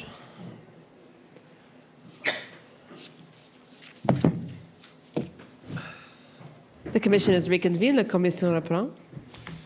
You ready to continue? Whenever you are, sir. Okay, go ahead. Good afternoon, Commissioner. For the record, Eric Brousseau, Commission Counsel. So Inspector Beaudin, I'm going to ask you now about your involvement in the Freedom Convoy. I'm going to take you to some documents. But before I do that, I just want to ask you one quick question. At one point, you raised, or someone on your team kind of raised a concern about the role that someone named Dr. Peter Collins was playing in Ottawa. Can you just tell us who Peter Collins or Dr. Peter Collins is and what his role was and what the concern was? Yeah, Dr. Peter Collins is a psychologist that works with police forces across the province. He typically deals with crisis negotiation, is my understanding. He's a great guy and a tremendous asset for policing in a crisis negotiation setting. And there was one meeting that I happened to be in where he had said in the presence of Chief Sloly and some other senior level members in the province or for OPS, and I happened to be virtually just in the room in this planning room, and he had said something about to the effects, and I think we talked about it afterwards, and he said it was a bit of a misunderstanding, but he said that PLT had taken it as far as it can go, and really moving forward, we need a negotiation aspect to this. And this was like February 4th, maybe, February 5th, like around that time, right? And to my understanding at that time from the members on ground was PLT hadn't been utilized appropriately to date, and there wasn't any, as far as an integrated command structure, there was no integration to date. And the other thing that was mentioned was that PLT would gather intelligence for this negotiation team. And so when PLT isn't gathering intelligence, one, that's fundamentally against what the role of PLT is. And two, it provides me an overview of a general lack of understanding of what the role of PLT actually does. And so for me, it wasn't necessarily like I like the idea of having Peter Collins engaged and involved in all that stuff. For me, it was a matter of kind of a scope of practice issue, as well as a confusion issue when it comes to, okay, who's dictating what a negotiation looks like with a crowd? Because there's certain fundamental crowd psychology principles that you would typically manage. And I'm not saying that I know more than Peter Collins, but there's some proven methods in policing that work. And I just don't know if, that's the right avenue when you haven't explored options yet. Thank you. If we could pull up OPP 6080, please. I think this is an email that you may have told us about this morning or earlier this afternoon. Kind of a handoff email as you were leaving Ottawa, or the plan was that you would leave Ottawa, and you were handing the reins over to Mike Acton. So if we can go down, I think you've written an email to Superintendent Patterson. If we can just scroll down to, and so can you just clarify for us who Mike Acton is, what his role was with the OPP? Mike Acton's the West Region Provincial Liaison Team Coordinator. So West Region for the OPP is typically like west of Toronto, right? And so he's the coordinator there. And this was an extremely large, complicated event. I think, people have said unprecedented, right? So we just wanted the right structure in place so that way we would be able to achieve success from a liaison perspective. So I'd asked Mike to come over. I believe in the work that he does and his capabilities. And I'd originally sent it to Mark Patterson. On the top of this, I ended up sending it to Diana Hampson, just because I wanted to ensure her that, it's not like I left Ottawa and didn't provide guidance or direction or some sort of support to get things on track for the liaison team program, so that way we didn't lose confidence in OPP management on ground, right? Like I want to be in a position where I can support the people that are doing the work. Right. And so was Mike then the most senior OPP PLT person once you left Ottawa, like on the ground in Ottawa? Well, Diana Hampson was there. Okay. And then Mike was there to support because Di had a pile of things going on, right? Okay. So Mike came in and filled my role in just trying to give sage advice and guidance, direction with his experience with West Region. There's obviously a lot of larger scale events that happen around Caledonia that he has been involved in. Got it. The second paragraph, this refers again to the PLT logs for evidence, and so I just wanted to clarify that, to your knowledge, none of the OPP's PLT logs were used in evidence for any sort of injunction. Yes. Correct? That's, yeah.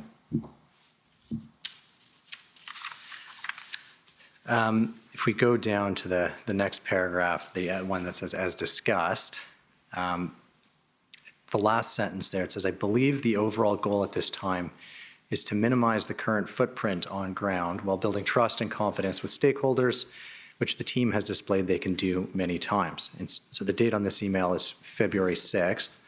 So by this date, which is 9-10 days in, had the PLT succeeded in minimizing the footprint of the protest?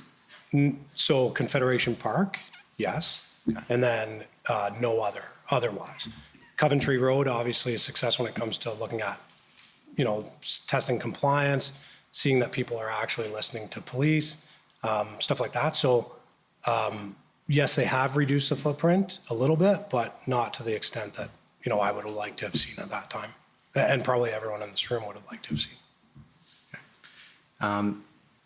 And then the next paragraph, a common theme on the wall in the PLT room is that the truckers want to be heard. Any efforts for communication with MPs, DMs, or ADMs may allow the group to save face, get a win, and go home. Many people are tired and probably looking for an exit strategy. Hopefully you can find some. So again, as of February 6th, what was the status of discussions about bringing in political leaders, MPs, DMs, ADMs, and making them part of a PLT-led conversation? So there has been an increase in interest, in my experience, when it comes to political people, especially at federal level, becoming engaged in protest talks with people that are involved in protests. And so if you look at the Wet Sweat and Solidarity demonstrations in 2020, we had 2 federal ministers that became involved. So if you are looking at negotiation mediation techniques, obviously you would want to, get ahead instead of ministers inserting themselves within a police setting. You would want to see, okay, if you're planning on doing this, please let us know so that way we can maybe leverage this so that way we can end up having a win of sorts for the protesters, as well as an opportunity for them to be heard and then hopefully carry on with their day, right? And so to me, I just thought if there's an opportunity there where government is wanting to come to the table, then we should probably capitalize on that opportunity. Okay, but as of this point, February 6th, that hadn't happened yet? No. And so there was conversations I had in the planning room, but nothing of any concrete that I was aware of. Okay, but you were involved in a sort of conversation that went down that road. Yes. So I want to take you to some of those documents. But I guess before I do, just if you can explain very briefly kind of how you got word that there might be some government interest in participating in a negotiation. Yeah, so I don't exactly know what date it was. It may have been the 10th of January, somewhere around, February, somewhere around there. But I had been called by Deputy Commissioner DeMarco, saying that the Deputy Minister of Public Safety Canada was looking to reach out to me, and then I don't know how that came to be, but ultimately that's how that came through. It was from Deputy DeMarco to myself, a call at night, and just saying this is going to happen. Is this something that you would be interested in assisting us with? Okay, and if we could pull up OPP 50108, please, and go down to page 2. I think this is an email. I think your witness statement says you received that call from Deputy Commissioner DeMarco on the 9th, and then you got this email the morning of the 10th, which will be up on the screen. If we go down to page 2, the first email. So this is, if we keep scrolling down, I believe there's more. This is an email from Rob Stewart. Who is Rob Stewart? Rob Stewart is the Deputy Minister of Public Safety. Okay. And so this is the sort of the reach out that Deputy Commissioner DeMarco had given you the heads up on the day before. And did you meet with or speak with your team after receiving this email? Yes. Okay, and just tell us about that conversation. Yeah, just wanted to make sure that we were in a good area as far as, what are some opportunities for us to achieve success? How can we capitalize on this opportunity if it comes to fruition? And what are some ways where we can have a win for everyone and basically denounce criminal activity and set up a meeting under certain conditions where people go home. Okay.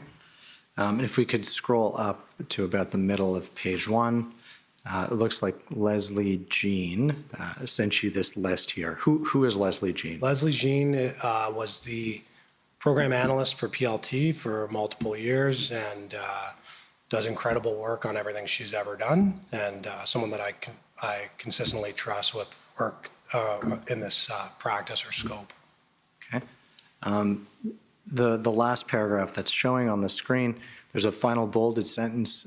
In Ottawa specifically, police have identified several leaders who are willing to engage with police. Who are those leaders? I'm not exactly sure the names that they had identified, and I think there's an email afterwards that I asked Giselle Walker, the provincial coordinator, to determine what that list would be. Okay. But it was your understanding, based on information from your team, that there were people who were prepared, people on the protester side who were prepared to have this type of meeting. Yeah, like I'm assuming Tom Marazzo was one name that came forward.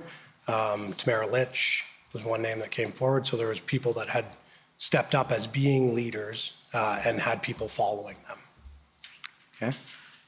The first bulleted point under governmental considerations, police are unable to solve the underlying issues.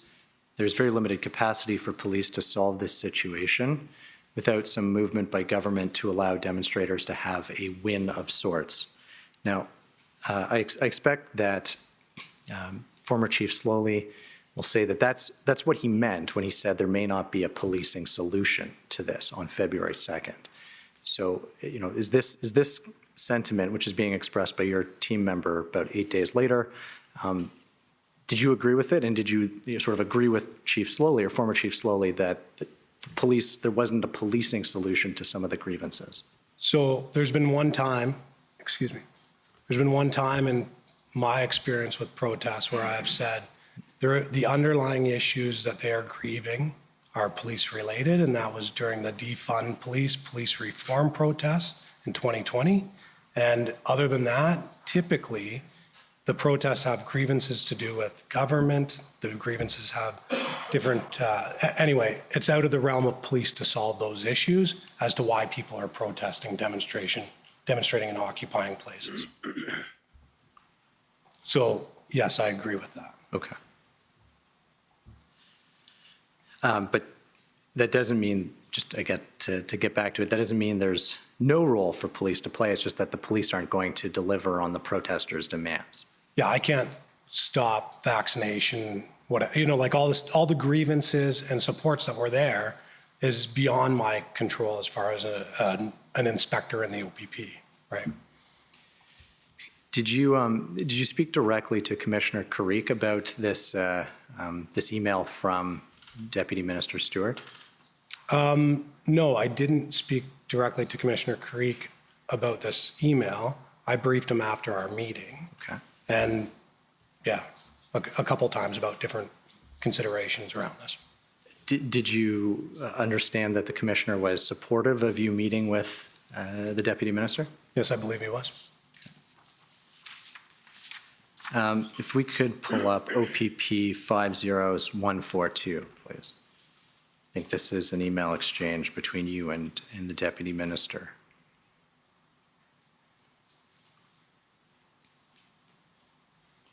And at the bottom of page 1, it's clear that you've sent the deputy minister an email, and you've said, as promised from our brief meeting. And so if you could just describe for us what happened at that meeting.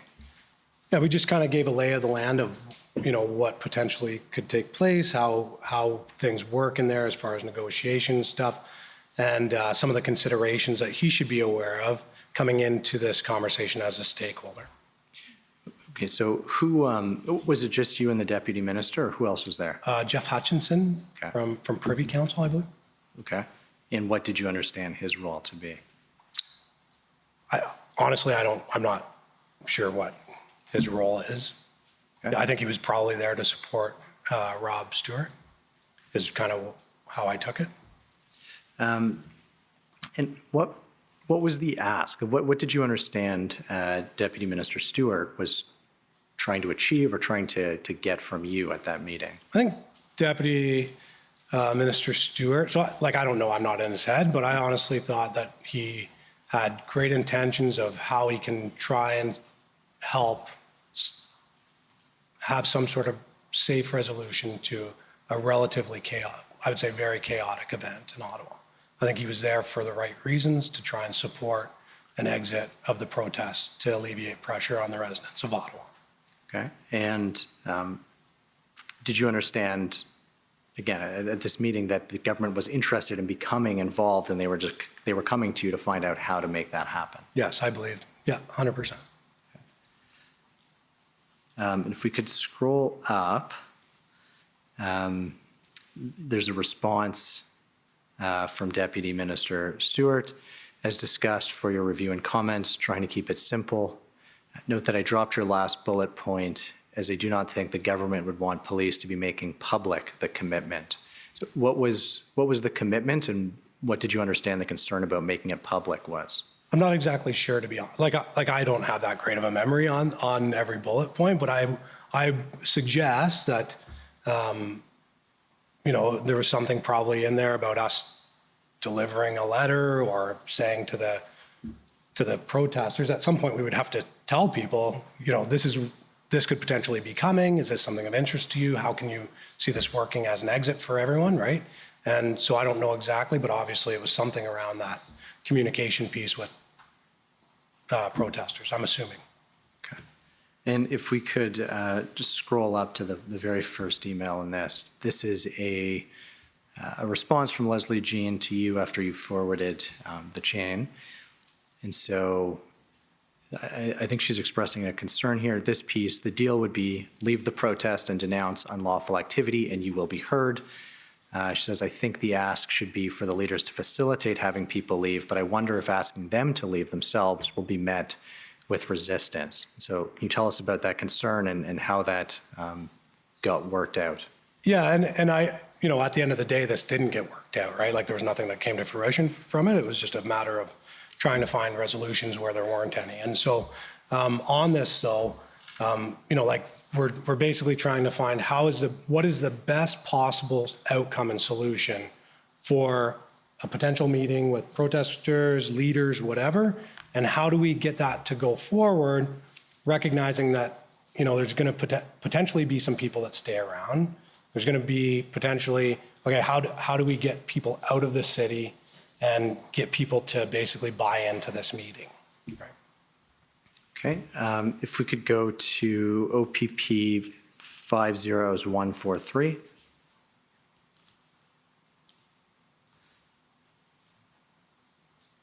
These are another series of emails connected to this. If we go to the middle of page 1, there we go. So this is you to Deputy Minister Stewart, Jeffrey Hutchinson, and Deputy Chief Ferguson is copied on this email. Good afternoon. Attached is a few considerations for the proposal. It is the opinion of Deputy Chief Ferguson that the letter go to her, and she will ensure the letter is disseminated to the proper people within her organization. So what conversations had you had prior to this email with Deputy Chief Ferguson? Yeah, I'd reached out to obviously this is OPS, right? Right. So I'm there to support and assist her. And so I'd reached out to her. We had conversations in the past about PLT. How is it basically working, whatever. So I was trying to support her. I understood that she oversaw the portfolio that PLT ran within. And so I had reached out to her to talk to her about this, if she approved it, and if there was basically if there's anything else that I can do to support, and she just told me to run with it, kind of. I think it's in an email. But basically, I just continued to go and on the understanding that I was supporting OPS. Okay. And the letter, what was the contemplated sort of scope of the letter or shape of the letter? At this point? Yeah. I'm not exactly sure what it looked like word for word, but it was the general idea would be there would be an opportunity for a meeting if there could be a denouncement of illegal activity, an exit from Ottawa, and there would be a meeting with ministers. Okay. Or, sorry, deputy minister or someone of their choosing ultimately. Was it? Like the actual people hadn't been worked out. I just want to clarify that. Sorry for interrupting. No, that's exactly what I was going to ask. Was it Deputy Minister Stewart who was going to be meeting? Was it, there were no names being sort of thrown around? No. Okay. If we could pull up OPP 50150. This is an email thread with RCMP Commissioner Brenda Lucky, as well as OPP Commissioner Carrique and yourself. And so the RCMP Commissioner has reached out to you essentially and said, I've heard from Deputy Minister Stewart. So what can you tell us about your discussions directly with Commissioner Lucky at this point? I just had email conversations with her, right? So on this, I think she ends up sending me like a piece where it's got red in it and there's some different considerations. But I ultimately look at it, I have my own opinions on that, and then I ask the commissioner if I'm good to go to respond back, kind of deal. Okay, and Commissioner Carrique authorized you to sort of deal directly with Commissioner Lucky on this? Yes, I believe so, yeah. Okay.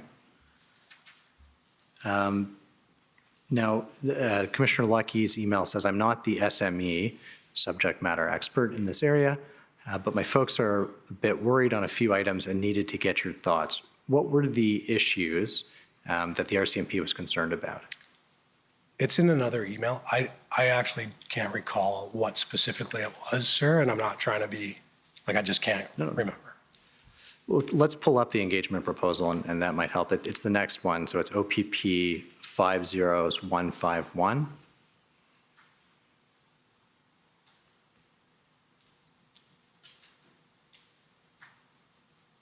So do you recognize this document? Yes. Okay. Is this something that you drafted for discussion with the Deputy Minister Stewart the previous day? I'm not exactly sure, to be honest. I don't know. I know this is kind of our discussion. I'm not sure if it came from me and my team or if it came from him based on our discussion, but this is representative of what our spitballing of ideas kind of look like. Okay. This was the proposal that was Yes. going between you, the Deputy Minister, Commissioner Lucky? Yes. Under the principles, the second point says, listen and explain the government's position, no negotiation. Can you unpack that for us? Was that something that, again, if you can remember, that you or your Yes. team had put in there? No, so that was something from government where they said that they would not have the ability to have negotiation authority. So they can't go there and meet with people and come up with have a negotiated agreement at that meeting, but they would go there, listen, be heard, whatever the outcomes were, that was all up to them and the group. But ultimately, there was no negotiation authority for them. Right, okay, so the no negotiation was going to apply to PLT's discussions with protesters? No. No, it was... It was going to be the government's, right. My understanding is the government's meeting with protesters would be that the government would have no negotiation authority within that meeting. Got it, okay. Yeah, and that's what I wanted to clarify that. What was your view on that? The no negotiation aspect in the proposal, was that going to make it sort of difficult to sell to protesters? I don't necessarily think so. I think there was people there that wanted to be heard, wanted an opportunity to have a meeting with people in power, and I don't know. Like, you would have to ask the protest group if that would have flown with them, but putting ourselves in that position, we were trying to explore opportunities to ensure success, right? Okay. And then just on the issue of timing, the last bullet point, in Ottawa, target Sunday, February 13th, which was 2 days after this draft, as the expected surge abates. Why was that timing chosen? Because during the weekends, there would be large influxes of people, and people would naturally be leaving the city on the Sundays, Sunday evenings, Monday mornings. Okay. And were you sort of generally supportive of this proposal as something that might work? Yes. Okay. If we could pull up OPP 50171, and if we can go to the bottom of page 4. So I want to just qualify that, yes, for a second. Sure. Just because, so when I met with my team, or not my team, I met with the PLT team, and we talked about, what is the potential of this working, whatever. I think someone had said, Tom Marazzo could potentially, have 60% of the people would potentially follow Tom Marazzo, right? And there's, and this is just people that have been talking to people on ground. There's no analytical run through of, okay, these are the numbers here, right? There's no equation to this. This is social science, and we're best guessing, right, at this point. And ultimately, Diana Hampson had said to me that day, regardless of how this goes, there's still probably going to be protests that we will have to deal with. Like that the police, when I say we, the police will have to deal with, right? So yes, it would work, I'm assuming, to reduce the footprint, get some people out of the city, which would then leave other people that would still potentially be there. Like, I don't think that, every single person in the city is leaving as a result of that. Right. But it would have reduced the footprint, as you say. Yes, hopefully. Okay. If we can go to the bottom of page 4, this is an email exchange. So now we're on February 12th, the morning of Saturday, February 12th, and you wrote to Deputy Minister Stewart again. You should have another quick conversation tomorrow morning. And it says, I have additional follow-up after consulting police partners. Had you, other than Commissioner Lucky, had you consulted any other police partners? No, Deputy Chief Ferguson, obviously, and then John Brewer, who's the Chief Superintendent in British Columbia. Him and I typically talk on a regular basis as a result of just mutual friendship, as well as our portfolios. His is similar to mine in BC, much bigger, of course, as a Chief Super, and I have the luxury of learning from his experiences in BC. Okay. And if we could scroll up on page 3, I mean, essentially Deputy Minister Stewart didn't want to wait until the next day because time was sort of the essence. So you wrote him back later that morning, and you've sort of laid out some of the considerations and concerns that had arisen. And so the first one there, it may cross the line between church and state. I wonder if you can explain that for us. Yeah, so in the IPRWASH recommendations, one of the big things is political interference or political direction to the police. And so that's always a big issue when we look at protests, demonstrations, occupations, for obvious reasons. And there needs to be a division between incident command and political direction, right? So that's why, for a variety of reasons, but when there's incident and OPP detachment areas, an incident commander or major critical incident commander will come from another area. So that way the detachment commander can run his office and work with police service boards and other people that potentially may influence them. So it's just this layer of insulation, right, from political interference. And so that's obviously something that we wanted to make sure that wasn't the case. Rob Stewart never directed me, never gave me, in fact, he went there asking for help. He was by no means in any way politically interfering, and he was there to try and see and find ways to support. Okay. The next paragraph, page 1, principles, second bullet, no negotiation. I asked you about this before, but just maybe this sort of refreshes your memory. Negotiation should never be ruled out. From past conversations with you, your team would not have negotiation authority. It should be expanded as negotiation authority.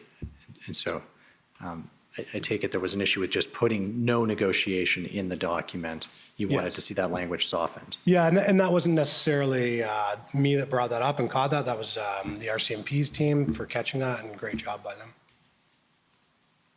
Okay, and then on the last point there, second, coordinated police messaging and action should occur in a unified manner. This is unrealistic, particularly this weekend. Why did you think that was unrealistic? That was something that was sent from Commissioner Lucky to me. Okay, so you were passing on I was just, yes. the RCMP's concerns? Just please remove this portion, is ultimately what I'm saying. Okay. And if we could go to the top of page 3, Deputy Minister Stewart responds to you and raises a number of questions, essentially, in those bullet points at the bottom. And if we could just go through those briefly, and if you can tell me whether those were ever sort of addressed in a conversation. Would the signatory of the letter or the person who goes to the meeting be putting themselves at risk? Is that a big concern? That wasn't a big concern for me. Okay, why not? Well, I think, Inspector Moore or Superintendent Morris spoke to it as far as the violence and stuff in the group. And so to me, there wasn't a pile of risk there. I personally wasn't concerned, but I know that there would be obviously some sort of assessment from someone before that would happen, right? As far as who's identified from the protest group that would be in there. And I'm sure there's people that the government probably wouldn't want to meet with as well, right? Right, which that takes us down to the sort of third point about POI sheets, and there was a concern about who was going to be involved in that negotiation. Did it ever get to that point where you shared a list of names with the government and they raised any issue about that? No, because I think the next day he called me in the morning. Is this Saturday?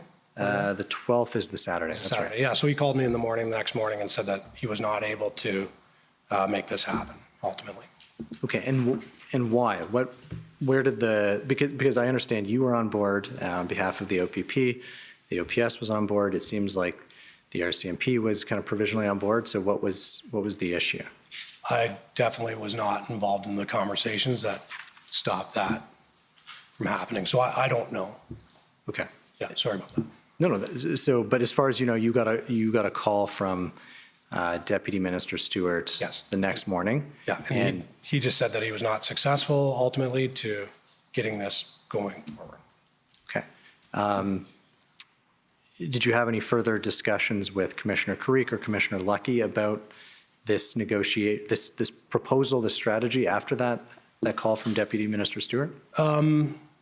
No, I'm sure that there was emails. I know I talked to Deputy Chief Ferguson, and there were some emails. I know in his response to me, it was a matter of if we still wanted this to go forward, there would have to be a letter from Brenda Lucky to the federal government requesting this. And that was on this day. So I'd explain that to Deputy Chief Ferguson. Okay. And as far as you're aware, that letter wasn't sent? As far as I'm aware, it wasn't sent. Okay. If we could pull up OPP 50164.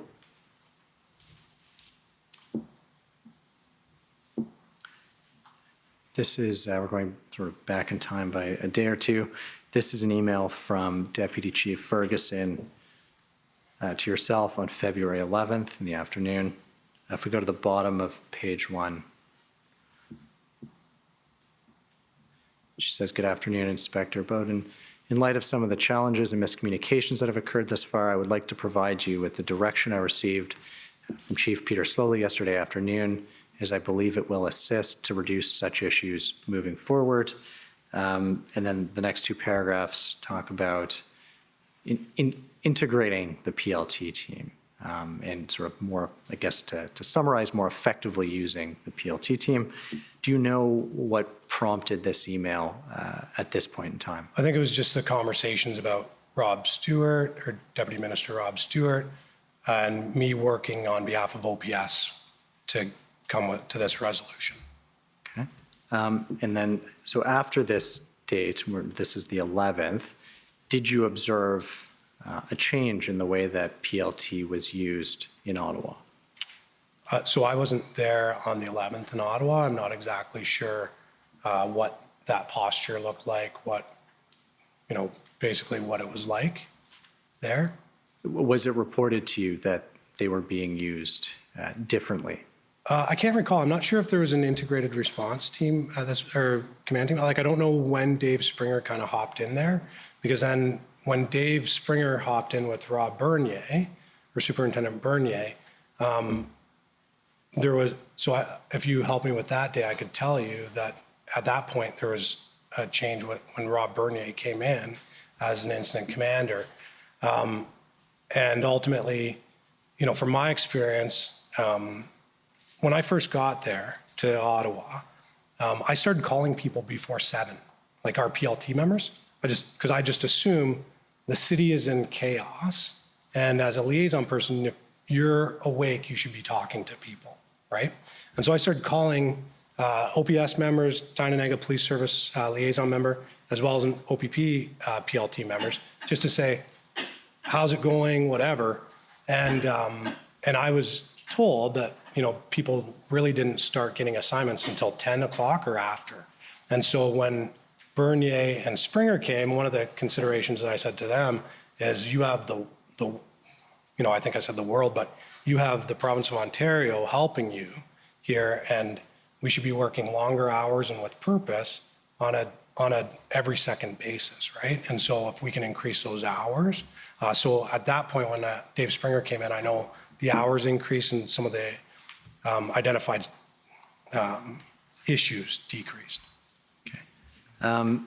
And then again, I know you weren't necessarily directly involved, but what can you tell us about how PLT was used in the sort of enforcement action towards the end when the POU plan was being put into place? Yeah, so I'd been sent back to Ottawa on the 15th of February to assist with that messaging. And I know there was conversations about, well, is this messaging really too hard? We're telling people to leave.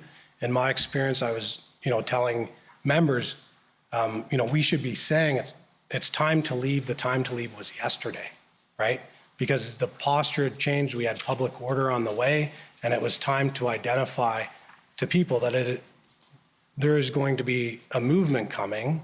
It's coming soon, and we would be highly criticized, I think, if we didn't allow people to get out of the city, right? To leave, to pick up their stuff and go, and really reduce that footprint. So for me, it was extremely important, as well as Giselle and the rest of the team, to ensure that we were providing the most clear, accurate information as possible to ensure that people were on their way out.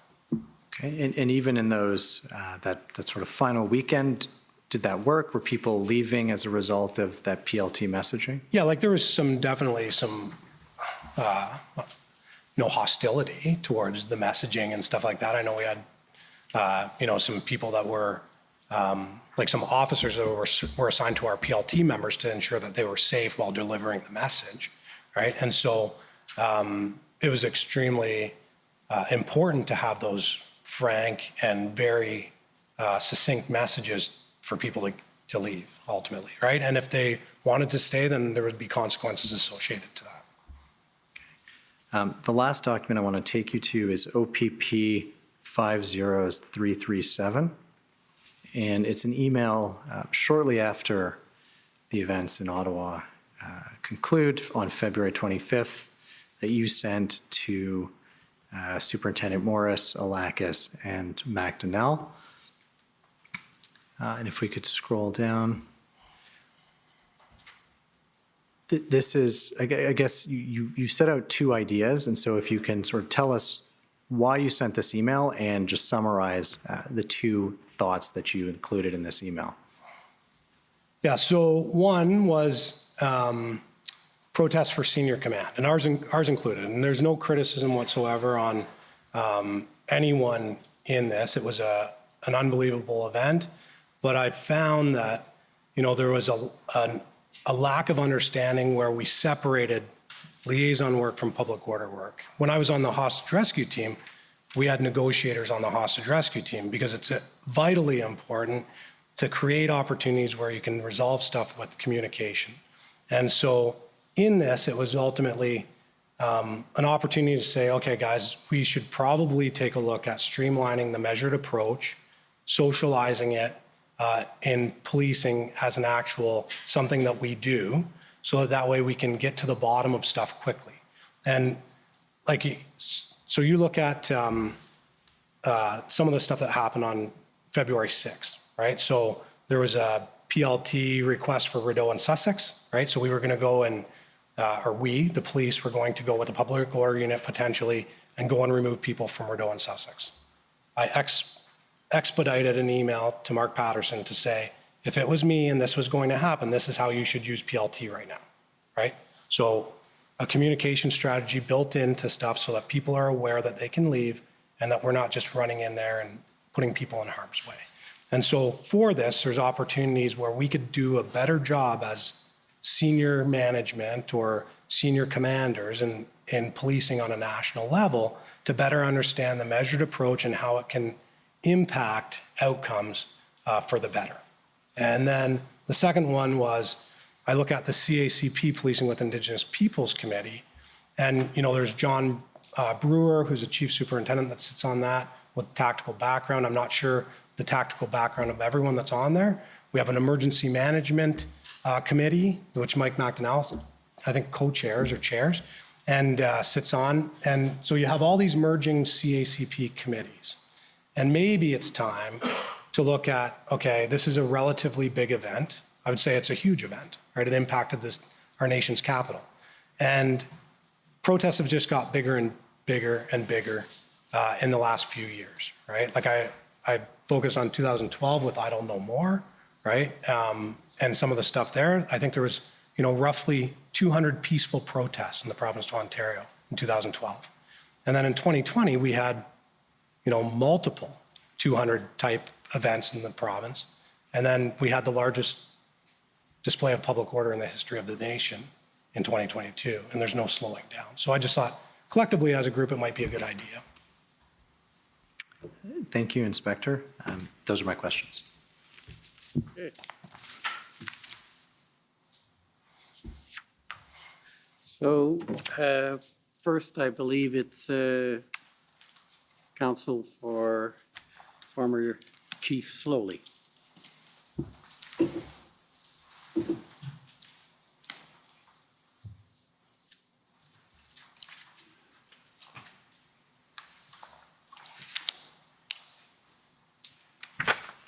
Thank you, Commissioner. Superintendent. Yes, sir. I'm Tom Carrique for Chief Sloly.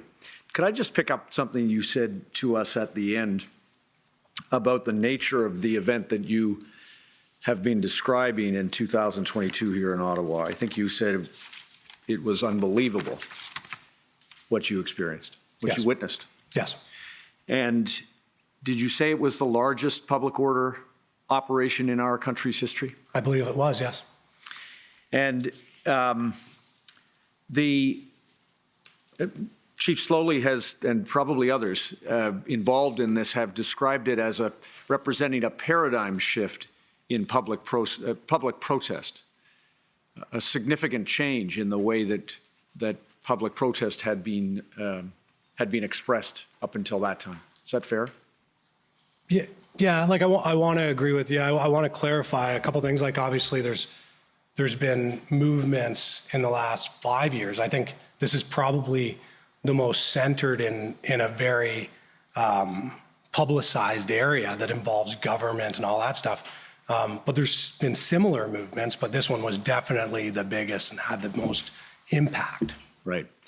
You have been involved, as you've told us, in attempting to resolve public protest in many other circumstances. Can you give the Commissioner a sense from your experience of what made this different first of all, is it the scale of the protest that you observed? Yes. And would you say that the scope of it, in terms of its affecting an urban area outside of Parliament, paralyzing the city in the fashion that it did, would that represent a reason why this was an unprecedented occurrence? Yeah, it was scale and scope, and it was, it impacted a lot of people, right? And so like when you look at some of the different things that are happening, I always think, okay, if this is going to impact people negatively, how many people are going to be impacted? And I can tell you there's some stuff that's coming up that I would be concerned about. Well, and I want to come to my friend Mr. Brosseau has already taken you to the after action memorandum that you sent, I think February 25th, in which you flagged for your command some issues that they should be thinking about, we should all be thinking about, as directly relating to this new experience that you had. Okay. And in addition to that, just go back to your experience and this protest. Would you say that the demeanor or attitude of the protesters was different than you had experienced, having regard to the scale and the scope? No, their demeanor wasn't really, to be fair. Like there's certain things in crowd psychology or dynamics that you can do to prevent certain things, right? Like when you look at human decision-making processes, you look at risk, reward, effort, provocation, excuses. You have the same outcomes when it comes to those 5 things. It's just a matter of, I think the scale and the scope, but as far as the dynamic in that, I don't think it was too far different than other instances. Is that clear? Sorry. Sure, it is, and maybe I can get your help with this. We have learned from other witnesses that this protest featured a lot of people protesting about different things. That's new for you too. Okay, so is that fair? So there's typically divisions in protest groups. Like that's something that we actually teach on the course. Is it's hard to because people end up hijacking protests. I don't know if that's the right word, but people will come in and hijack. And sometimes when you ask people, what are you protesting on day 1? And then on day 12, you're like, okay, if you ask, what are you here for? What does success look like? What can I say or do to get you to leave? Sometimes that ends up morphing, right? Because you have these, you have people that are dealing with each other. You're dealing with a human capacity, right? So things end up changing as a result as things evolve. But there is division within protest groups on a regular basis. This one was just so, I think the scale and the scope magnified that. Okay, got it. So then, in your experience, this one featured, although I take your point, or we all take your point about the idea that people might come to a protest with different things in mind as grievances, this one amplified and magnified that phenomenon. Yes, sir. Okay. Now,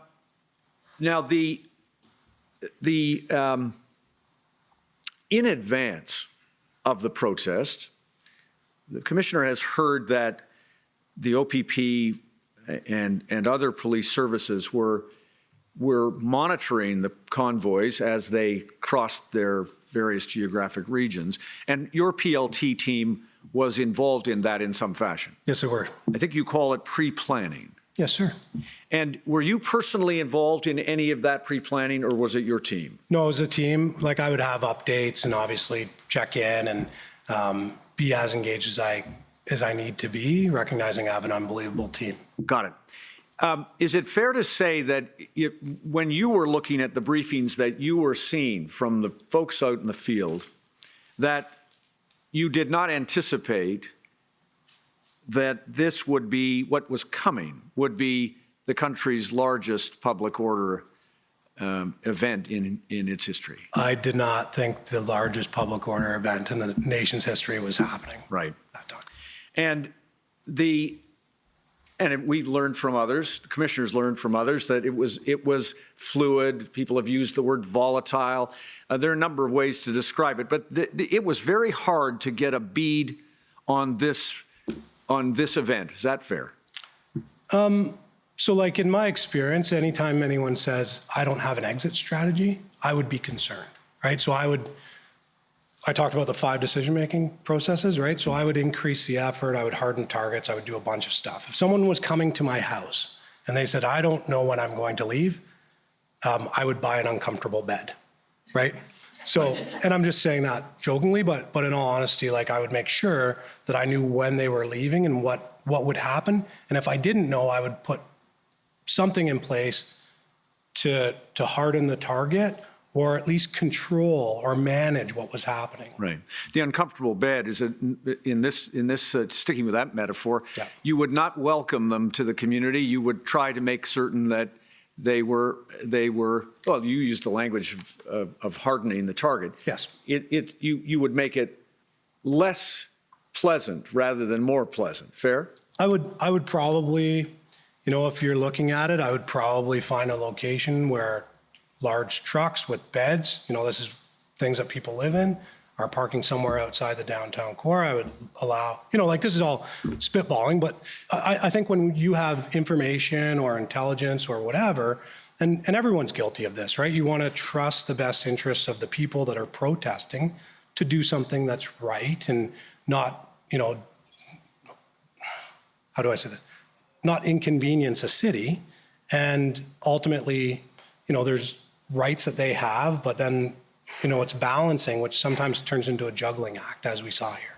And one of the things that was, again, back to your team and the best information you had, nobody predicted or could have predicted that the protesters would get that balance so badly out of whack. Is that fair? Yeah, with them just not having an exit strategy, I would be a bit concerned as far as what that looks like. I think that there was conversations with PLT members with some of the protest people around the 21st of January-ish that said, I'm going to come there and paralyze the city. And that was shared with OPS at that point for them to take into consideration, right? Shared by OPP PLT or up through? OPP PLT to their individual meetings, because they have that group within Eastern region that basically share information with each other. Right. Got it. Okay. Now, when you got to Ottawa, I think you told us it was the 3rd of February. 3rd night, yes. And you participated in the events that you described to us. You had a chance virtually, I think, to meet Chief Sloly and other people in the command. I never met with Chief Sloly, sir. Were you present at meetings with Chief Sloly? So I was in this planning room, and so I was sitting off to the side, and then there was meetings happening, and I was off to the side. So I never once saw him on screen. I'm got it. Kind of like this. Okay. And so from the information that you have directly, your own direct knowledge, you would tell the commissioner that Chief Sloly didn't interfere with any of the OPP PLT operations. Is that fair? Nothing that I saw. Okay. And you wouldn't, were you told at any time by your team, or I suppose it would be the OPS PLT team, that Chief Sloly had included them in those meetings that you're talking about having attended when you got there, for example, starting February 1? Yeah, I was told that Chief Sloly had talked to the OPS PLT sergeant, or sergeants maybe, before I had arrived. Okay. And in terms of the what you learned from Acting Deputy Chief Ferguson, can I just show you, get your help with one document? This would be, please, Mr. Registrar, OPP 171. So that's I think that comes with 5 zeros. Just get your help with one thing. I think you were asked, just while this is coming up, Superintendent, I think you were asked by, that's the 12th, just if we could just stop there for a sec. Just go down a little bit, sorry, please. And one more, scroll down, just to set the context. You reviewed some of this with us earlier, or is that the bottom? Then please, there we go. So there you are, February 12th, you see that 11:47 to to the Commissioner of the OPP, among others, Deputy Commissioner, please check the list of leaders. This is the chain, of course, with Mr. Stewart that you talked about. Commissioner, for the sake of time, I'm going straight to you for the below confirmation that you are approving of the following with Deputy Minister Stewart through conversation. I will call for your approval. Note the quick turnaround respectfully. And now please just go up. That's the 12th in the morning. Commissioner Carrique says, thanks, good advice to me. It does not bind the police to anything. Is the Deputy Minister aware it is subject to Ottawa Police supporting the overall strategy? And then please just a little further up, and you write back to him, yes, he has been told, that would be Mr. Stewart has been told that. And you described you were in continual contact with Deputy Chief Ferguson, who has sent an email I will forward to this group for awareness. And then you did that. Please, could I show the witness OPP 163 with all of the preceding zeros?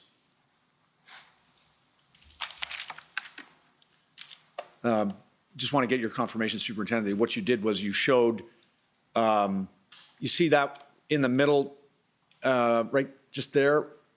Thank you. At 12:06, just after that conversation electronically that you had with the Commissioner, you said from OPS, and you forwarded Deputy Chief Ferguson's email of February 11th at 2:44. Do you see that? Yes. And that's what you were saying to the Commissioner. Yes, I've been in touch with OPS. Yes. It's covered. Yes. Scroll down, if you don't mind, please, just to confirm one thing. What you learned from Deputy Chief Ferguson was that to the extent that there had been any doubt about anything as to PLT, Chief Sloly had confirmed that in the second paragraph, Chief Ferguson writes, I was directed by the Chief to ensure our PLT team is fully integrated to a level of my satisfaction. In order for that to happen, I need an understanding from you, subject matter expert, on how that can be done. And you had continuous dialogue with her. So the issues about the federal government's possible negotiation with protesters was run through OPS through Deputy Chief Ferguson, correct? Yes. And I expect Chief Sloly is going to say he had didn't know about it until now, but didn't need to know about it because that authority had been given to Deputy Chief Ferguson. You didn't engage with Chief Sloly.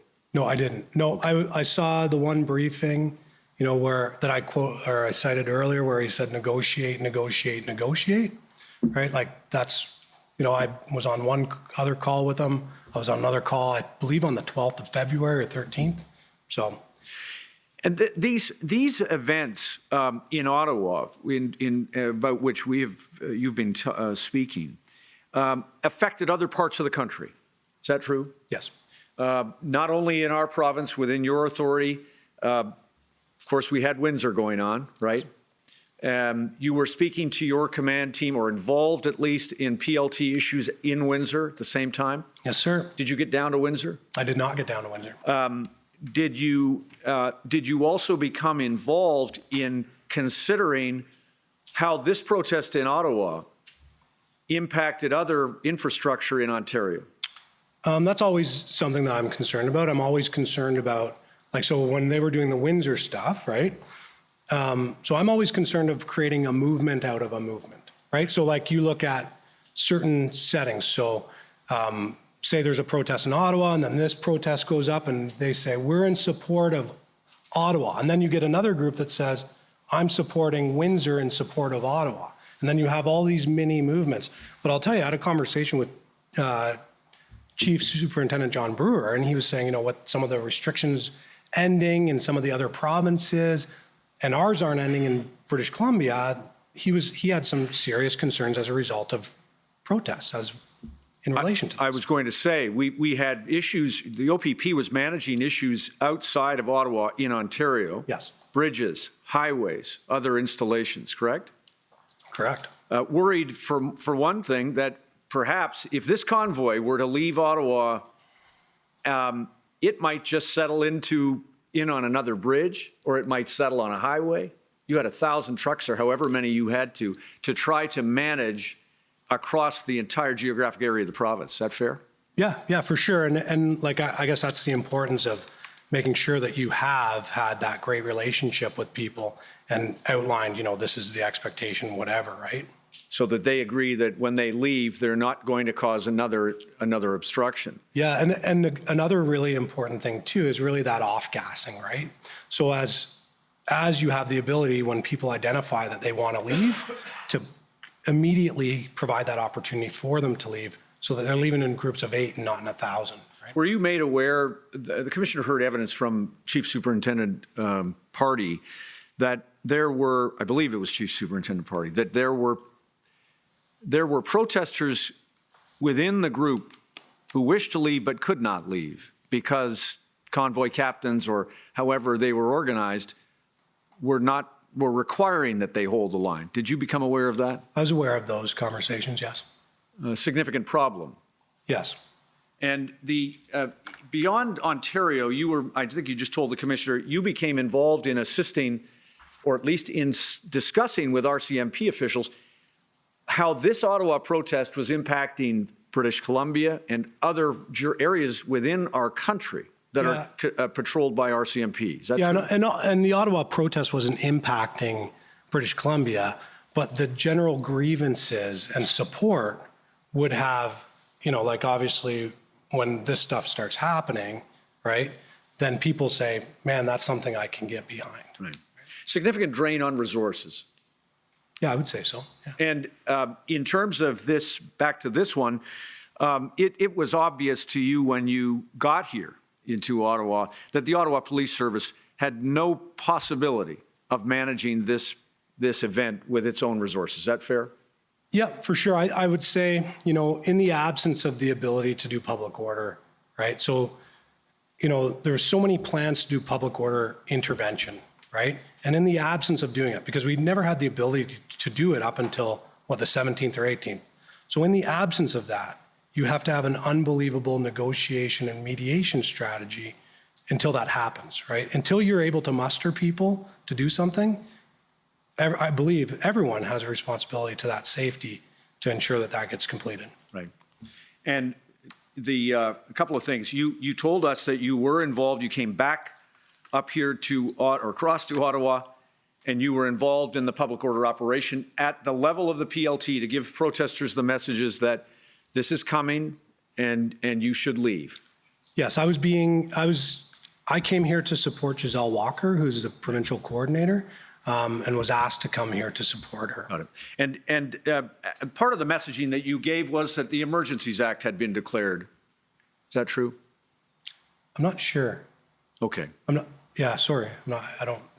You didn't take part in the drawing of the drafting of the message that was being handed to protesters? Or? Oh, yes, sorry. Yeah. So on that came across to PLT at some point to say, does this make sense? Because basically we just wanted consistent messaging to go out, hand it out, so people were aware, and also go out on social media. Got it. And one of the consequences that you told the commissioner, you explained to protesters about the consequences of not leaving would have been all of the consequences that he's learned about concerning the Emergencies Act. Sorry, I don't. That was a terrible question. You told the protesters, and the worst part of that is it counts against my time. Oh, no, sorry. You told the protesters that the consequences of the Emergencies Act would be applied to those who did not leave voluntarily. Yeah, I believe that's in the messaging. Okay, got it. There's a bunch of, sorry, go ahead. No, I didn't mean to interrupt you. Last question. Your interview summary refers to OPP Superintendent Dan, I hope I'm pronouncing it correctly, Alakis? Alakis, yes. Who advised you on the 8th of February that words to the effect, you said, that the OPP would be taking over operations in Ottawa. Do you recall him telling you that? Yeah. And now, did you know anything about how that was meant to happen or anything more about it than that? No, like reflecting on it, like looking back, maybe it's Carson Party's team that went to assist or whatever. Got it. And you were part of those, and you did appear at some of the integrated planning cell meetings. I think there are minutes that show you. Yeah. I went in and I think I spoke at 2 of them. Yeah, okay. Superintendent, thanks very much. Thank you, sir. Thank you. Next, call on the Government of Canada.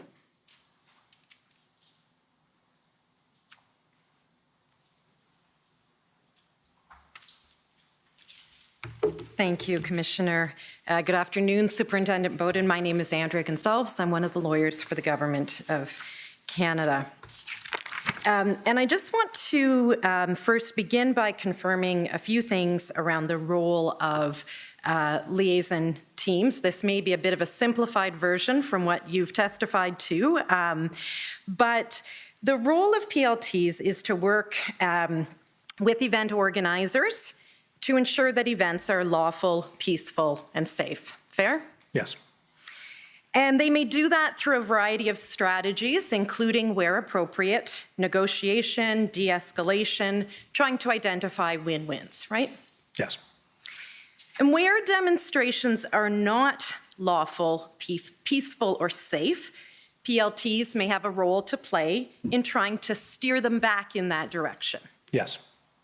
PLT strategies can also be helpful in reducing the footprint. We've heard you say that several times, right? Yes. And by reducing the footprint, again, perhaps this is simplified, but we mean using techniques to encourage as many people as possible to leave the protest zone voluntarily without police enforcement. Yes, or like, to me, put people in a tactically advantageous position so that way if there is a police operation, that there would be a better opportunity for success that would be safe for all the people that are there and for the police officers that have the responsibility to go and enforce that. Right, and success in that respect meaning diffuse it, bring it to an end with no or minimal risk to officer or protester safety, minimal damage being done, that sort of thing. Yes, ma'am. And reducing, I think we're agreeing here that reducing the footprint is especially important when public order units will be engaging in enforcement action to bring a demonstration to an end. Yes. And sometimes that may be necessary, for example, when a protest has become illegal and there's a need to restore the rule of law. Yes. And so PLT involves an element of negotiation, but also you spoke about communication and education, ideally education before enforcement, right? Yes. PLTs build messaging around the potential consequences if protesters don't leave voluntarily, because those consequences can act as an incentive to leave. Yeah, for sure. Like what I was talking about, like obviously the risk, you want to increase risk, right, to remove people from doing stuff. Right. Right. The stronger the deterrent, the greater the effect it's likely to have in getting them to go home. Typically. And for those who might be thinking of joining an ongoing protest, messaging negative potential consequences can also act as a deterrent to joining, right? Yes, ma'am.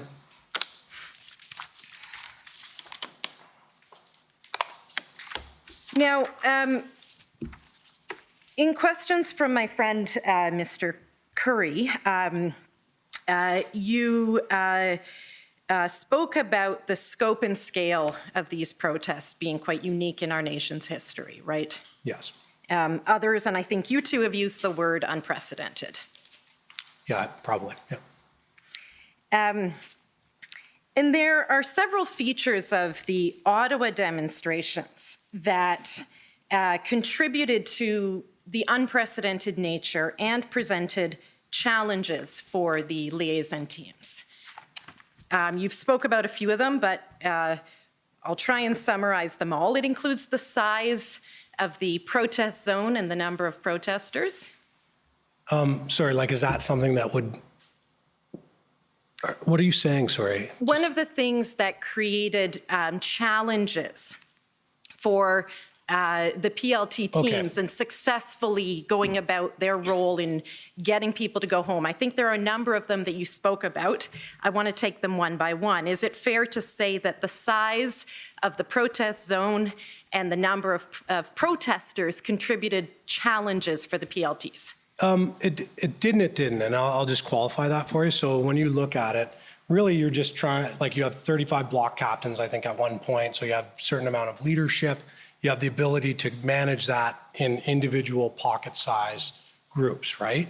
And so, you know, if you're able to work through a process of mediation, whatever, and there's a group of people that are willing to work with you, then really the size is really bad and it looks overwhelming, but the tenets of negotiation, mediation, whatever, don't really necessarily change. And the work of PLT, if done appropriately and given the ability to do it properly, can still manage that regardless of the size. But it does add complications as far as you're not being aware of what exactly is in that crowd and potential conflict as a result.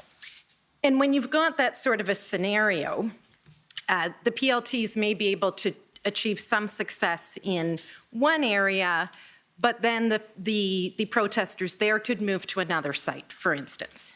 If you're doing if you're doing hard tactics, right? Like, so if you're taking over streets, right? Taking them, and then you have to kind of own them for a bit, right? And so when you're looking at hard tactics, cool. Yeah, for sure. People would have to potentially come back there or whatever. But if people voluntarily leave on their own through mediation negotiation, and that's our world, right? So if they leave on their own, the odds are they're not going to come back to that space. In this case, though, we also had more protesters, more trucks coming in every week. It wasn't a static crowd the entire time, and that presented a challenge as well, right? Correct, yes. Described as a volatile, fluid situation. You spoke about the dynamics changing and evolving over time, right? Yes, yeah, they were fluid, for sure. Over time, the protesters become very entrenched, right? This is one of the challenges that were faced by the PLTs. Yeah, like at the very end, they were entrenched. I think throughout the protests themselves, we didn't really actually test compliance or resolve a pile, right? You're aware of OPP reporting about one Farfada member saying he will leave only once he has regained his freedom or when he is dead? I didn't know that, but there was definitely some very strong ideologies within the group.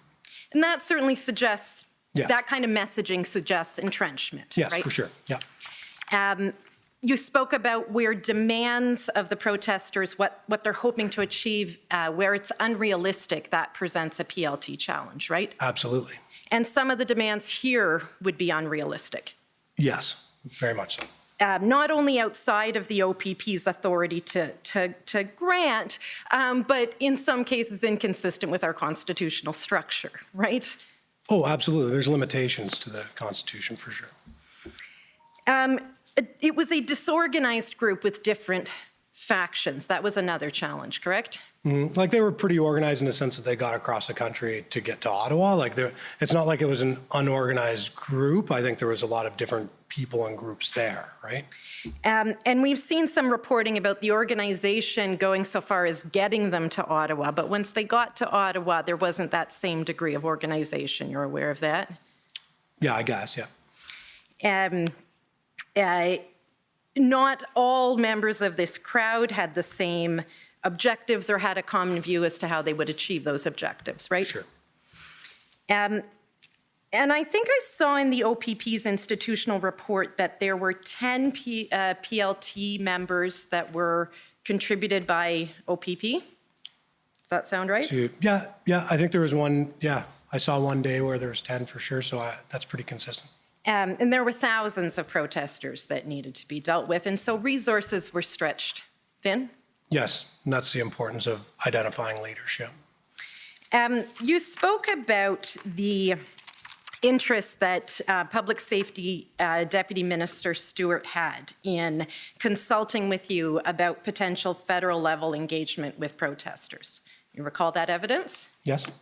And you understood that he was looking to you for this consultation so he could provide informed advice to ministers, right? Yes. It wasn't his decision to make. You understood that? Yes. And in fact, no decision was made at the time he approached you about whether there would be this kind of engagement. Absolutely. And when you're looking at the idea of engagement or liaisoning with protesters. You're doing that from a police perspective. Yes, ma'am. You spoke about the importance of not having government interference in these police operations. That's correct. Yeah, it's happened before in the past, right, where we were surprised by government becoming involved in police operations. So if you can head that off, that's probably the best way to do that, right? And by the same token, you, as a member of the OPP, would not be trained in or fully understand the perspectives of the governmental decision makers. Absolutely, yeah. And you're aware, sir, that on February 13th, Mayor Watson of Ottawa had come to an agreement with one of the convoy organizers, Tamara Leach, to move trucks from the residential areas of Ottawa up to Wellington Street. Yes. I take it then you're also aware that that agreement, and if that had been followed through with, then they would have had a meeting, right? Yeah, I don't know the intricate details about what the plan was there, but. But you're aware that that fell through? The meeting? Yes. Or, okay, I am, yes, now. At least in part because some of the protesters who were parked on those streets did not want to comply with the agreement, right? Sorry, I didn't hear your answer. You're aware of that? I'm aware of it now. I just, yeah. And that suggests that there was a problem of the purported leaders of the protests getting that buy-in, getting that compliance from the group, right? Yes. By February 15th, according to the OPP's Operational Intelligence Report, there was no clear pathway toward reaching a satisfactory resolution that would see the protest group voluntarily end their action and depart the Ottawa area. You aware of that? Yes, I believe on February 15th, for sure, that would be the assessment. I think after February 13th with the mayor's stuff and then it not happening, there would be obvious, like that's the issue with not testing, resolve, compliance, whatever at the beginning, right? Because if you go to a group and you say, hey guys, just for the sake of it, can you move to a bus lane? And then you watch and you see how much juice people have within the group, what this looks like, whatever, you have that ability to actually see if there's leadership there, if they're a unified group. And then you have the ability to tactically deal with the people that are not in compliance or, and it just kind of separates people, right? And so what you're trying to do is have focused, targeted, strategic enforcement as opposed to a blanket enforcement of everyone that's there. And I said the date, February 14th. We don't have time to pull it up, but I'll just note for the record, OPP 403427 is where that appears in the report. Chief Superintendent Party testified to the commissioner on Friday that by February 13th, police had exhausted all negotiation, that negotiation with the protesters had reached the point where it was proving to be futile, and you wouldn't disagree with the chief superintendent on that? Well, him and I have different backgrounds when it comes to negotiation, mediation, whatever. Like I would say there was opportunities beforehand. I think those opportunities weren't, captured. But ultimately, yeah, at some point, there needed to be some sort of intervention outside of mediation negotiation. And so by the time the Federal Emergency Act measures come into place, the PLT role shifts from negotiation, et cetera, to communication and education regarding the consequences of protesters sticking around Ottawa when the enforcement activity begins, right? Yes, that's on, I believe, this 15th, 16th, something like that. And you've told us you were involved in reviewing the notice to protesters to make sure that it was serving that function of education to get people to go home, right? Yes. And my understanding is that it was important not only to message the potential criminal offense consequences, but also measures that were specific under the Emergencies Act, like the prohibition on bringing children, for instance. That was part of the messaging. Yeah, I believe it was. I'm sure that it's, like, I don't have it in front of me, but it was tried to make it succinct, clear, so that people understood it. It wasn't like, this gives you this authority, this gives you this authority. It was a very broad, I believe, document. And I see the commissioner looking at me, telling me my time is up. If I may, Commissioner, one last question. Superintendent, you're aware that there was another convoy headed to Ottawa on February the 16th? Yes, I know it was in those dates, but yeah, there was another convoy from West Region coming over. And one of the things you wanted to be sure of is that the information was communicated to that convoy about the consequences under the Federal Emergencies Act if they were to travel to Ottawa at that point. Yeah, I wanted to make sure that they weren't coming. There's obviously tactical considerations for members on ground. One of the important ones is 360 defense, and I didn't want anyone coming in on the back end. Okay, those are my questions. Thank you. Okay, next call on the convoy organizers.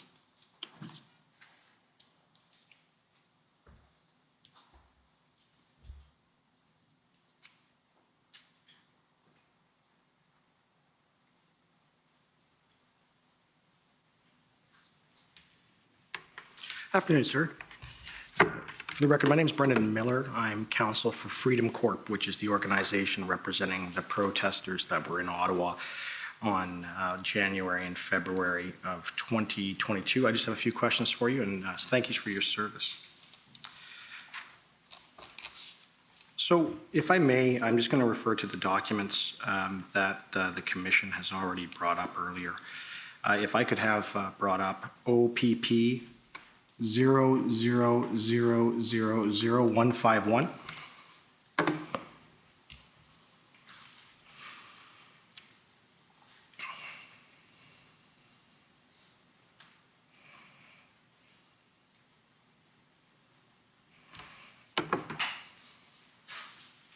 Okay. So, sir, just to clarify for everybody here and for folks at home, this is the engagement proposal that was worked on between yourself, the Deputy Minister of Public Safety, and Commissioner Brenda Lucky of the RCMP. Is that fair? Yeah, yeah. Okay.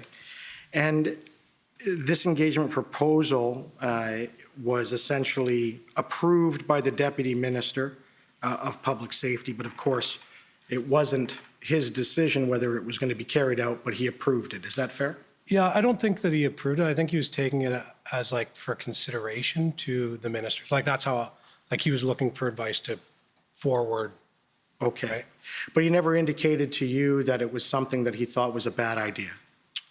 He never said that it was a bad idea. And he never indicated to you that anything but taking enforcement action was a bad idea? What's that, sorry? Anything but taking enforcement action against the protesters in Ottawa was a bad idea. He didn't say to you that you should cease engaging and that you should direct that there be enforcement actions taken. No, he never directed anything. He did not direct anything. Right. And Commissioner Lucky of the RCMP, she reviewed this proposal as well? Yeah, she had reached out to me. Right. And she thought it was a good proposal? She had some issues with it. Right. And those issues, though, weren't with respect to the engagement issue. It had nothing to do with that. Is that fair? Yeah, I think it was some verbiage. I think she talked about some people had some concerns, right? Right. And so in this proposal, of course, it says that upon an agreement to the proposal, you'd provide a police liaison in writing a commitment to government engagement at a later date. And that could be shared in a meeting with the protest leaders, right? I believe so. Right. So the plan was, and the recommendation is that essentially the government of Canada, the political branch of the government of Canada, would agree to a meeting with the protesters, but there would be certain conditions to that, and they would have to denounce anything unlawful and get out of downtown Ottawa. Is that fair? Yep. Okay. And In your interactions with the Deputy Minister and Commissioner Lucky after February 12th, 2022, did they tell you anything about what happened with this proposal? I think the proposal was kind of like dead in the water after the 13th when the mayor provided his letter. Right. And then it allowed the ability to see the outcome of that. Right. Could we bring up another document that was referred to by the commission? It's OPP 00000172.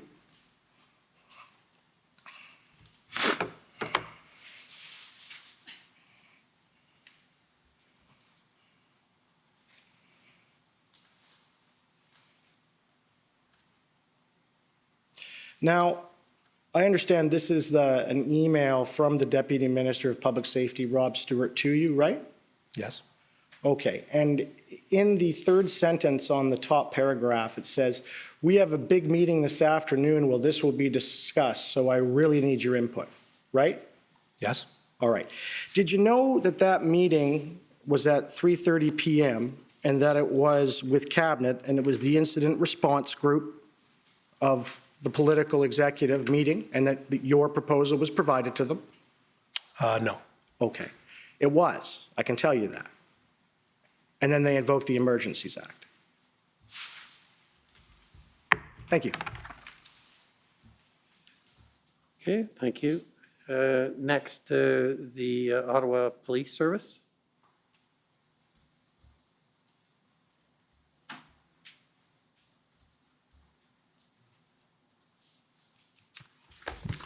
Good afternoon, Superintendent. My name is David Michikowski. I appear for the Ottawa Police Service.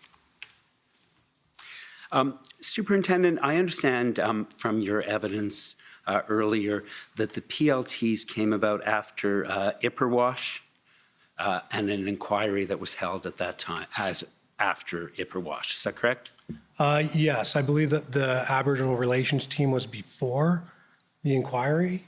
Like the inquiry in 2007, but the premise of it came out and the recommendations to support the Aboriginal Relations team was part of the recommendations. And so that's 1995, am I correct? 1995, yes, sir. And as a result, the OPP is very experienced in the PLT program and has a very well-developed program? Yes, sir. I believe we have 25 full-time members and 100 part-time members. And is recognized as one of the leaders in this area, certainly in Canada? I believe so, yeah. I believe the RCMP has an unbelievable program as well, especially in British Columbia. And the OPP, as a result of its considerable expertise, provides support to other services as well as training? Yes, sir. And the OPP is very experienced in the use of PLTs? Yes. Yeah. And earlier, we don't need to call up the document, but I believe we looked at the OPP's policy. And the policy provides for, after an event, discussing the lessons learned and then working to implement what we learned. Is that part of the process? Yes.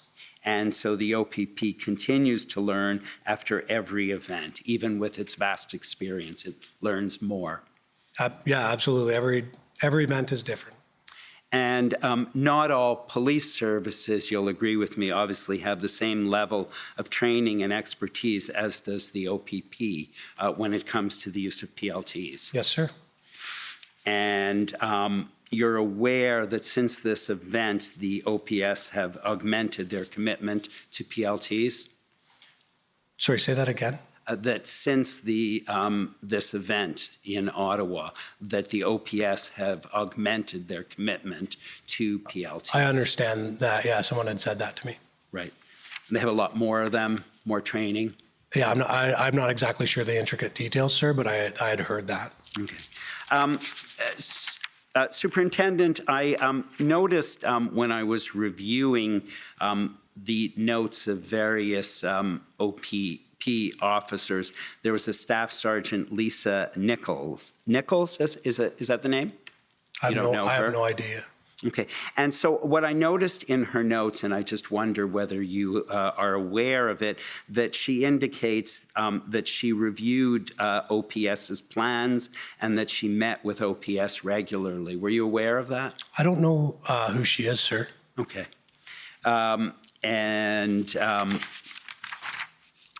If I could ask you to turn up OPP 0556, please.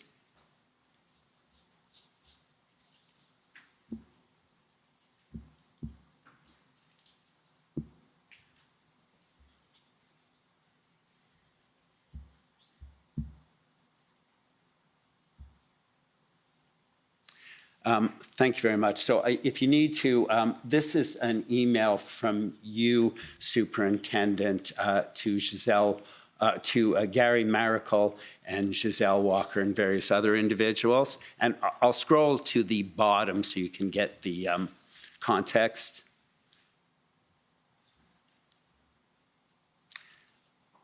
So you'll see at the bottom, if you could keep scrolling, please. Yeah, sorry, if you could just go up to where Chief Sloly, sorry.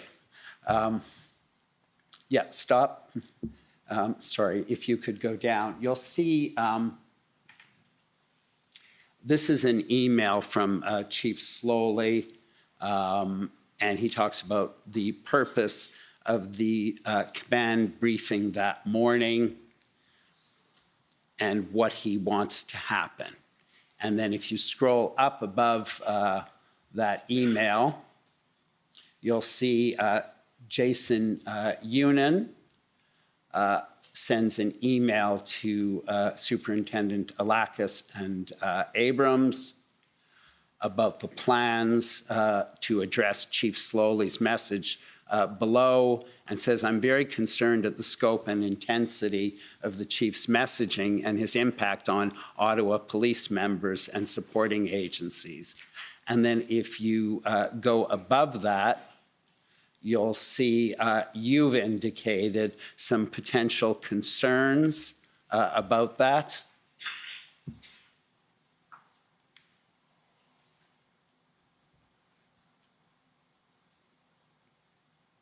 Okay.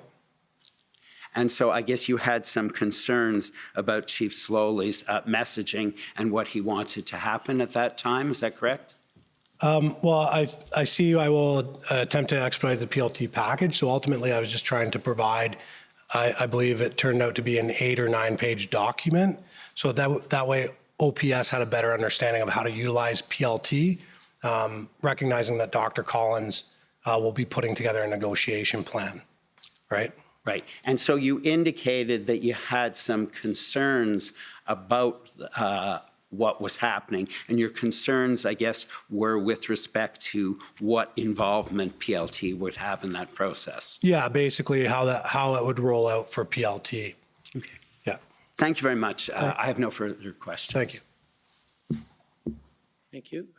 Call on the City of Ottawa.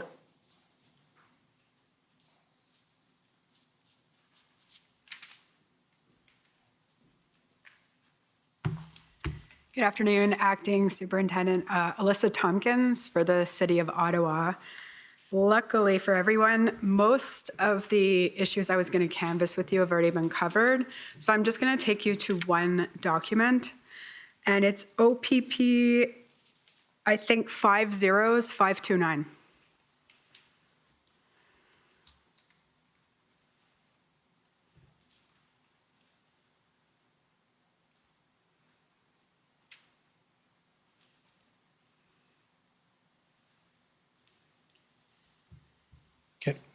So we see at the top that you're sending an email complimenting Diana Hampson, and I'll obviously go down to the email of which your compliments refer to, but if you could just perhaps explain to the Commissioner, who is Diana Hampson? Diana Hampson's a retired PLT member, probably watching at home, probably really happy with you right now.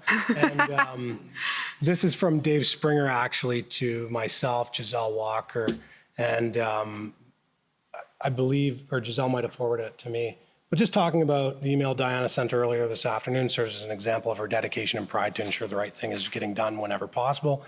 shared this with our PLU leads, and Staff Sergeant Govan made a point to inform our PLU command group, Ottawa, Durham, whatever, of its contents, which proved to be pivotal in our discussion. So I'm just passing this on to Superintendent Miracle, who's our bureau commander, making sure he's aware of all the great stuff. And I'm not surprised because Di's a dedicated officer. Excellent. So I wanted to look at, if we scroll down further, we'll see the actual email that, is it, I don't want to mess up the rank, Inspector Hampson or Staff Sergeant? It's a Sergeant Hampson. Sorry, I'm not the best with the ranks. Diana Hampson. Okay, Diana. So we see here right at the top of the page, so it's January 31st of this year, and she's sending thoughts, it looks like, to 2 persons at the Ottawa Police. Do you see that? Yep.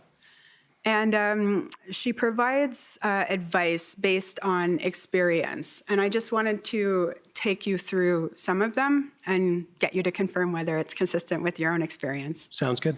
So if we can just go down to the second bullet, and it deals with injunctions. And she notes that recent academic literature shows why injunctions are not the best solution in resolving civil unrest, and negotiated solutions provide more sustainable solutions. It puts the court at the center of political conflict and puts us in a position to implement enforcement clauses, which in this case may not be feasible, towing numbers arrested.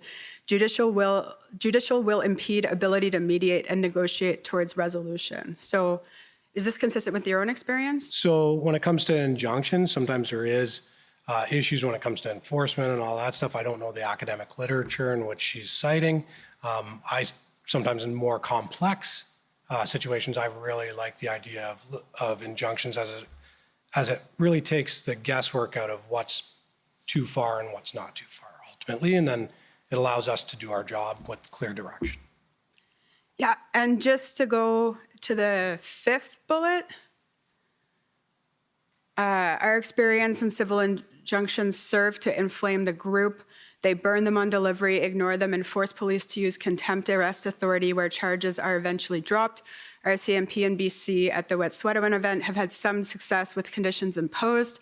I suggest they can provide suggestions. Kyle Friesen, now Surrey legal counsel, has vast recent experience with solidarity demonstrations and injunctions, and I suggest he would be happy to consult it. So that's something that she suggests to OPS. Is it consistent with your experience as well? Kyle Friesen's a great lawyer, and he's taught on our PLT course. Going to legal for legal advice is never a bad idea. Sorry. Yeah, so you'll agree, though, that there's complexities around injunctions that go far beyond the legal issues, and they take in a whole dynamic. Yes. And these were concerns that the OPP was expressing to OPS January 31st. Yeah, the DI was expressing for sure. Diana, yes. And that you said deserved to go in her file in a commendment. Yeah, for sure. I'm going to give her one now. Thank you very much. Thank you for your time, Acting Superintendent. Those are my questions. Thank you. Thank you. Now for the Ottawa Coalition, please.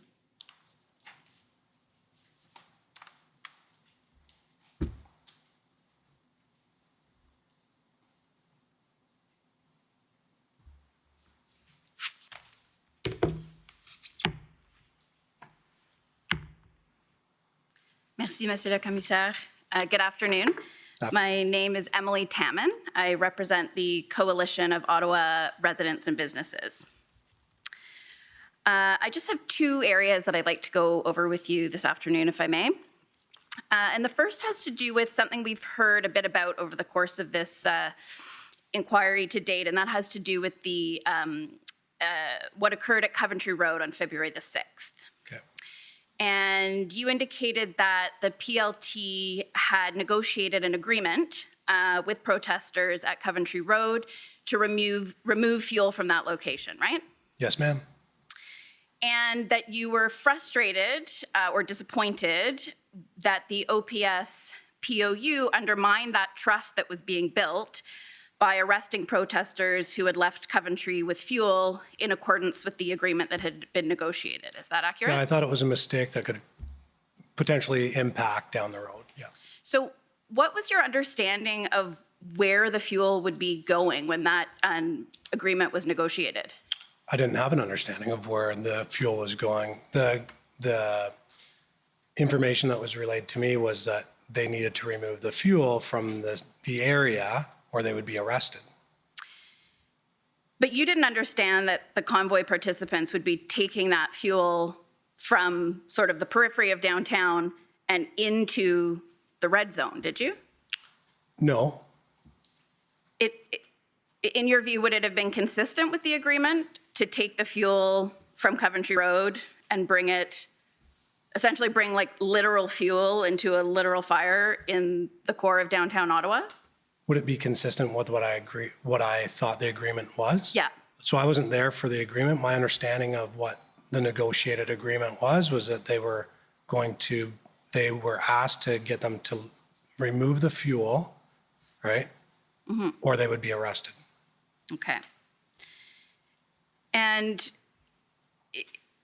would it be your view then, and I'm just trying to understand, like, if I can just be direct, kind of where public safety considerations were being factored into the negotiations that were taking place with the Freedom Convoy participants.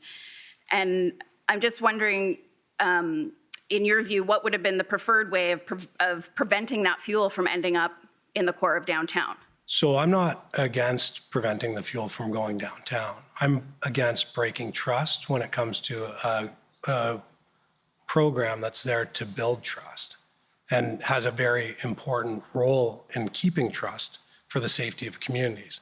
And so if it was a matter of, hey guys, just to let you know, people are coming here to take the fuel and they will be charging you as a result of whatever they've decided to charge them with, then that would be a more amicable solution. And we could have easily done that. What the issue was a miscommunication of, we're not going to arrest you if you leave with fuel, and then we're going to arrest you when you leave with fuel. That was the concern for me. So if it was a matter of the communication being clear that, hey, you're not allowed to have this here, it's also impacting positively on the unlawful, unpeaceful protests that's happening in the city of Ottawa, I would have 100% said, yeah, let's support that for sure, right? But the issue was that the communication wasn't clear as to what the objective was, and then it damaged potential trust with the group. Does that make sense? Yeah, it makes sense, because building trust is key to resolving the matter more globally. It's bigger than any one particular incident. Yes.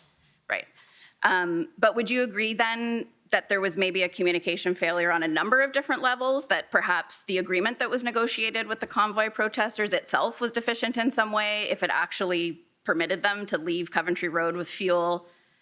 Because the objective, I imagine, was to get the fuel out of the city. But if the consequence was that with impunity they could take the fuel from there and bring it downtown, that might have been a communication flaw in the negotiations themselves? Yeah, I think the flaw is the fact that there was a bunch of stuff happening quickly that day without a unified command table where people could actually understand the assignment and all the stuff that happened.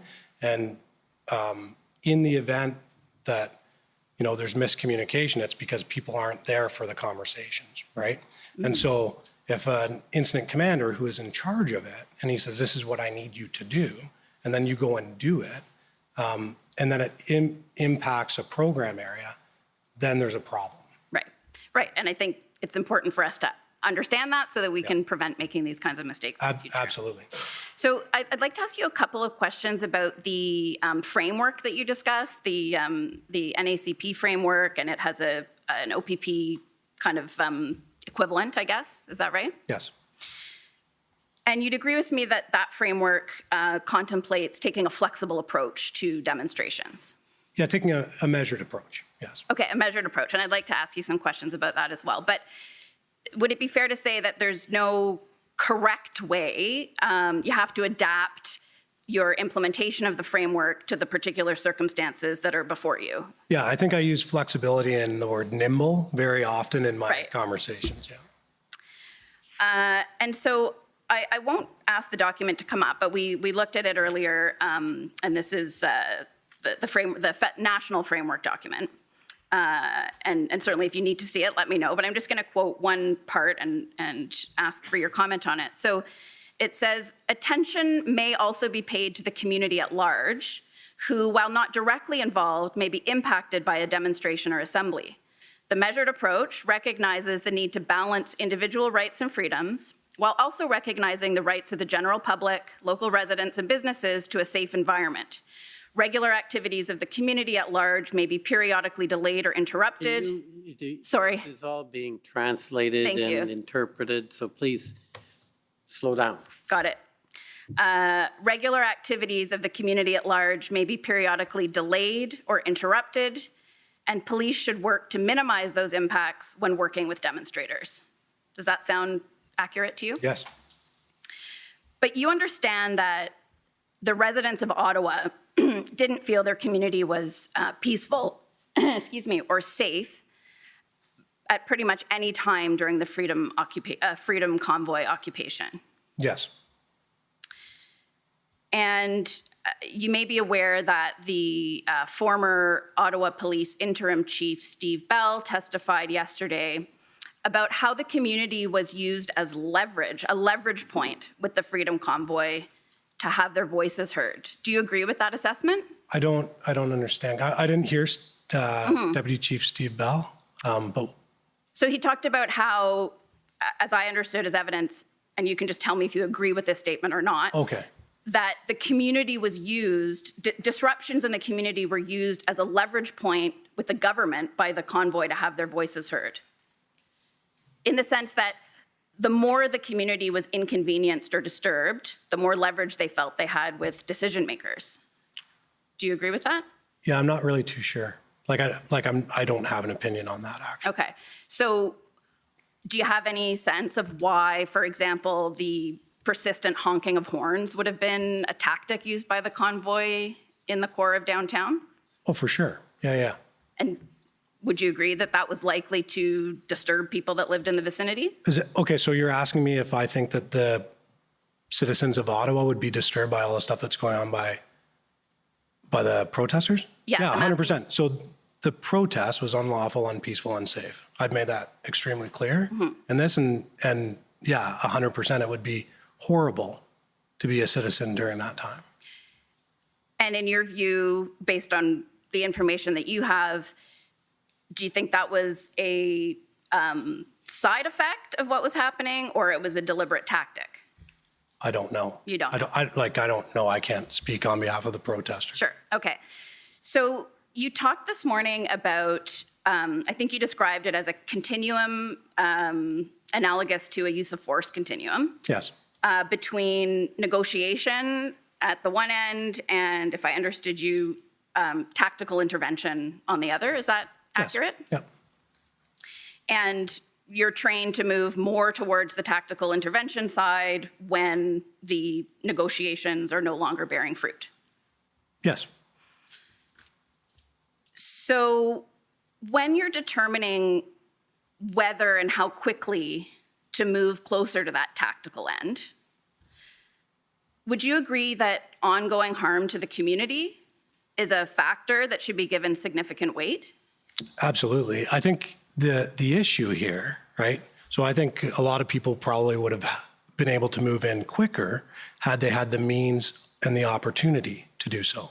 The issue is that in the absence of the ability to have public order intervention, we were left with options that would be minuscule in nature, whether it's charging people with jerry can offenses or trying to negotiate blocks of roads, negotiate different areas, so that way there could be a tactical intervention that we had the capacity to do.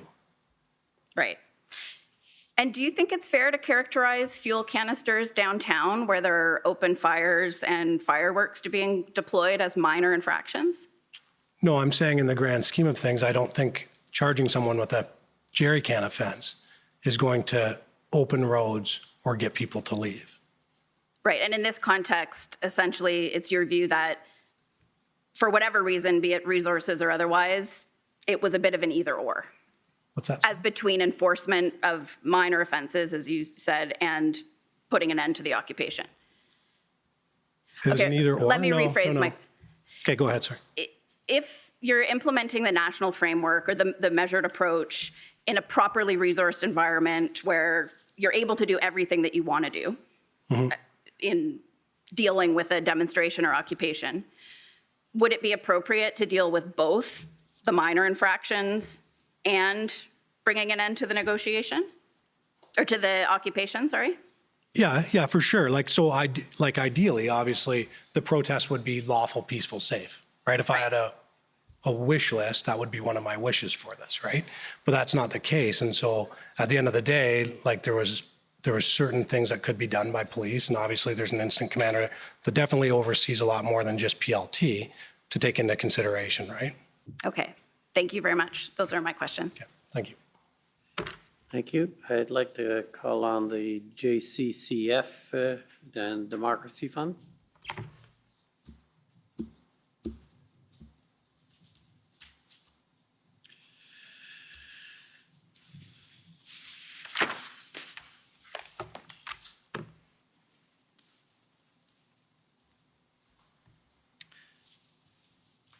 Good afternoon, Acting Superintendent Beaudin. I'm Hatem Kir. I represent the Justice Center for Constitutional Freedoms. Am I correct in thinking that negotiation is one of the tools that police have available to them when responding to a demonstration of civil disobedience? Yes, sir. And in fact, it's a tool that police should be using and prioritizing? I believe in it, yes. And you talked about a measured approach. We've heard a lot about that today. Helping me out from a civilian perspective, is it fair to say that a measured approach is a strategy that leads with negotiation and then escalates to enforcement as necessary? Yeah, hopefully getting that compliance, right? Like obviously people want to be heard, right? I think we've heard that a lot throughout this incident. And ultimately, if there's opportunities to have them heard while ensuring lawful, peaceful, safe protest, that's obviously what we're trying to achieve, right? And you'd agree that had a measured approach been implemented, the protest could have been ended much sooner? I do. And so we heard earlier about a proposal where a meeting with federal politicians would be offered, and then in exchange, leaders would tell protesters to leave and denounce unlawful behavior, right? Yes, sir. And this plan, if implemented, do you think it could have reduced the footprint of the protest? I think so, yeah. I think people probably would have hopped in there. If, like I said before, I talked to Mike Acton, who I believe and trust in his craft, and he had said with Tom Marazzo, he thought 60% of people would be following Tom Marazzo. And so placing that within the larger strategic goals, reducing the footprint would then reduce some of the challenges faced by officers undertaking enforcement efforts? Yes, sir. And so then therefore it would have reduced perhaps the need for the numbers of officers in engaging in enforcement efforts? Yes, sir. And would you also agree that it would have reduced the need for enforcement itself to the extent that each protester who leaves voluntarily is one less protester who has to be taken away by force? Yeah, the more people that end up leaving an unlawful, unpeaceful, unsafe event, the better off it is for a police intervention, for sure, right? And, looking back at what actually happened, would you agree that negotiation was a tool that was actually underutilized in the response? I thought there's missed opportunities there. When I walked into rooms and there was several PLT people sitting in a room, I felt they should, I think I said this earlier, right? They should probably be out speaking to people and trying to find the sentiment of on-ground conversations, what's going on, how do we manage people from moving, getting out of different areas. And to the extent that negotiations did actually take place, would you agree that they were undermined by misguided enforcement efforts? For example, the incident at Coventry Road? Coventry Road, we definitely had a miscommunication issue, and in my professional opinion, I think, had we have had some sort of structure in place, that probably would have been avoided. But that being said, to talk about Confederation Park, that was a negotiation that went extremely well, and people ended up leaving as a result of their respect for the Algonquin Nation. And within this, this measured approach strategy, part of the idea is that smaller concessions are then the foundation to build up to larger concessions? Yeah, like hopefully, right? Like there's also the ability to ask for large concessions right away, right? Like, hey, time to move everyone here, or time for this to happen, or whatever. Like there's opportunities for wins along the way that are small for everyone. And then obviously it provides you an opportunity to look at the outcome and the leadership and the resolve of the group and who's willing to work and who's willing to not work, right? And who's defiant or whatever. But ultimately, yeah, like the more opportunities for engagement and testing that trust and building it, the better off at the end. And would you agree that the failure to properly engage with protesters, including some of the missed opportunities you talk about, led to an unnecessarily heavy-handed enforcement measures after the federal declaration of emergency? I think when you look at how professional the officers were that did public order, right? Like no one was running in. I think that it wasn't heavy-handed in any way. It was an ability to respond to the numbers in front of them that actually were overwhelming, right, as a result of the scope, the scale, size of the protest. And when you look at it, I don't think it was heavy-handed. I think it was very professionally done from a policing tactical perspective, where you have very clear messaging before, very clear messaging during. And I was a little bit disappointed in a sense that many people wanted to come out and intervene with police when they're trying to clear streets, knowing that that was the outcome. Commissioner, I see I'm out of time. If I could just ask one more question. Yes, go ahead. Thank you. But just in terms of those numbers of people that were still there and willing to then face the police, you'd agree that had negotiations up to that point been handled differently, that number could have been smaller? It could have been smaller, yes. And that situation could have been different? It could have been, yes. Okay, thank you. Thank you. Thank you. I'd like to now call on the CCLA.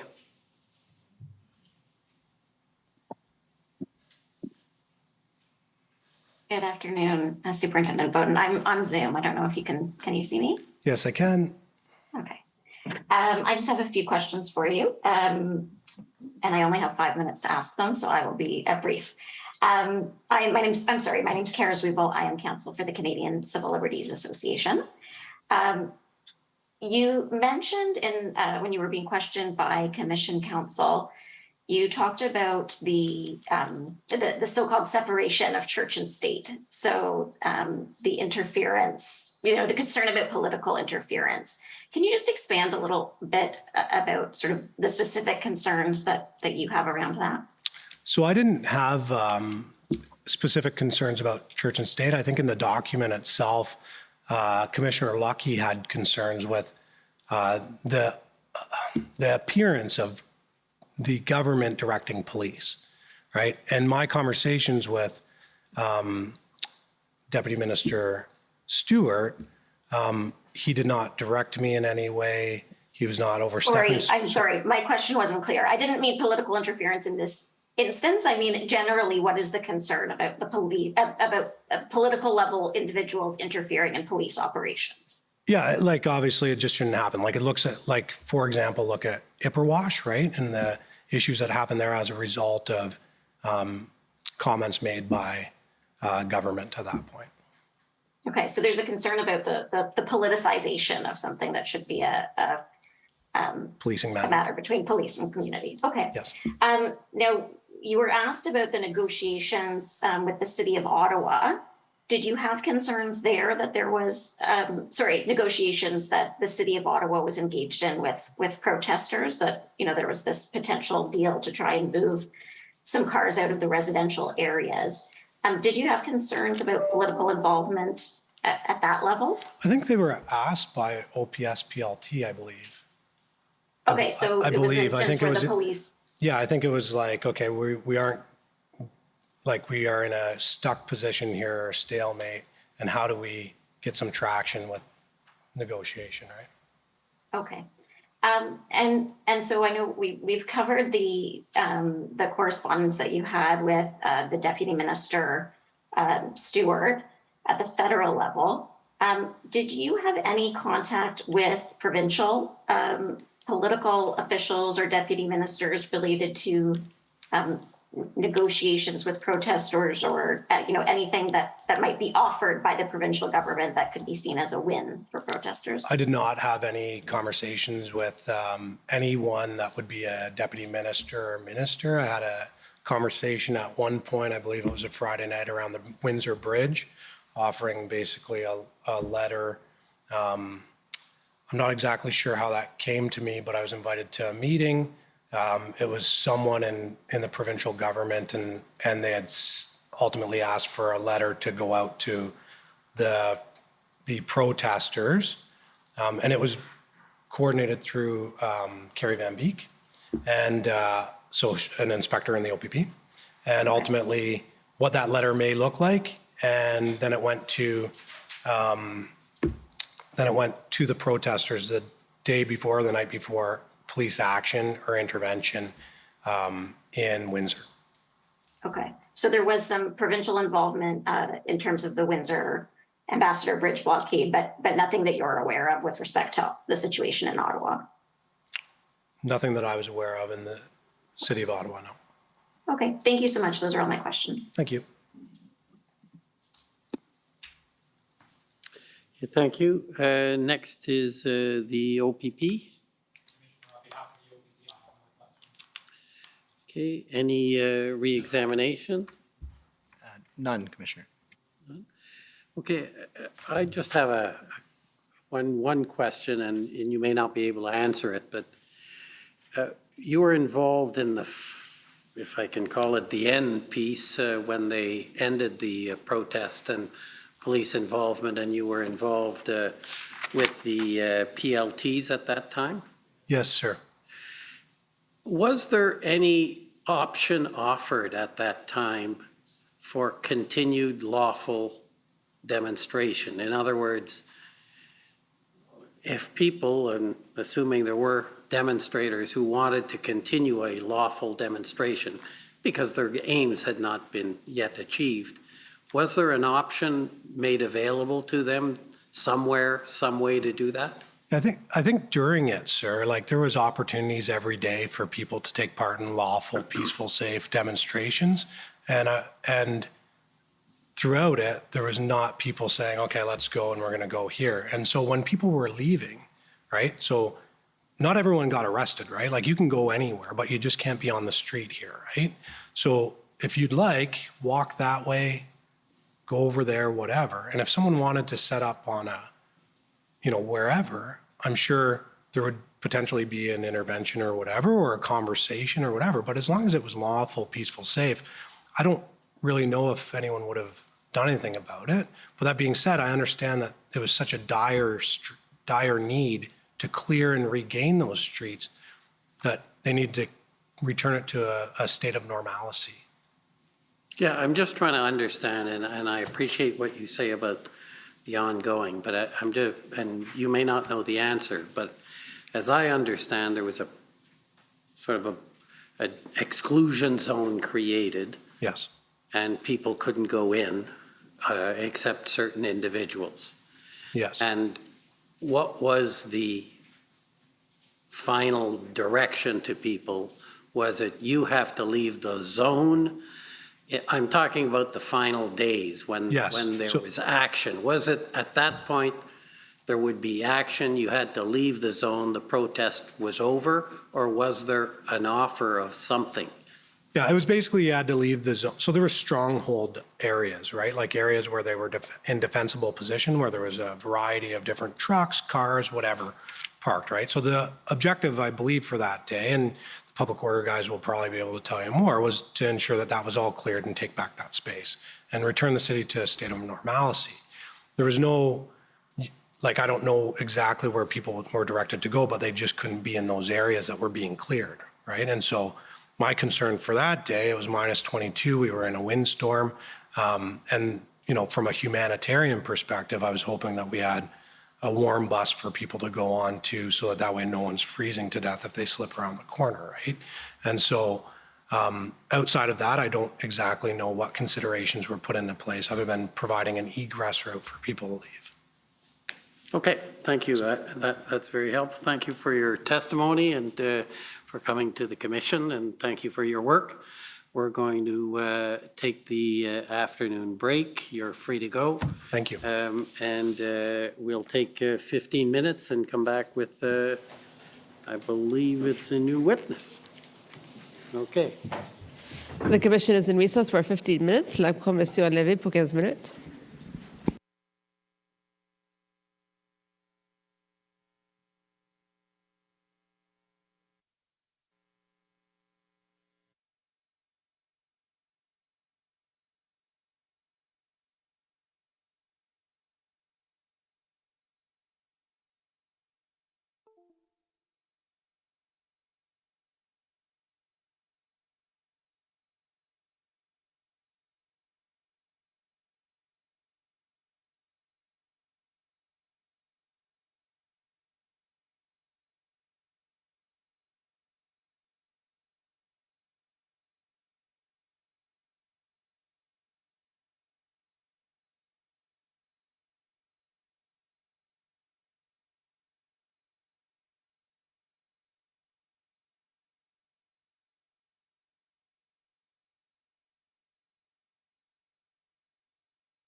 Order allowed. The commission is reconvened. La commission reprend.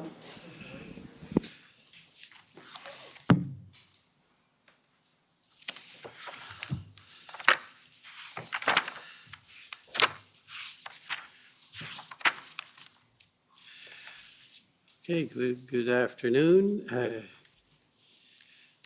I'm sorry to be coming back always sort of quickly. I know everybody's trying to cooperate, but obviously we all want to get out early. So I'm trying as much as possible to keep the schedule. Okay, so we have a new witness. Good afternoon, Commissioner. It's Frank Au for the Commission. Our next witness is Superintendent Bernier from the Ottawa Police Service.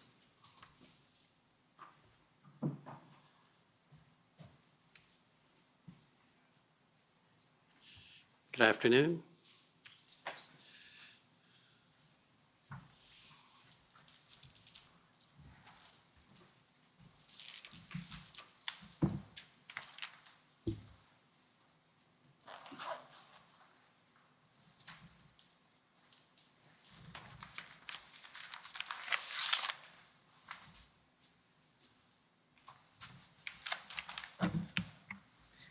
I would perhaps just identify for the record that Superintendent Bernier, as you can see, has a few documents in front of him. It's just his scribed notes, the institutional report, and a clean copy of his witness statement. Superintendent Bernier, will you swear on a religious document or do you wish to affirm? I swear on the Bible, please.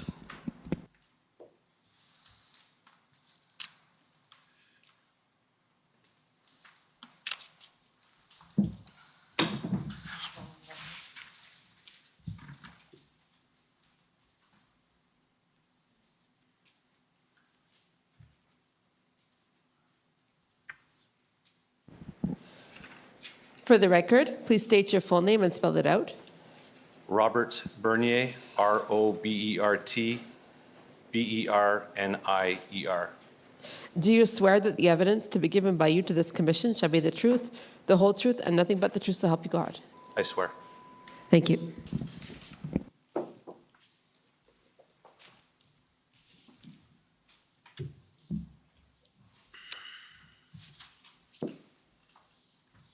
Good afternoon, Superintendent Bernier. Good afternoon. We met in August when you attended an interview with the Commission. That is correct. And after the interview, we prepared a summary of your interview, which you reviewed and made some changes. That's correct. I'm showing you a copy of the finalized version, WTS 6030. It'll show up on the screen.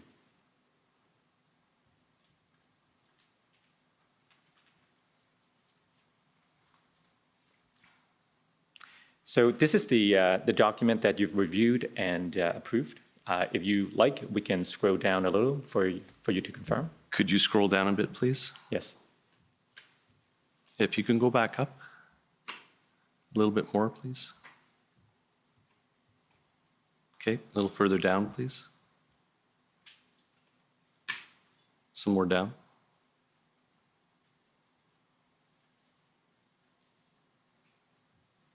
That's fine. Is this the final version? Yes. And you adopted the contents of this summary? That is correct. All right. Now let's start with your policing background. I understand that you are a trained incident commander. That is correct. You've attended training of various levels of the incident command system. That is correct. Both in Canada and abroad. Correct. Tell us more about your training. My initial training from a commander standpoint started as a public order commander through the RCMP here in Canada, which further then I progressed into initial incident, critical incident response commander training. That was at the Canadian Police College. I furthered my command experience and training and certification in order management by going to the UK, where I was certified as a bronze and silver commander. Continuing on, I took the next level of incident command training with the OPP as a critical incident commander, and that was a 4-week course. And that would be, in a nutshell, the different levels of command training that I've received. All right. Now, you've served for over 28 years with the Ottawa Police. That is correct. And during that time, you have been responsible for many large-scale events. Could you tell us about some of those? I responded to the tragic death and shooting at the Cenotaph and subsequent shooting in the Parliament Hill. I responded as and took over as an ad hoc commander on the ground during that incident. It was protracted throughout the day and quite complex. I have also been involved with the North American Leadership Summit that took place in the mid-2016 time period, whereas the public order commander and planner for that event here in Ottawa. I've also, after being certified as a critical incident commander, I would be in a position of a duty inspector in charge of police operations, on-duty police operations on the road, which would result in me having to go take command of critical incidents. It could be armed barricaded person, hostage taking, those type of things. And I've over the period of 4 years that I was a duty inspector, responded to approximately 48 critical incidents as a commander. I subsequently as well upkeep my training by attending public order training, tactical training, negotiator training, scribe training on a yearly basis to stay current with all the best practices and that interoperability with all the assets that I would be commanding during those various events. Now, I understand that your role during the Freedom Convoy events evolved over time in January and February. Am I correct? That is correct.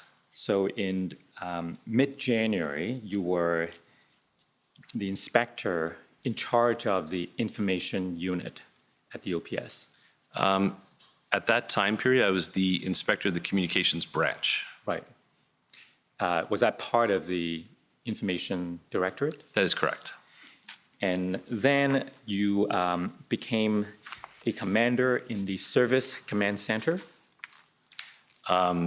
Into February, I was asked by Superintendent Drummond to go into the Service Command Center to support Inspector Debbie Palmer, who was overseeing the Service Command Center, and we jointly took that role of overseeing that center. Now, I'll be taking you through those roles later on, but as an overview, I understand that on the 10th of February, you became the event commander with the responsibility and authority to oversee the operations that ended the protest or occupation in Ottawa. Am I correct? That's correct. So let's start with what you were doing as the inspector in charge of the communications unit. What were your responsibilities back then? I was responsible for the communications center, 911 dispatch, the police reporting unit, as well as the command center. Was it during that time, around mid-January, that you first came to know about Freedom Convoy? Yes, during on the 18th of January. Tell us about the circumstances in which you came to know about the convoy. As the administrative inspector overseeing the command center, I periodically would go on to various functions that they would do. And one of those functions is every every Tuesday, they run an 8-week demand for service outlook for events, demands for proactive duties that police officers would need to do. There would be internal stakeholders that would attend this meeting, and they would ensure that the different demands are assigned and appropriate actions are taken for upcoming events. So I want to ask you about this meeting on the 18th of January. Who attended? There were multiple members, either from the command center, from special events, and in this particular case, the duty inspector, the platoon inspector who would normally be responsible for that call, was tied up on a critical incident, so they were not present on that. Okay, so if we look at your summary, at the bottom of page 1, which is shown on the screen, there are some names there that you provided to us during the interview. Does that refresh your memory? Absolutely. Would you like me to read them out? So this morning we heard from Inspector Lucas. So was he there at this meeting? Wouldn't be physically there, but it was a conference call. Yes, he was in attendance remotely. Yes. There's also references to Staff Sergeant Kennedy, and we know from examining Deputy Chief Ferguson that he was in her planning team. Correct. And then if we go to the next page, Sean Kay, who was Sean Kay? He would be part of the special events team. Also reporting to Deputy Chief Ferguson? Through multiple ranks, that's yes. Right. So was there anyone from the intelligence unit who attended that call? There does not appear to be. And do you know why? I do not know. Okay. Now, at that meeting, as we know from this summary, at some point you intervened, but perhaps you can give us more about the context. What was discussed during this meeting? It takes a format where there is a spreadsheet where the command center sergeant reads through the various events, ensures someone's assigned, or it's just assigned as situational awareness. There was one element that was read off by the command center sergeant, which indicated trucker convoys were planning to be coming into Ottawa to take over the capital. And this was for situational awareness. As the command center sergeant moved on to the next item, I requested that he go back to the previous item and asked a couple of questions. Now, you said that there was information that the truckers were coming to take over the capital. I want to show you a document, OPS 3014928.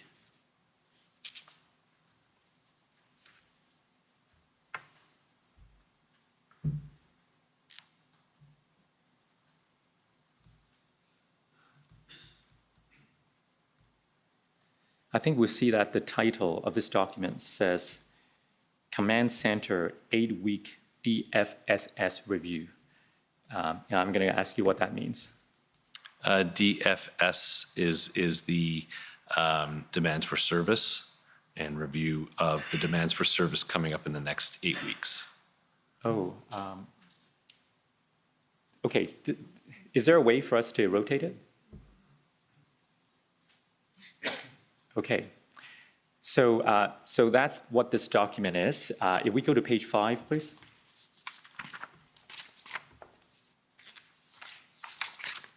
So at the top of page 5, can we zoom in, please? Do you see the reference? Intel from Alberta Sheriff's Department. Can we go make it bigger, the section under background? So to the right. Sorry, scroll down. That's right. So intel from Alberta Sheriff's Department, some truckers planning to slow traffic on Canadian highways. Some of the messaging relates to attending Ottawa by January 31st to shut down the capital, special events monitoring. Is that what you were referring to? That is correct. So what did you do as a result of listening to this information? Normally, it would be the duty inspector who would be on the call, who would be making this call to or make an inquiry. But I requested that the command center ensure that the intelligence unit was aware of this. Special events need to be speaking with the intel unit as things were to evolve.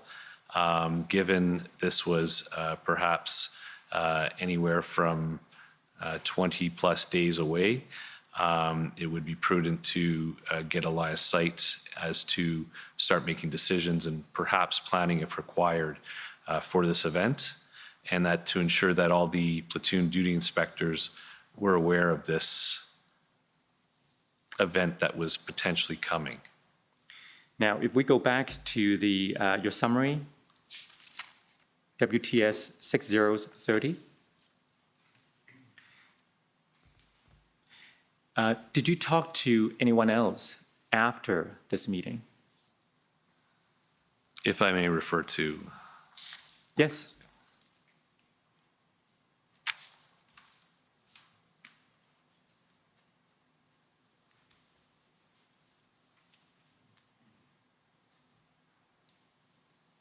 After that meeting, no. Okay, so let's take a look at the summary. During the meeting, you... I'm so sorry to my friend. Commissioner, might we just know what the witness is referring to when the witness is referring to something from the stack that he has? If that was the witness statement, that's fine. If it was the scribe notes, could we know that? When the witness just refreshed his recollection, Mr. Commissioner, he looked at something. I just wouldn't mind knowing what that is. Yeah. Thank you. I have a actual hard copy of what's up, and my apologies. I'll try to refer to the screen and ask for the screen version. Yeah, you can look at your own based on what we are told you have, but just say I'm looking at my notes so that it's clear for the parties. Yes, sir. Okay. Okay. So if I could take you to this passage here, the second paragraph on page 2.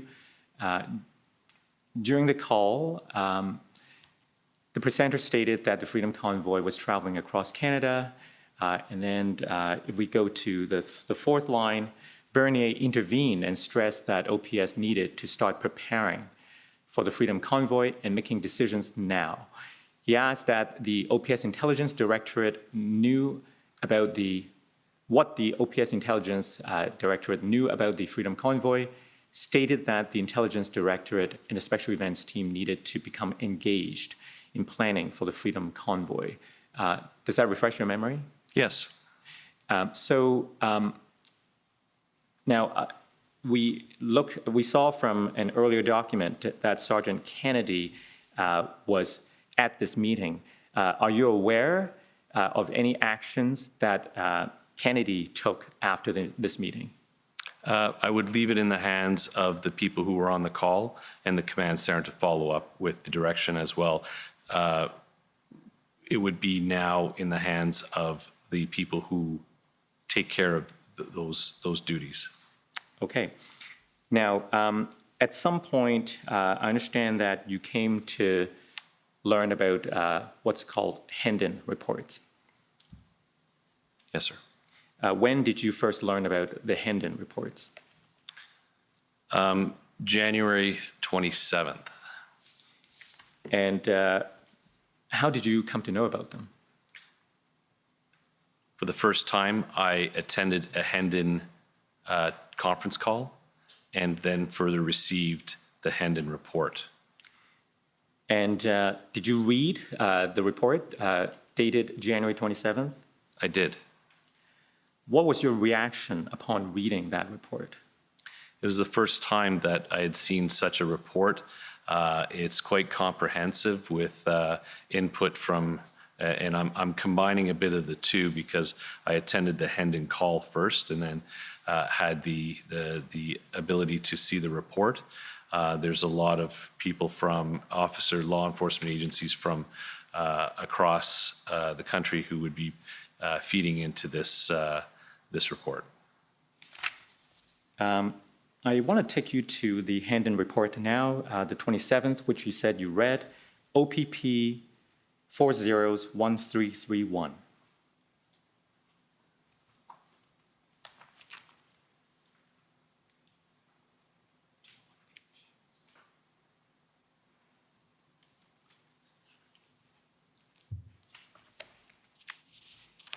Was that the report you read?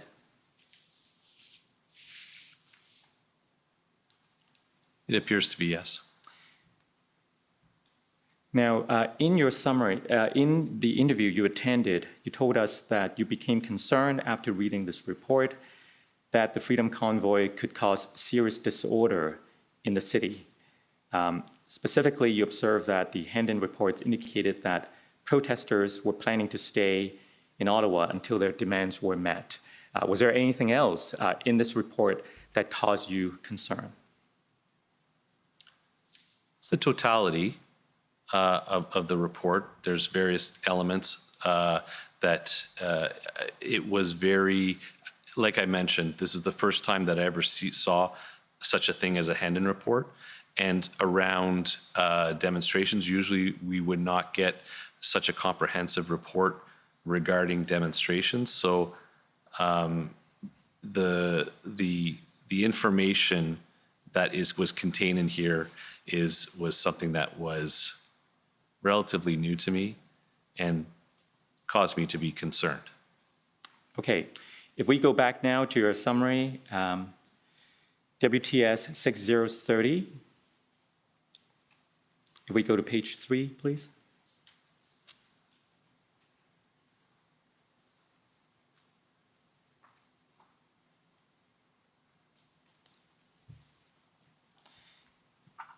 If we go down to the paragraph starting with Superintendent Bernier was not surprised. Now, you told us that when the convoy ultimately arrived, you were not surprised by the number, and that was not only because of what you read in the Handon report, but what you also knew about farmers clearing out massive tracts of parking space. Could you tell us more about that? So obviously the information that was contained in the Handon report, although the numbers were not necessarily fully clear and fully determined, the large number of vehicles that arrived was not a surprise. I had the opportunity to be informed that there were farmer fields that had been cleared out in VARs, in which case I notified at the time, and this is in the week of the 24th at some particular time, I don't have the exact date, that large areas, farm fields were being cleared out. Now, did you talk to Inspector Lucas on the 27th? It would have been in the week of the 24th, so on or about the 27th. So let me show you a document, OPS 403410.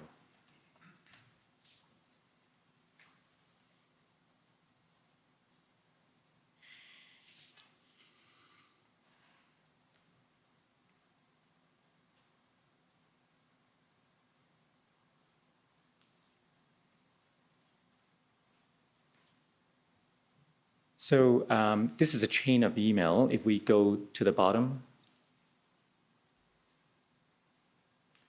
Okay, so maybe up a bit to the text.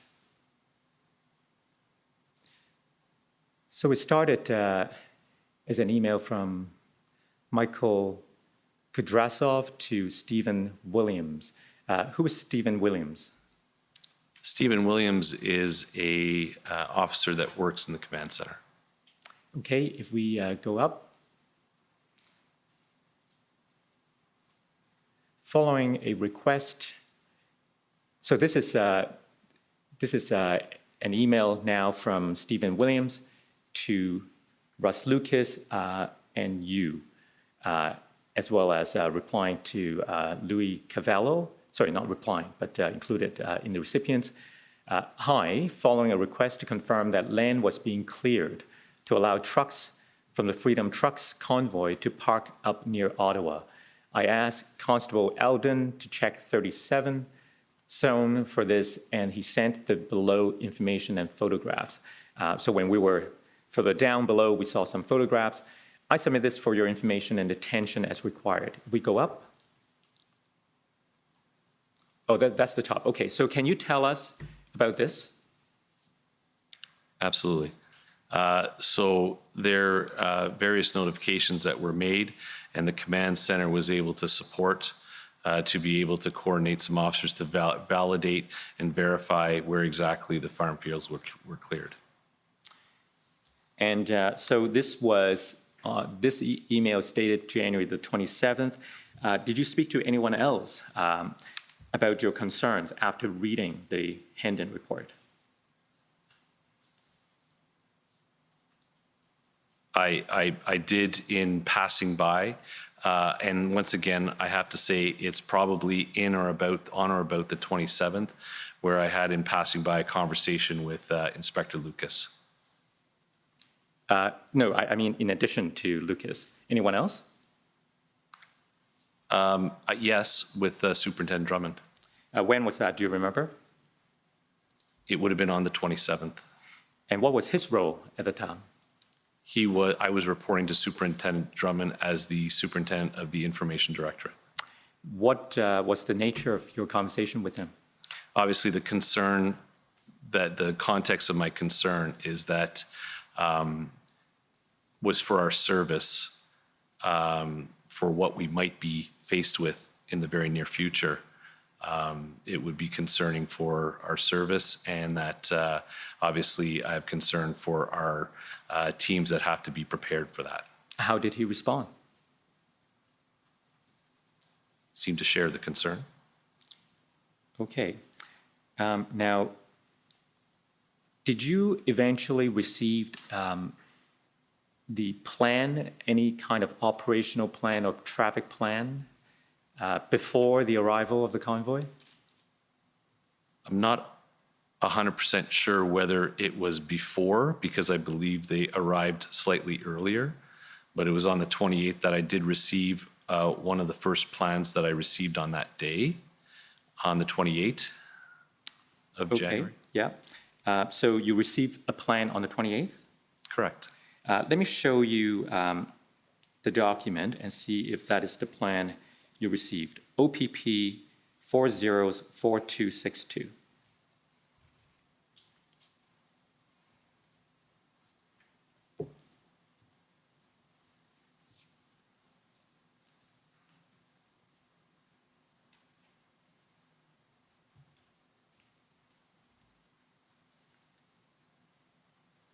So that's the title page. If we go down, you see that it was prepared by Sergeant Sean Kay on the 28th of January. Was that the document you received? I don't believe this is the first document that I received. Okay. Let me show you another one then. But did you at some point receive this? I did. Do you remember when? It would have been into the evening hours of the 28th. I did not see it till I woke up in the morning. As the inspector for the communications branch, when they send me this document, I want to make sure that the units that I'm responsible for and may require it for operational reasons receive it. So that's the comm center, communication center, as well as the command center. So let me show you another document and see if that's the first document you received. OPP 404261.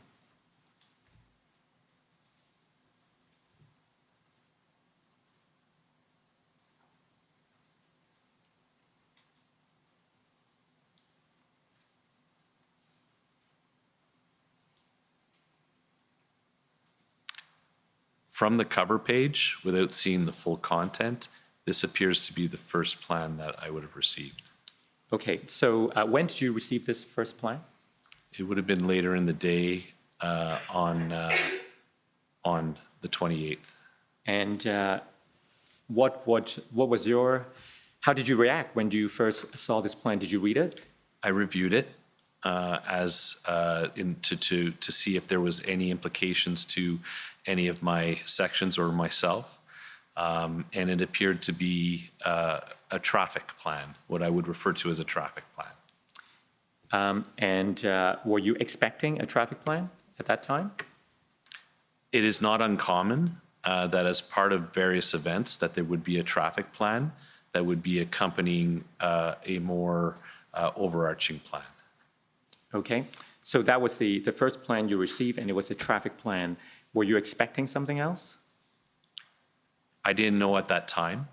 I did make an inquiry with Superintendent Drummond if there was another plan that would be coming. He did not know at that time. Then what happened? I forwarded this plan to the comm center and to the command center so that they have awareness of this plan. And how did you come to receive the earlier document that we showed you? As I mentioned, that came later in the evening, which case I was asleep when it came in. But as soon as I woke up in the morning around 6 a.m., I realized that there was now another plan from the special events section that it was more of an overarching plan for the event. Okay, so if I could take you to the second document that you received, the one that was dated January the 28th. The document number again is OPP 404262.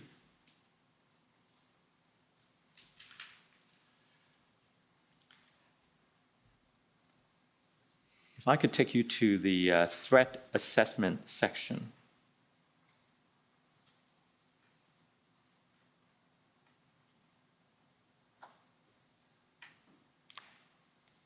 So when you read the document, which I believe you said was the next morning after it was sent to you? That's correct.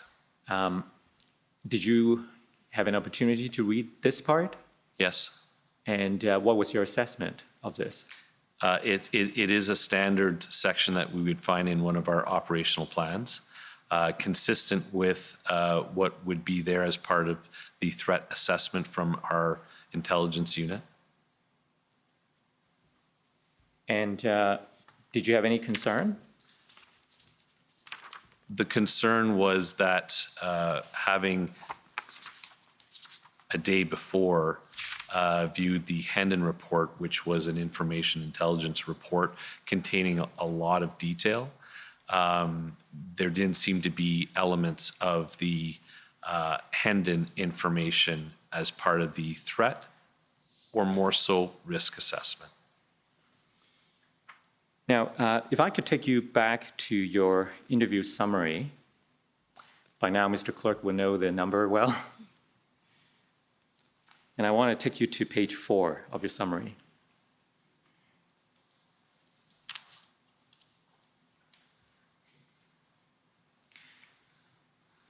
So page 4, in the 2 paragraphs that we see here on the screen, you describe what you just told us about the sequence of events and how you came to receive these 2 plans, right?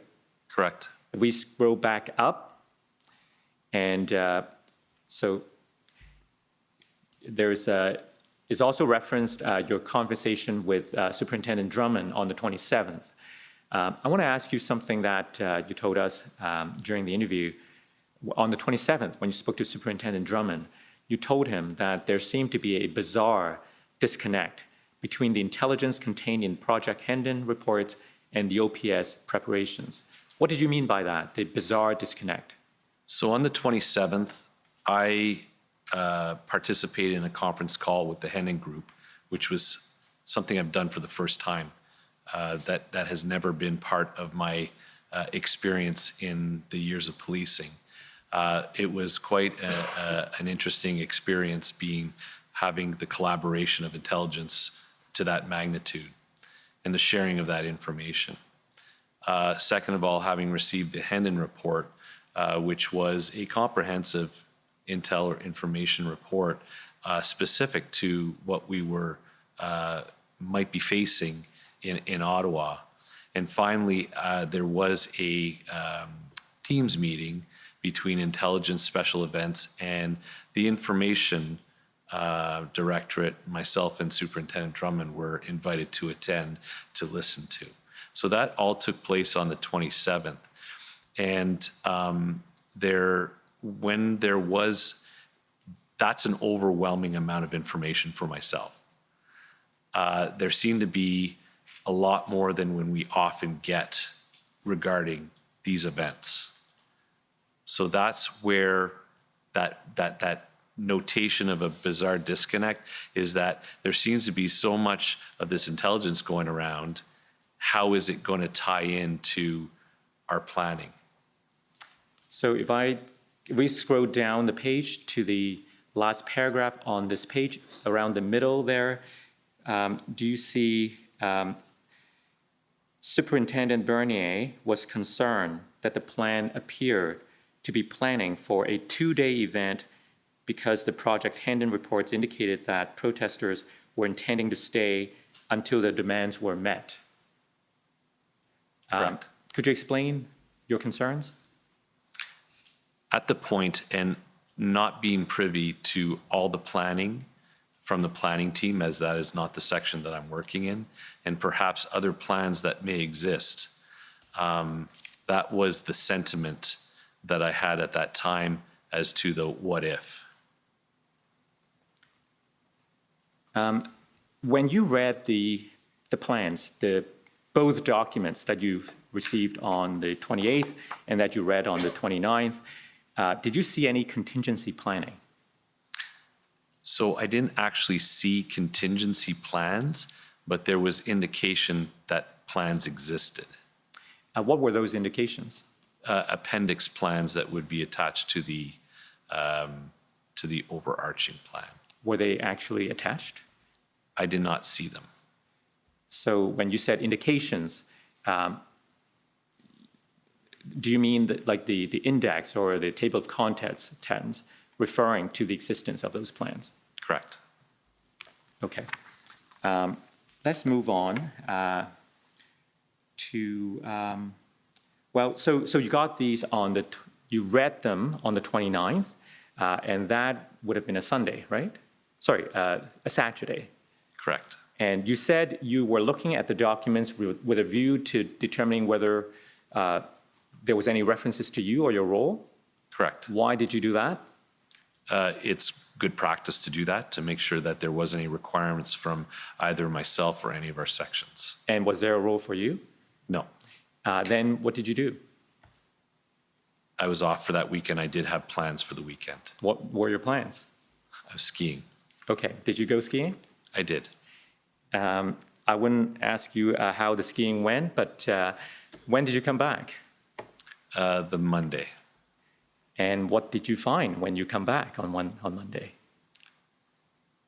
At this point, the convoys that did arrive in town, although some may have left, there was a large quantity that had remained on the footprint, Wellington and the cross streets. So at this time, when you were the inspector, who were you reporting to? Superintendent Drummond. What, if anything, did you say to him when you came back on the 31st? I offered if there's anything I can do to help. And? There wasn't a need for me at that time. So not on the 31st. Did you ask again? Sorry, all subsequent follow. I came back on the first, I believe. Is oh, the day sorry. that I came back. So the first would have been, was that a Tuesday? Tuesday, yes. Okay, so you came back on the 1st and you asked if there was a role for you and he said no? Correct. So you just carried on your regular work? My apologies. I did come back on the Monday, so the 31st there was a conversation, as well as the 1st, which was the Tuesday. Okay, and did he give you the same answer on both times? That's correct. So you asked on the 31st and the 1st. What about the 2nd? Yes, same. You ask again? Yep. And you got the Because same I'm answer? reporting for duty. Right. Is there anything that you require me to do with the event that's going on? Were you eventually asked to do something? Yes, I was. When was that? On the 3rd. And what was the ask? The ask was for me to attend the Service Command Center to support Inspector Debbie Palmer, who was overseeing that center. So that's your new role during this convoy period that you told us a little bit about. But let's talk about the Service Command Center. What is it?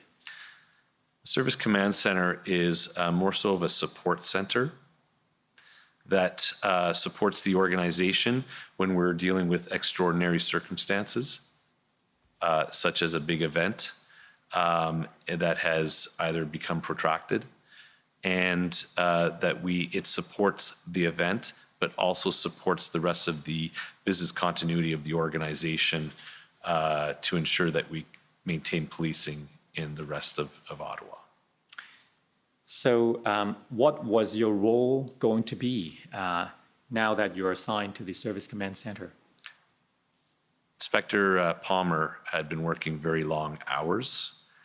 They had been having to, they were faced with challenges of staffing the continued event that protracted for days beyond the actual event.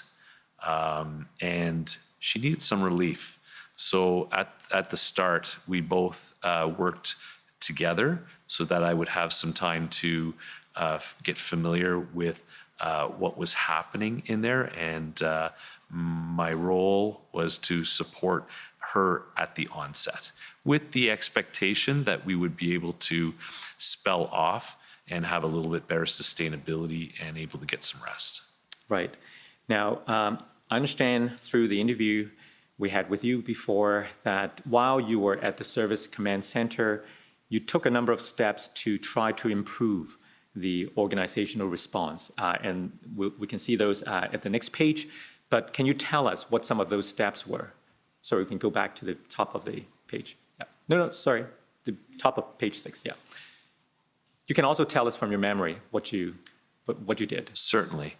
To put into context, though, the Service Command Center, the various functions that it takes care of, is it has a team of staffing officers, it'll have a team of logistics officers, a team of planners, a finance element, a team of briefers, briefing people who would brief resources going out on deployment. When I arrived, and this is by no fault of anybody, their main focus was staffing, trying to staff a relatively large-scale event that was continuing on a 24-hour basis. That was their biggest challenge. So I start to implement some, as a new, fresh person into to that position, adopted some structure into their staffing and start breaking off people to work specifically on logistics, people that specifically are going to be focusing on if there's plans that are going to be required, as well as bringing in a finance officer due to the magnitude of various expenditures that we were going to be facing. It was time to bring a finance officer in to support and track that element. All right, if we scroll down to the next paragraph, so at the end of the first sentence, it starts, when he arrived, there were numerous plans in circulation, but many of them were not signed, and it was unclear which had been approved. There were also delays in locating plans due to the lack of a filing system. Superintendent Bernier observed that the event commanders were not aware of what plans the SCC, is that Service Command Center, SCC? Service Command Center. Some lawyers would know that as the Supreme Court of Canada. So Bernier was not aware of what plans SCC had prepared. He noted that during Superintendent Patterson's service as event commander, he was based at, and then you went on and talked about the different locations. But let me ask you about these plans. When you refer to the numerous plans, what kind of plans were you talking about? There was a request, and in that position, I would report to the event commander. And at the time when I first came in, there was Superintendent Riom, who was the event commander. There was a transition through that period where it went to Superintendent Dunlop. And then finally, the point that I'm talking about with regards to the plans, I was reporting to Superintendent Mark Patterson, who was coming to the Service Command Center to request what plans exist.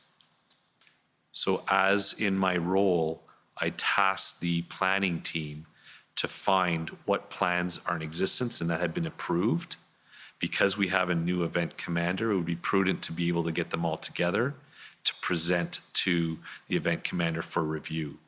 But I also noticed that there seemed to be a lot of plans. It was time to implement a file coordinator to be able to manage that, the intake of the plans, the delivery to the event commander, and the filing of it so that we'd have a structured filing system. Right. So since we're talking about plans, I want to take you to the next page of the summary. The third paragraph, where you said, Superintendent Bernier stated that he was not aware of any overall operational plan with various supporting plans between February 3rd and February 10th. What did you mean by that? First of all, what's the overall plan, and what are the various supporting plans that you had in mind?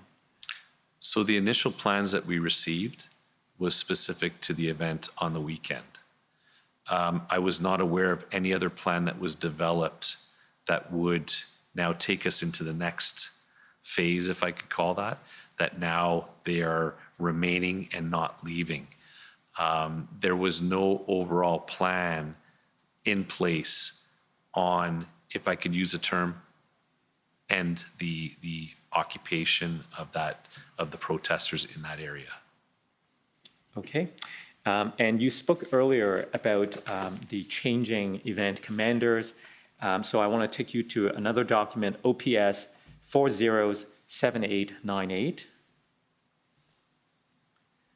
I believe these are scribe notes, your scribe notes, but you can confirm whether that is the case.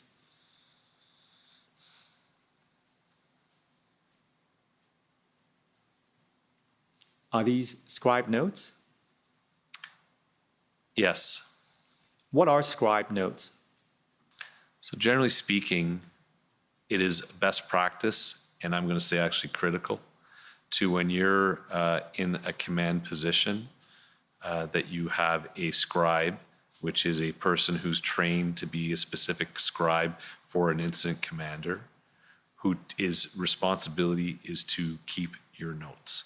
The scribe notes, although written by another person, are the incident commander's personal notes. It allows the incident commander to have decision-making information, whether we have to do an assessment through an NRA process, is it necessary, risk effective, acceptable, that it can be all captured. Very difficult as an incident commander to be doing all of that and being able to write it down. It creates effectiveness and efficiency in being an incident commander. So we'll be referring a fair bit to these scribe notes. And just to understand the format, there are two columns recording names. And on the left is who gave the information, right? If it's a conversation, it's the one speaking, I assume. And then the next column is who was receiving the information. On this page, we see that the date is February 7th. By this time, who was the event commander? Superintendent Patterson. Okay, so we go to the next page. Do you see the reference at 10 o'clock, creating new command model?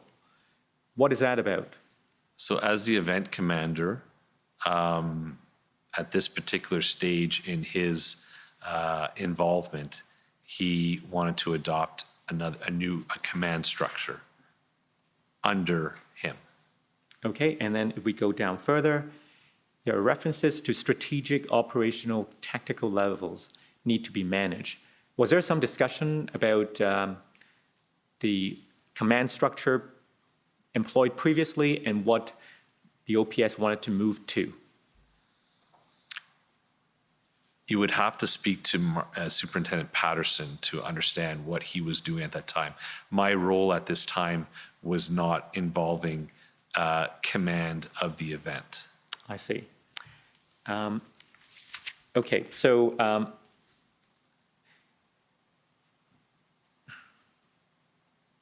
now we saw earlier your statement that between the period of February 3rd and February 10th, there was no overall operational plan. Were you aware of any attempt to create such a plan during this period between the 3rd and the 10th? At the tail end, I was privy to participate on a Teams meeting with the executive where there was some direction from the chief to develop an overarching plan. So do you recall what date that took place? That would have been the 9th, I believe. Okay, let me take you to a document and see if that refreshes your memory. OPS 408420.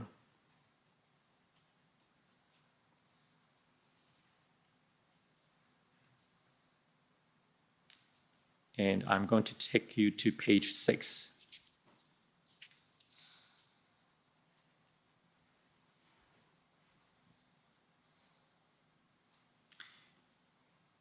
So if we go down to 1530,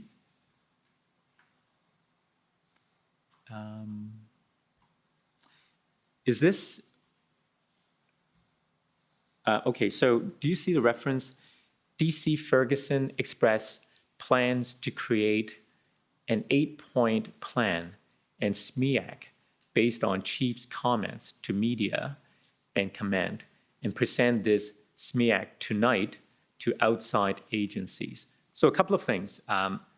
Sorry, did we look at the date? Maybe we scroll back up a bit to the 8th. So now when you refer to an attempt to create something like an overall plan, was this the date when the meeting took place? I would need to read through, if I could, a little bit further. But before we do that, we see a notation that Incident Commander IC stands for Bernier, right? These are standard incident command scribe sheets. Yeah. So I was not the incident commander for the event. Right. But just so we understand when we read the notation in these notes, when we read I/C, should we take that as a reference to things that you said? That's correct. Okay. So if we go back down to 1530, take a look at the content. So this was a phone call between myself and Deputy Ferguson. Tell us about that phone call. If I can just review to refresh my...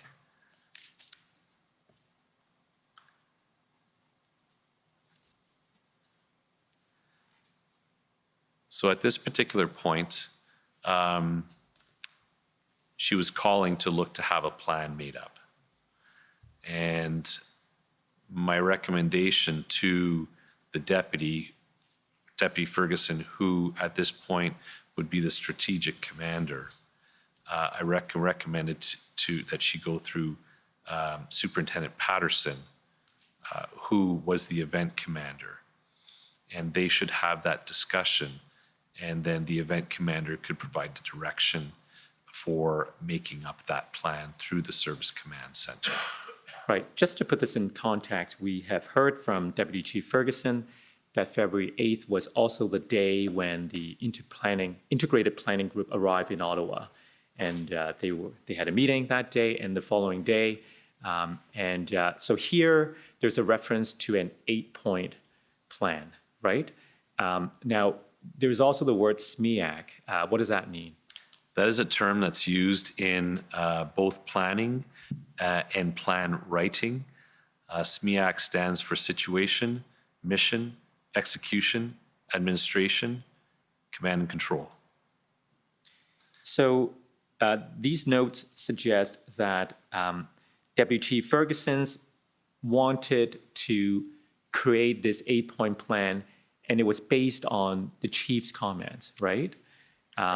And with a view to presenting it tonight to the outside agencies. Why did you recommend something else?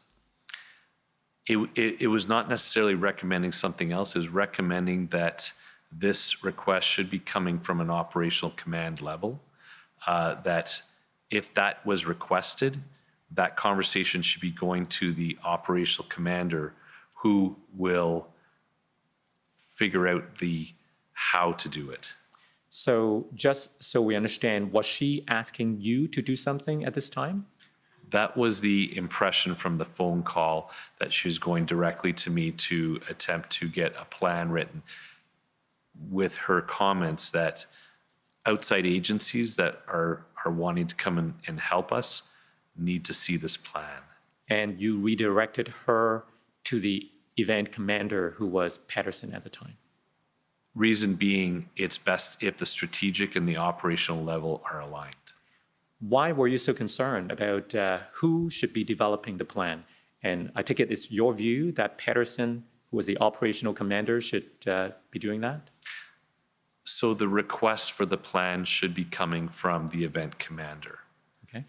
All I was trying to do is ensure that the proper flow of discussion from the strategic level to the operational level takes place, and then from the event commander at the operational level will come to my support element to deliver what the event commander requires. Was that something you learned from all those incident command training, that this is what was supposed to happen? That is correct. And did they teach you as to why that would have been important? It's an understanding of what the difference is between strategic, operational, and tactical. Strategic establishes what needs, in simplest terms, what needs to be done. The operational level determines how it's done, and the tactical level does it. Right. Okay. Let's go to the next document. Actually, staying at the same document, let's go down a few pages to page 9. And if we go to the time 1903,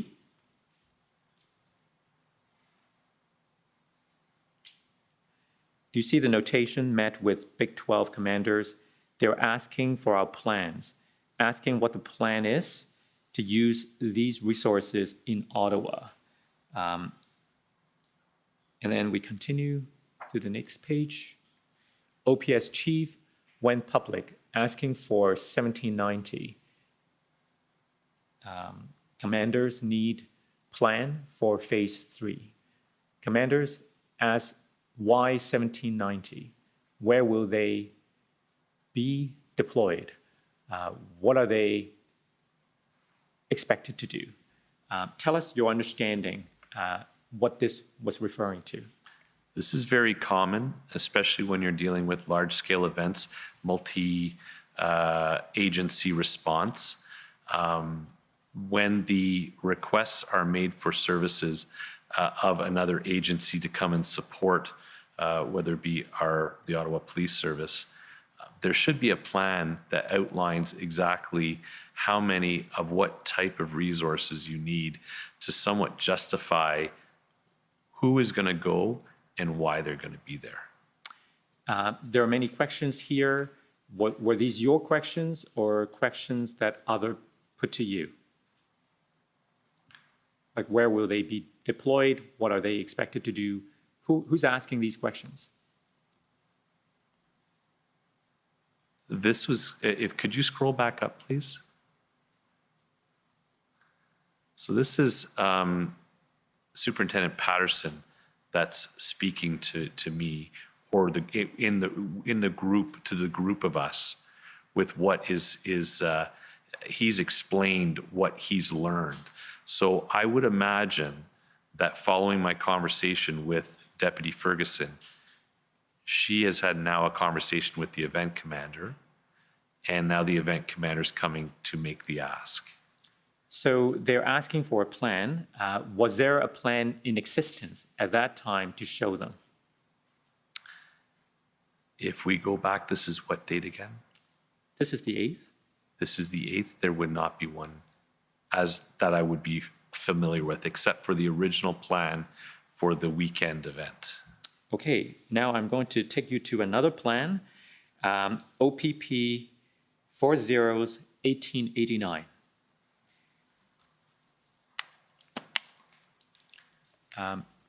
This is a document that we've shown to other witnesses, and we've been calling it the February 9th plan.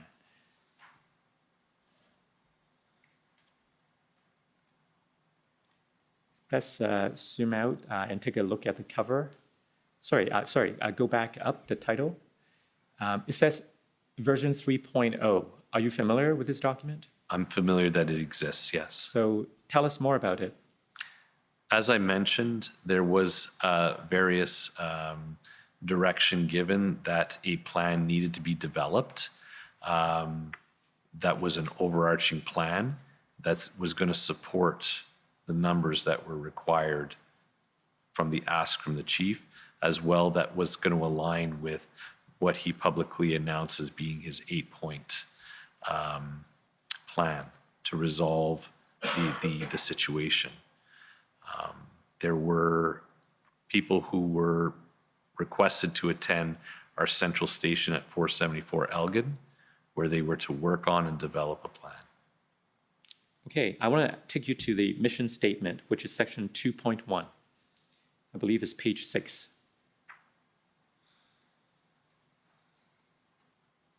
Take a look at the mission statement. To end the unlawful elements of the Ottawa truck demonstration and restore safe and open neighborhoods and businesses. When you eventually became the event commander on the 10th, I understand that you rewrote the mission statement. Am I right?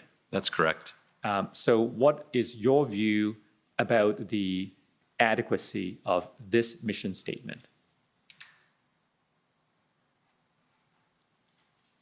It is a mission statement, and the purpose of a mission statement is to give clear direction to everyone who is going to be engaged on this, and every activity or action that they do needs to align with the mission statement.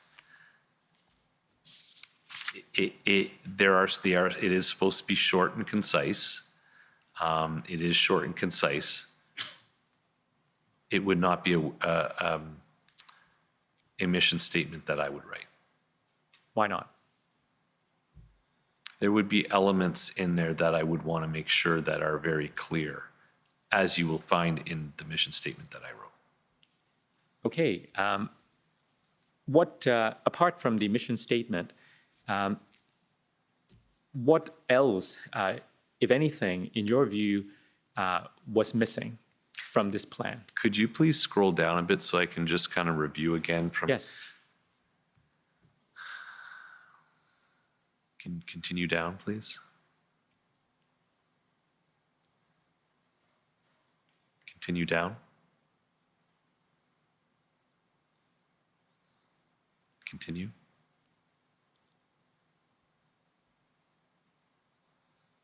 Continue down.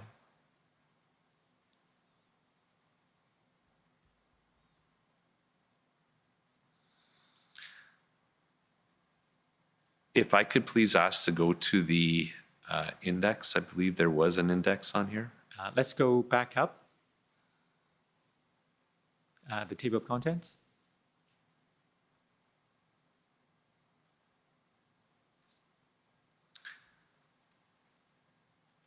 A couple of things that I would be including in a plan would be a commander's intent. The commander's intent? Correct.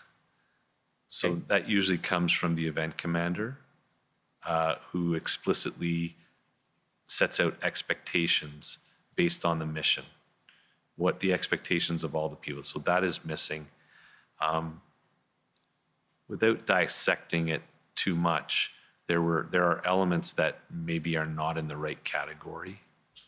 All right. Can we go to the this witness's summary, please?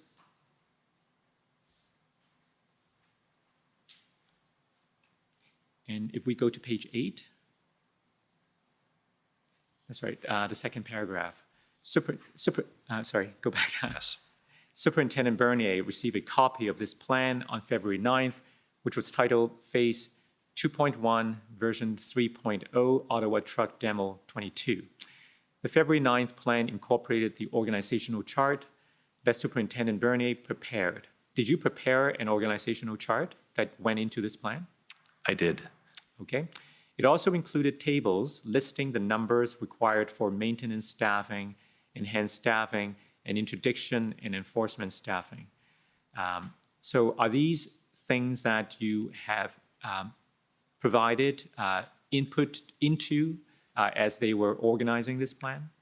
I did not personally, but there are certain staffing elements based on our experience in the Service Command Center doing the staffing for the various support elements, the maintenance elements, whether it be the static points or quick response team elements, that they were in a good position to provide to the group that was developing this plan numbers for that. All right. It goes on, Superintendent Bernier and his SCC team supply these numbers in response to a request for how many officers OPS required to maintain its response to the Freedom Convoy on a 24-hour basis. Superintendent Bernier maintained its response, indicated that the tables in the February 9th plan did not include a tactical support element, and that it was unclear to him whether there was a mass arrest and processing plan. What's a tactical support element? It would be better to say all the specialized elements that you would need. So in a public order operation, you need public order units, you need tactical team support, perhaps a CBRNE team, which CBRNE stands for Chemical, Biological, Radiological, Nuclear, Explosive Unit, which would make up all the true numbers that you would need for a significant operation of this magnitude. So you told us earlier that between the 3rd and the 10th, you were not aware of any overall plan. And since you received this on the 9th, did you consider this to be an adequate overall plan? So this was being developed, and I don't know what time I received it at, and at what point it was actually completed. This is, I would say, moving in the direction of an overall plan. I would like to go back to the plan again to once again look at what elements were still missing in it, because in the execution piece, that would be telling me whether there was an actual plan on how they were going to carry out the removal of the occupation. Did you not review this plan in preparation for this? I would like to, if I could, please review it. Let's do that. Mr. Clerk, do you still have the number? Thank you.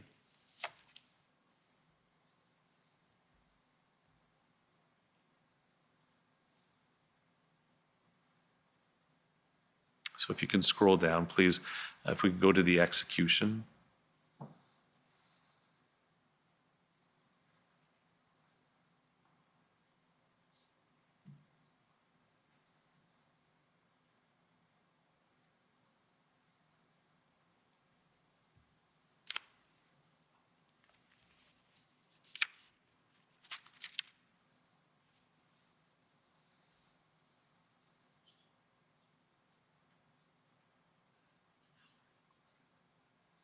Please scroll down.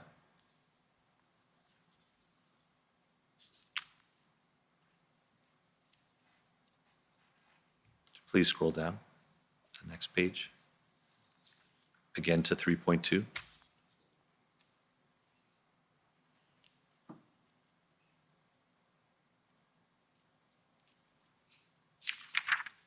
.3.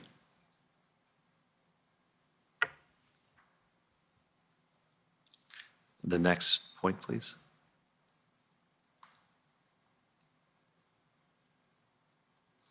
A lot of this information in this is really more of a situational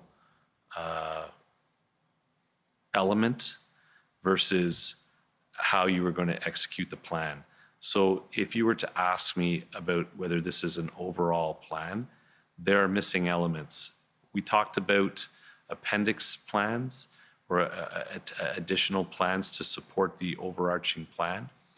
At this point, there would be requirements for multiple public order plans, arrest, detention, processing plans. What's the PLT plan that's going to be? When I say PLT, police liaison team plan, there's a lot of elements that would be required to be, say, on the 9th, we're ready to go with something. Okay. Let me ask you then, if we go back to the witness summary, what is the impact on the OPS response to the convoy events? Because these elements that you're now telling us were missing from this plan. What's the consequences? If we go to page 7, during the interview, you told us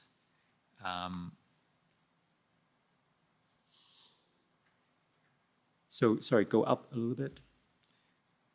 So this paragraph that starts with Superintendent Bernier also observed, in the absence of an overall plan, OPS prioritized low-level enforcement activities such as ticketing and fuel seizures during this period. First of all, just to be clear, this period, does it refer to the earlier paragraph as between the 3rd and the 10th? That's correct. So here you said the OPS lacked an overall plan and was prioritizing these other things. Was that an accurate description of what happened during this period?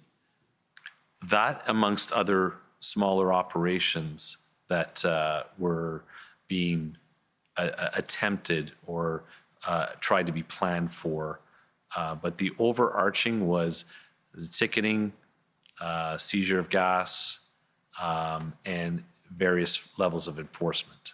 Okay, so let me ask you first about ticketing, because there is at least, it seems there is at least a perception that the OPS did not encourage ticketing because of concern about volatility and so on. So how much ticketing was actually going on during this period?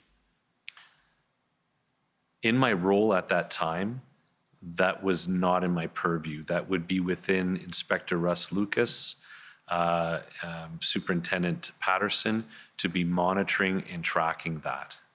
But I knew, based on our conference calls and our updates, that there was a focus on that. I'm not aware of whether they were having issues at the tactical level of what you just explained.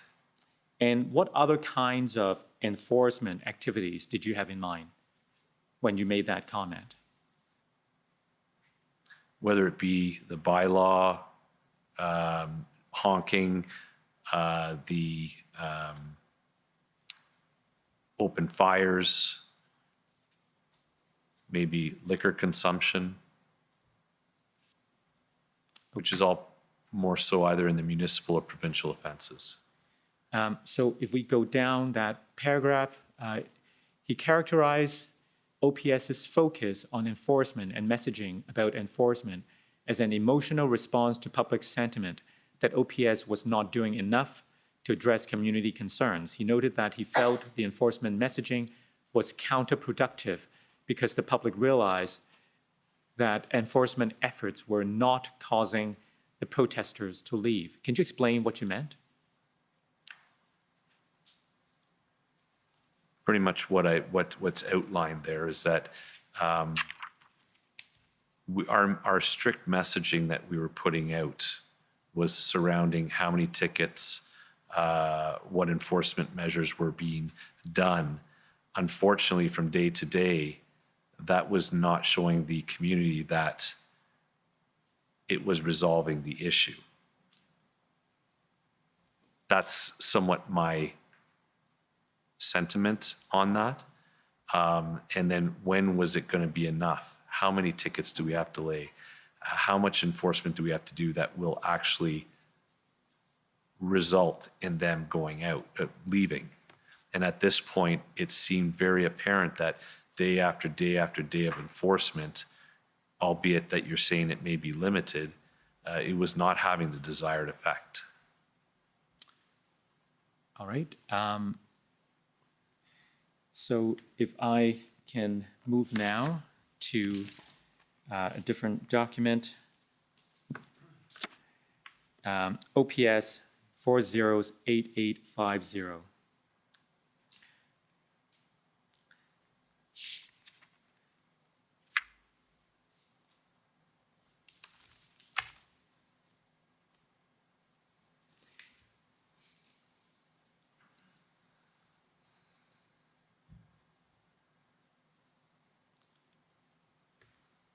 So can we go down?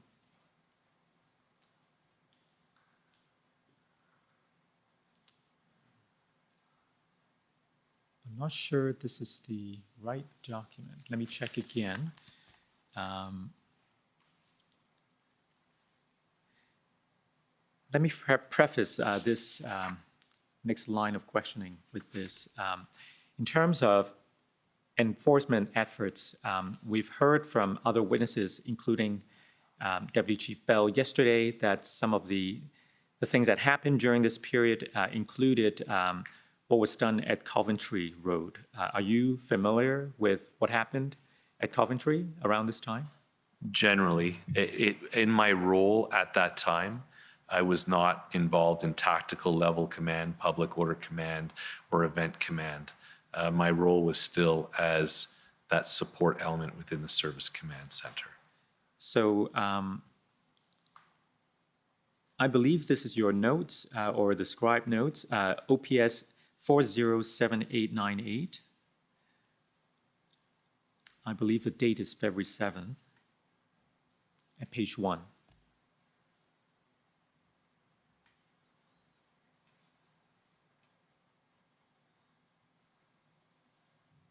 We go to 941, that's right. Do you see information from Bernier to Patterson, information from NCRCC, POU are planning on attending Coventry? What was that about?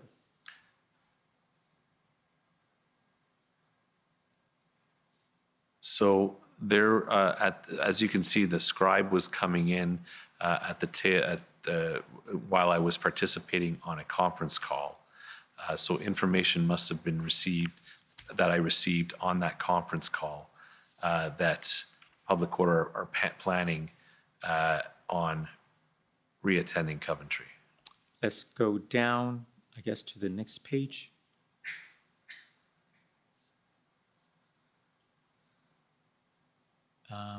Can we go further down and see what's there at 1105?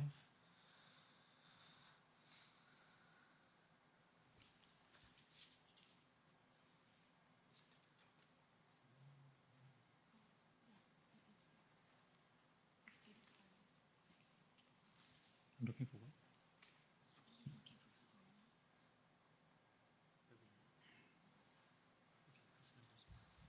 Moment's indulgence.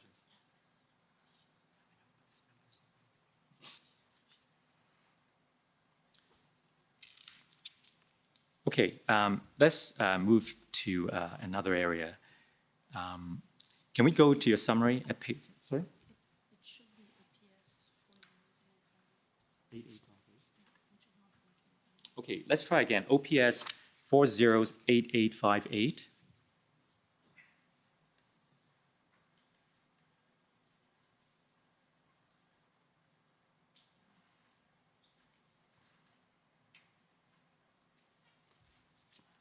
Okay, page 2. Now at 1105, do you see a reference to Patterson has decided that, can we enlarge it? Patterson has decided that Coventry is to be emptied out. And then if we go down to 1116, Patterson did not know that info, that OPS directed them to go to Coventry. Do you remember what this was about? Sorry, which line are you referring to? So 1116, and then you Yes. go down, there's information from Patterson, right? That starts with did not know that info.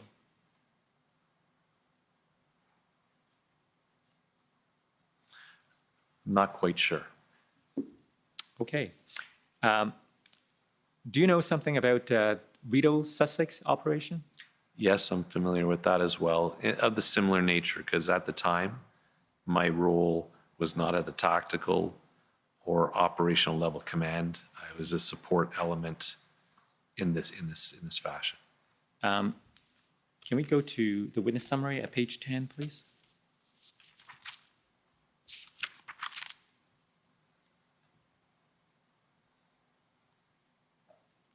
So it says here on February the 7th, after 4 p.m., Superintendent Patterson informed Superintendent Bernier that OPS was planning to use POU officers to clear the Rideau-Sussex intersection. Do you remember having that conversation? Yes. And what was your involvement at that time, if any? The request came from the event commander to me that he was going to require various plans in order to effect this. Although I would not have any involvement with the public order plan, that's taking place elsewhere. There was a request to develop an arrest, traffic, and towing plans for that specific operation. Were you involved in requesting a traffic plan? Yes. Let's go to OPS 408575.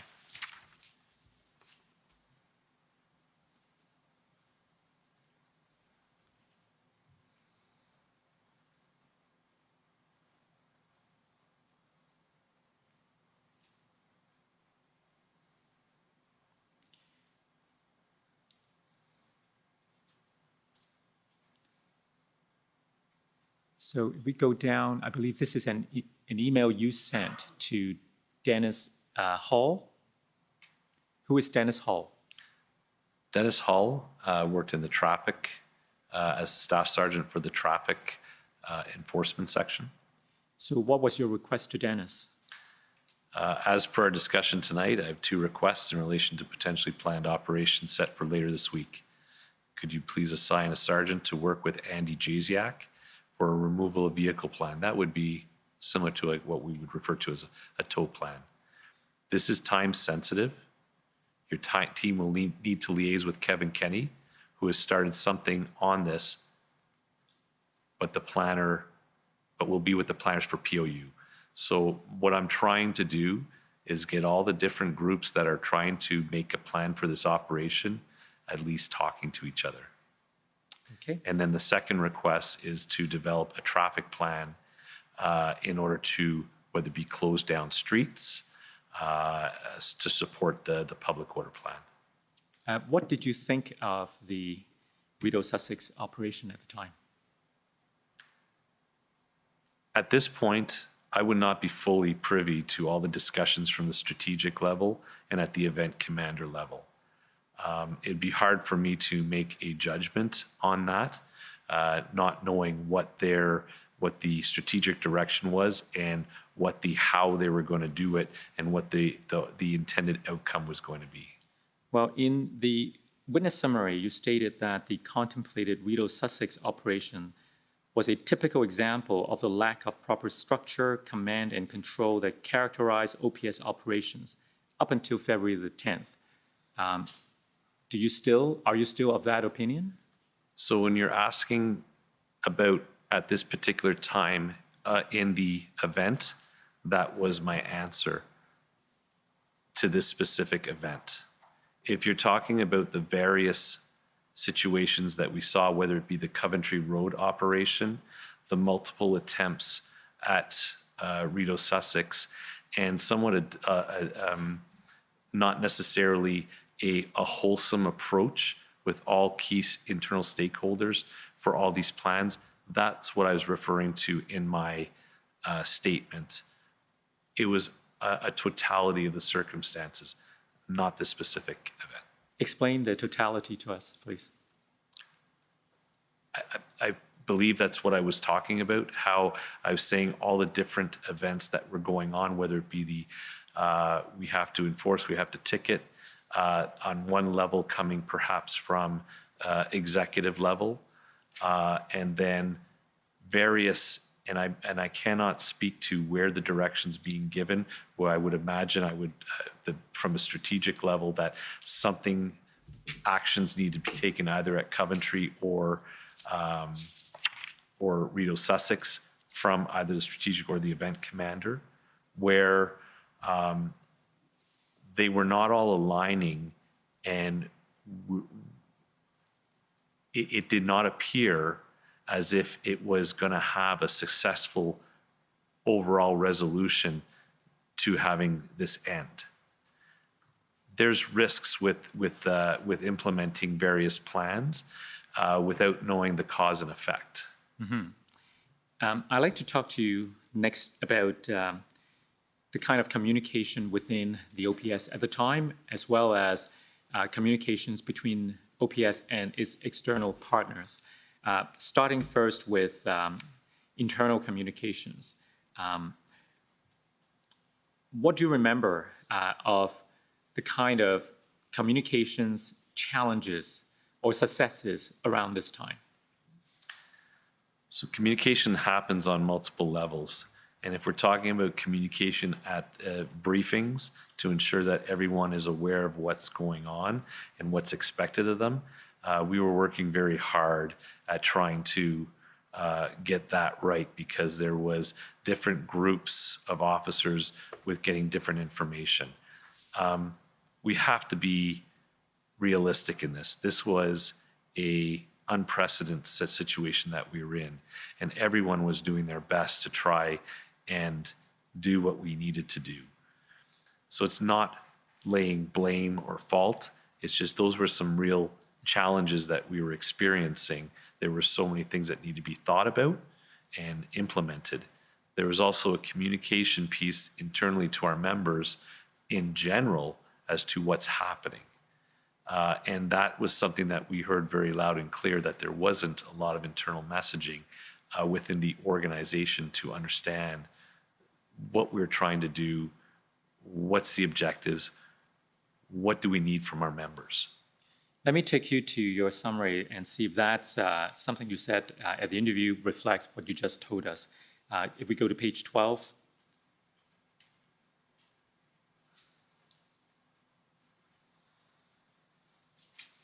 The very last sentence, he stated that they were demoralized because they were not informed. Can we carry on? They were not informed that there was an overall plan and were not provided clear instructions, such as instructions concerning their authority to seize fuel and what to do with seized fuel. He stated that members in the OPS had limited knowledge on what was going on and what was happening next, or who was in charge. Is that accurate? Yes. Does that relate to what you were just telling us? Yes.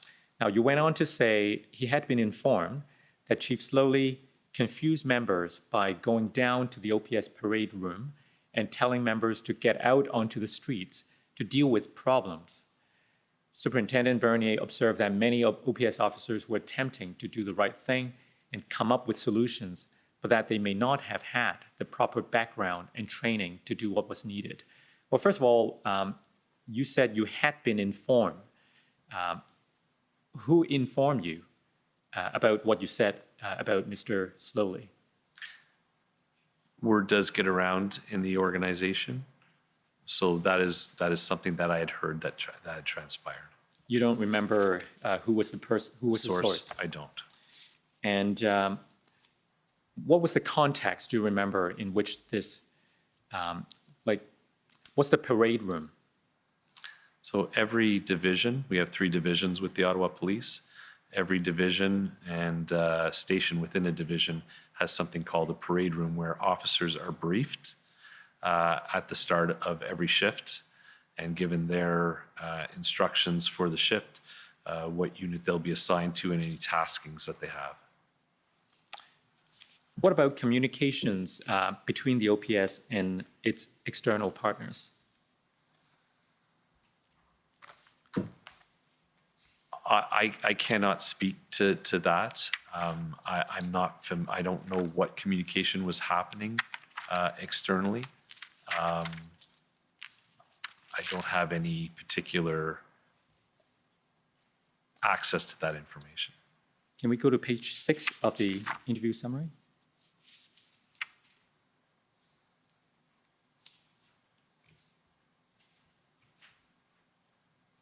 Do you see the paragraph under OPS use of RCMP and OPP officers?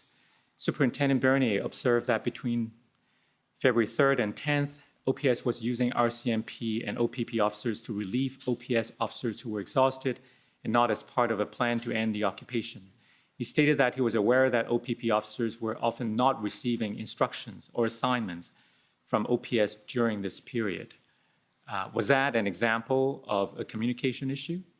So yeah, there was a bit of a breakdown, and that's something that we had to adjust even within my purview, that we, the Service Command Center, in liaising with whatever agency was coming in as part of that briefing element, that was something that we recognized and had to adjust to ensure, once again, this is quite extraordinary circumstances where we had officers coming from, maybe a handful of officers from various municipal services.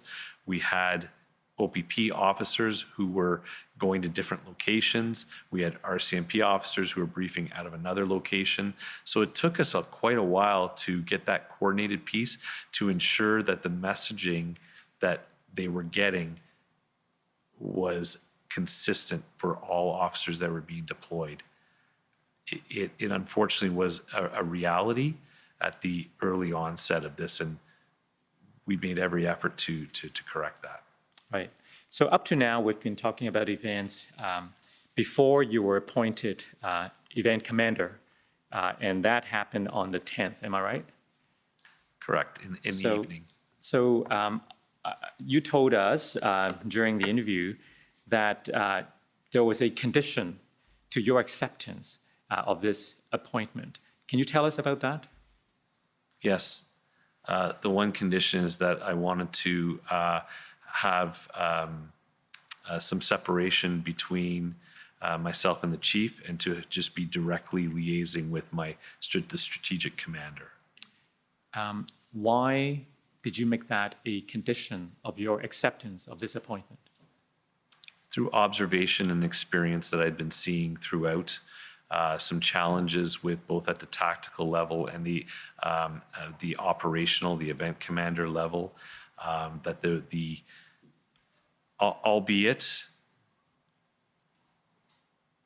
intending to try and resolve the situation, it was causing a breakdown of the incident command structure.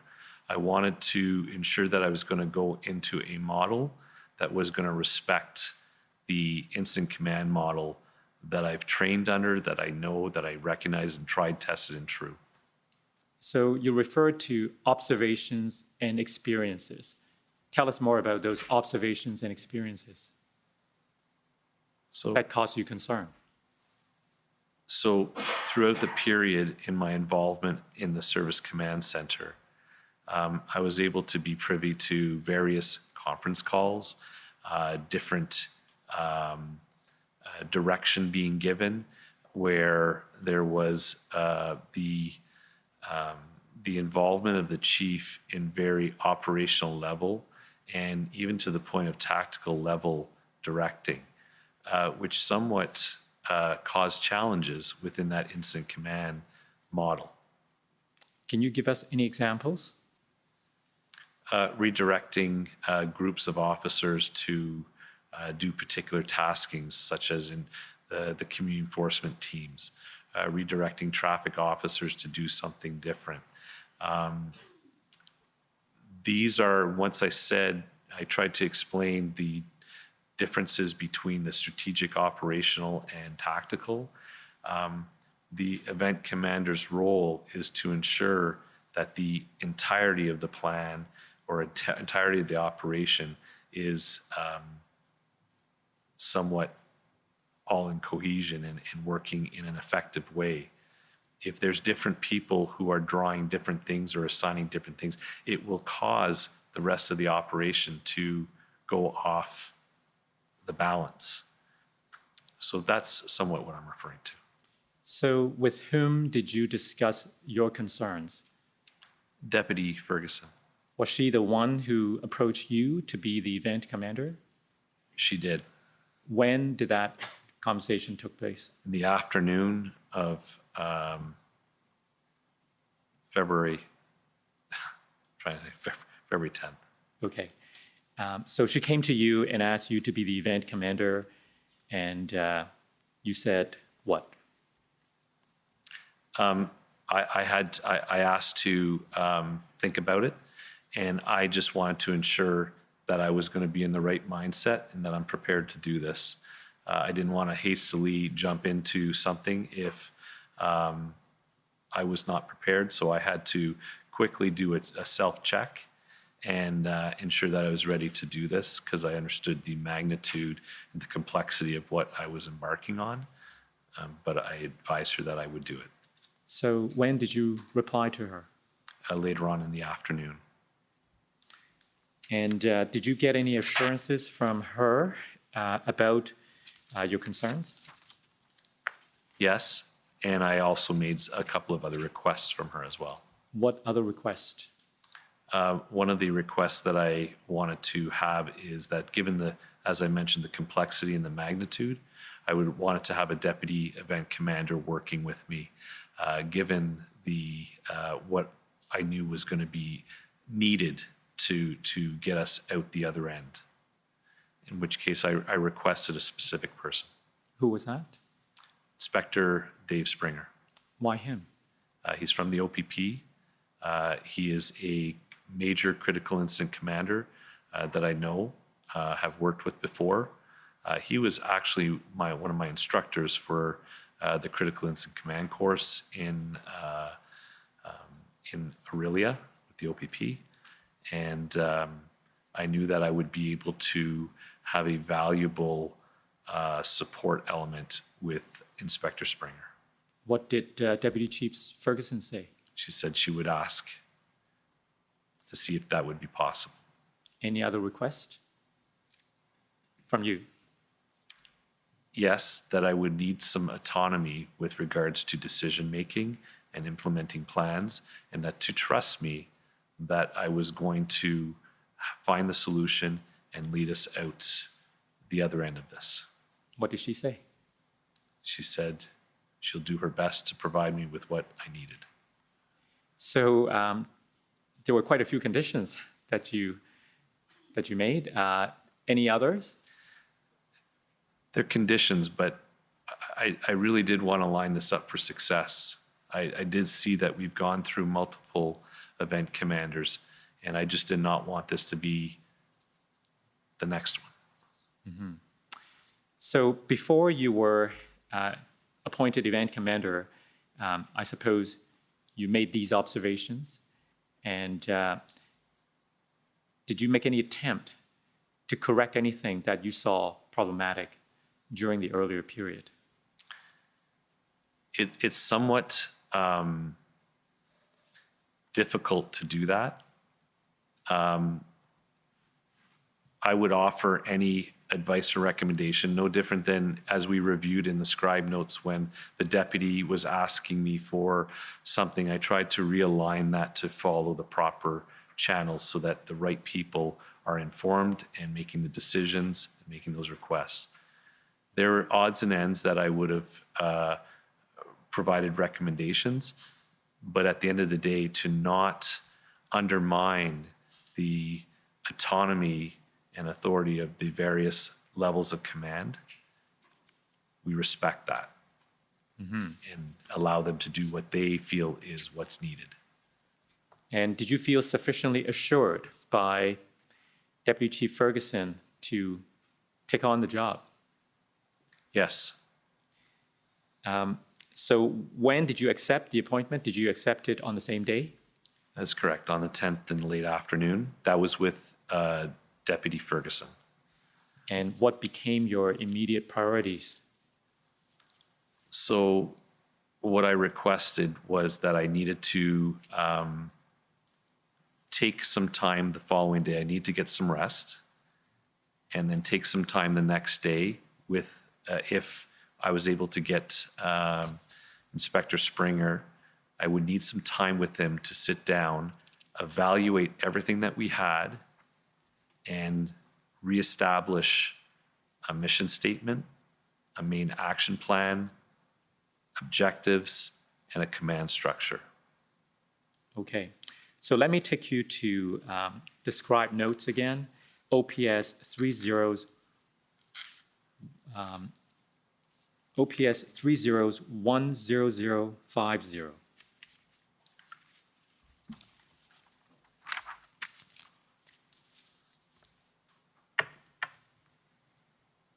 So we go first to page 3. Scroll down. Now you see the part where it says, scroll up again a little bit. Also express concern about taking on that role, and it goes on and talk about some of the concerns you just told us about, right? If we go further down to page 4, the next page. You advise her that you would consider taking this on, but would need to discuss a rest period, assign a proper command control model. So you told us about the command control model. What about the rest period? I did go home and I did sleep that night, and came back in the next morning. So I got some rest that night. All right. And then further down, as well as building a proper team. Is that what you talked about? That is correct. So establishing that command and control, I had a vision as to how I would want to set up an integrated command table team and who I would need around it. And I want to discuss a little bit more wholesome with Inspector Springer to ensure that I was not missing anything, or get his input as well to this, as we were going to be a team moving into this. Right. So it may be, I wonder if it's earlier on the page. You talked to us about wanting some distance between yourself and the former chief Sloly. How was that concern in particular addressed? I request, at this particular time, I requested that Deputy Chief Ferguson be the go-between. Okay. And that would be appropriate. If she's the strategic commander, the chief would be dealing with the strategic commander for any of his wishes or direction. And it's up to the strategic commander then to filter to the event command level, the operational level, as to what is needed to be done. And when I'm saying what is at a very high level. What are the high level objectives? And so you started by saying at this time that she was the go-between. Correct. Did that change at some point? Yes, as we built out, and once again, I talked to you about that structure, we incorporated an executive liaison person to, there was a lot of meetings and a lot of requests to attend meetings, which, as long as I have the strategic direction, I need a lot of time to get the job done, to do the work. And having an executive liaison as a go-between would create that efficiency and effectiveness, that the executive would still be informed and have an avenue to be able to be in touch with me. And who was that person? Superintendent Drummond. When did that happen? Happened relatively quickly. Would be within probably somewhere between the 11th and the 12th. I would say maybe the 11th or the 12th. Okay, let's see if this will help refresh your memory. OPS 30s10371 at page 4.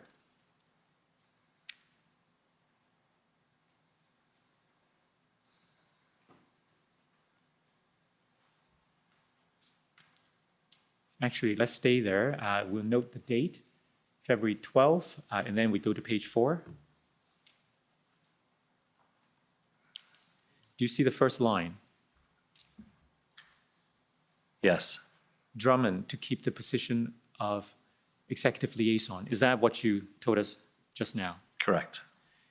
And so he would become the new go-between, so to speak. Yes, because I'm wanting to quickly align the people. If Deputy Ferguson was going to be the strategic commander, that is her role. So I want to ensure that I wasn't having her in a position where it would not allow her to do her function as well. Okay, so you accepted the appointment. You had a good night of sleep, I hope. And then the next day, what happened? I went to my office, which I hadn't been to in quite some time, and arranged to meet with my scribe, and as well as with Inspector Springer. This was around mid-afternoon. I met with my scribe around noon, just to set some ground rules, expectations of what we were going to be embarking on. And I'd lined up a meeting with Inspector Springer for mid-afternoon, which we met in the comm center boardroom. I want to take you to your notes where you set out a whole list of priorities. This can be found at OPS 30-10050.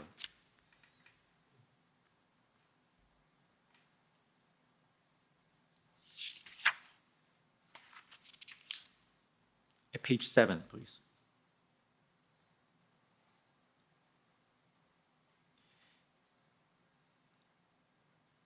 So we see a list here. We agree that the command post would be set up in the NCRCC objectives of today.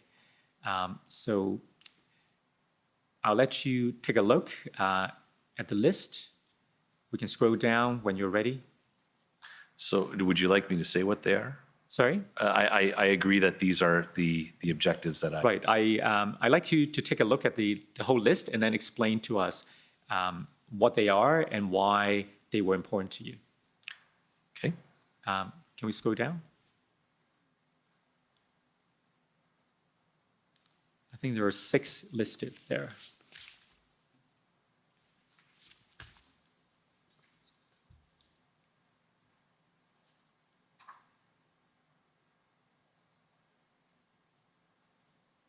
So, there's more than... There's quite a few there, yes. So tell us about these objectives. Why, and did the number suggest their importance? Level of importance, I'm going to say they were all very important. And this is, what I was doing was somewhat trying to do a bit of a reset and setting up a solid foundation that we were going to be based on to move forward. Mm-hmm. All these elements are key elements from an incident command standpoint that is required, that needs to be in place and formalized and adhered to promote success in your mission. Was this an attempt to course correct when you said reset? Yes. So why did you start with the mission statement, which was number 1? For any operation, a mission statement is that foundation piece that everything is built off of. Everything that you do, everything that you, when you're making a decision, whether to take action or not action, it needs to align with the mission statement. That's why it's a very important foundational piece. And what about the second one, the new command control structure? Can we go back up to the number 2? Yeah. So tell us about that. In order to have success, it is not one person that is going to bring you success. In an instant command model, you do have to surround yourself with some key subject matter experts that are going to be able to properly inform you and to make proper decision making. What was the third point? We can scroll down. We were going to pick who we needed at that table to have success. And then pick incident commanders because of the protractedness of this. We want to make sure that whoever was running the NCRCC from a operational to tactical level, that there's a rotation of people who will be effective in maintaining that level of operation day to day until we come up with our ultimate solution to end this. Okay, so let's talk about some of these priorities. First, with respect to the mission statement, it may be the same document. If we go down to page 11. It should be in my notes there. Yeah. Page 11. 1501, I think is the time I'm looking for.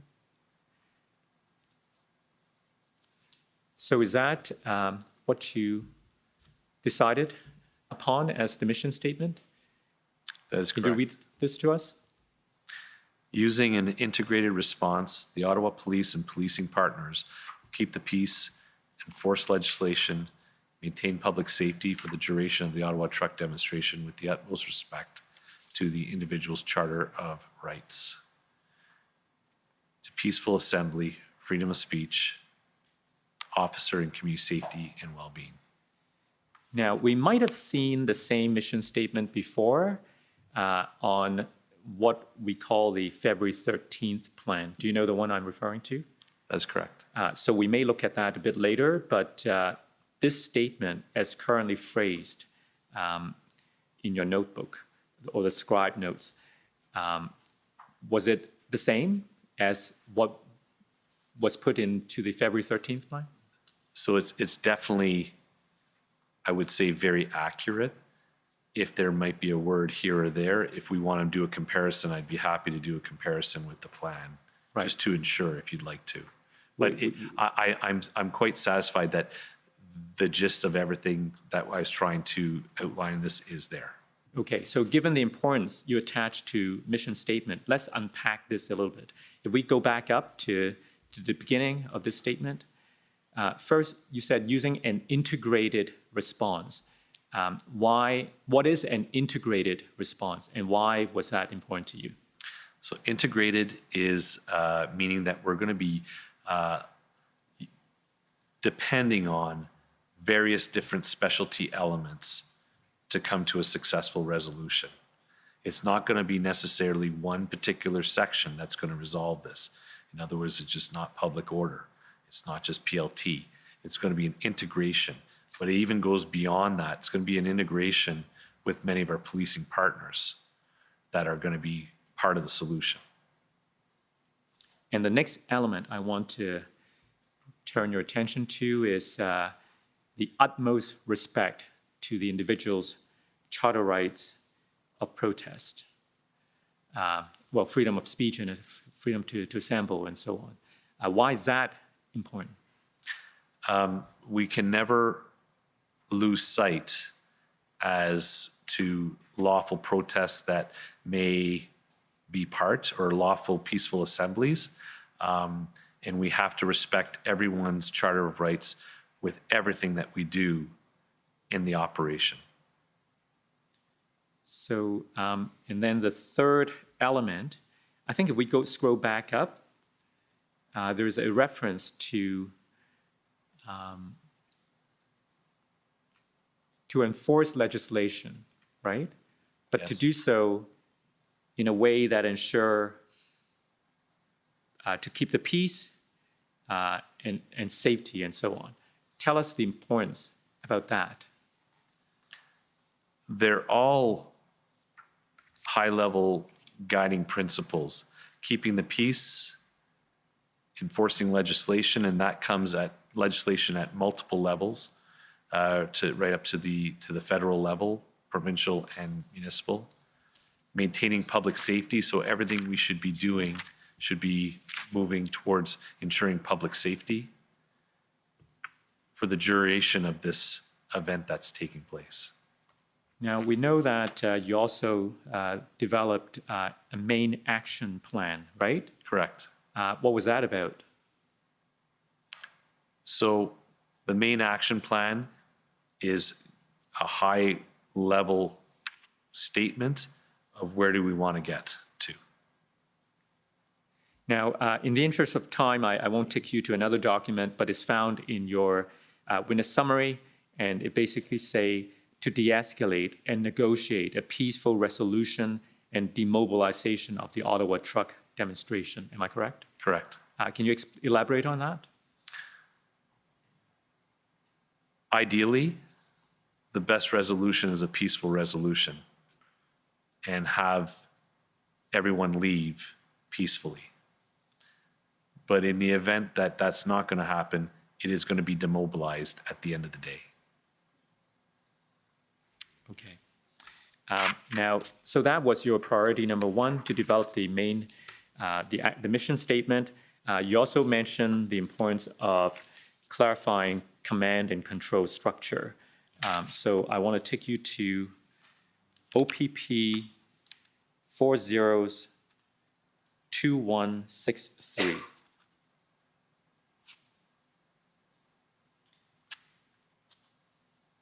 I believe this is an organizational chart.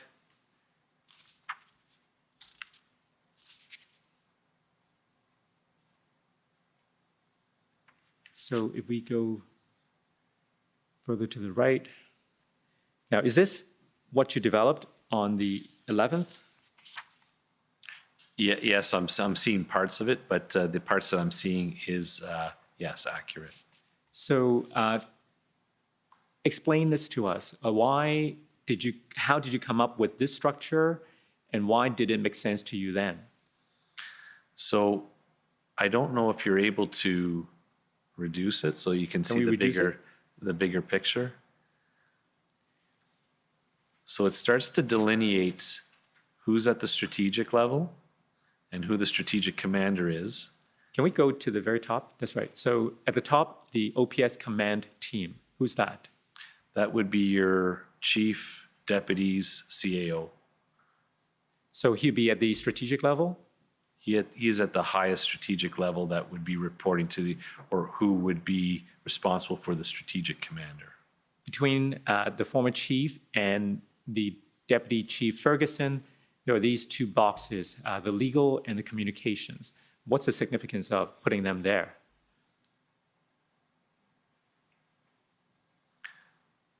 So that is fed through the strategic command and belongs at the strategic level with regards to legal advice. Not to say that corporate communications doesn't exist down at the operational level, but those are the key support elements that are found up at the executive level. Right. Now, when you were working on this organizational chart on the 11th, and this chart suggests that it is only the OPS command team at the top. There's no reference to the OPP or the RCMP. So when we read earlier in your notes and your mission that this is supposed to be an integrated approach, did integration to your mind then refer to integration with external services such as the OPP or the RCMP? There's a difference between integrated and unified. Explain the difference to us, please. So in this particular case, this is a single event commander with an integrated command team, command table that's supporting it. When you're talking about a unified command, is that you're going to have multiple commanders of equal value forming the top event command positions. That's what we did eventually move into with the RCMP and the OPP, but this is the model that was implemented upon me taking command and for the next few days. Right. Now, you told us that based on your observations and experiences in the earlier part of the convoy event, there were issues that you observed And when you're now the event commander, did you make any attempt to, like when you said reset, what was that reset? Like how were you correcting what you thought was not working before? Once again, as I mentioned, I think there's a lot of people trying to do a lot of good things. So what I'm trying to establish here is getting all those people around the table to work together to come up with the final plan, because it will not be successful without those elements around the table with me. And that's why, as you can see, my command table has key elements to ensure that everyone has the voice and feeds me right information to be able to make informed and proper decisions. So I apologize. I realized I wasn't specific enough. So for example, taking the Coventry or the Rideau Sussex incident, how would this command structure be able to improve on what was problematic as you've described before? So we're going to be getting feedback from whether it be the police liaison team, could be the public order commanders, it could be a resourcing piece, whether from the Service Command Center liaison, that everyone would be able to feed into. This is what we were wanting to do. This is how we're going to try and do it. Who has what to say about this? And this is where we might find where there's risks or issues that need to be, when I'll use the term again, NRA, is it necessary? Is it risk effective? Is it acceptable what we're going to do? I have everyone around the table, from the investigations, from the intelligence, feeding us all the proper information we need to make quick and proper decisions. So for example, we see at your command table, POU chief, right? Is that public order unit? That's correct. And now next to the POU, there's a small redaction. Yeah, I'm not quite sure why that's redacted, and it should be PLT chief. Okay. So Wallace? So Wallace was a mistake in spelling.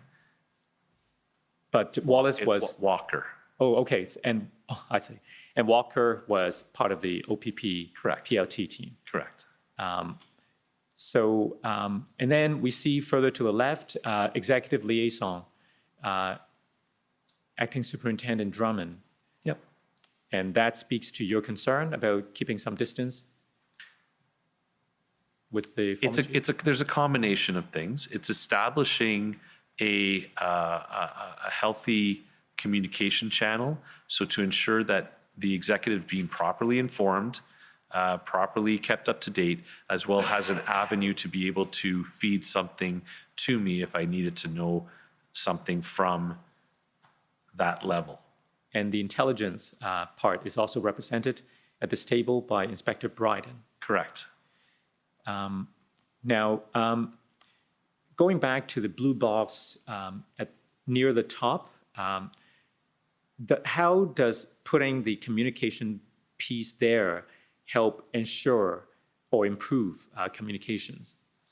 So communications is, and if you want to scroll down, there's another piece to it that's down at my level, the far right with the media. And media chief was not necessarily a proper term. It's more of a general corporate communications that assisted me with all messaging. Anything that would go out to the media would be drafted up and sent to me for approval before it was to be sent out. And similarly, messaging internally, messaging to partners would be all, and messaging with PLT would be worked in unison with that piece. Okay, and then for both you and for your deputy, there are scribes who record things while you are busy doing things. Correct. All right. So this is what you achieved on the 11th of February. We've heard that this integrated planning group has arrived in Ottawa since the 8th. And when did you first have a conversation with anyone in that group about your new plan? I'd have to refer to my notes to know exactly, but it would be either the following day, so this is the 11th, so I'm thinking it's the 12th, could be the 13th, that I actually had a conversation with a member of the integrated planning team. Okay. Perhaps before we talk about your work with that group, let's first talk about what you did with this plan that you started to develop yourself on the 11th. What was your next step? Once you've had this command structure clarified, your mission and statement and main action plan at least outlined, what else did you do? There was a check-in that needed to take place. And it's my understanding that Deputy Ferguson was taking some time off and that Deputy Bell was taking over. So I felt it probably appropriate to brief up to my strategic commander, who Deputy Bell was taking that position while Deputy Ferguson was off, to provide an update as to the work that had been achieved that day in establishing the foundation that we're talking about here. So did you touch base with Deputy Chief Bell on the 11th? That is correct. Do you know what time? I would have to refer to my notes. If it was later in the afternoon, it was around dinner time. Did you also meet or talk to the chief? My recollection says that there was a conversation with the chief. Okay, let me take you to your notes. OPS 3010050. I'm going to take you to page 17.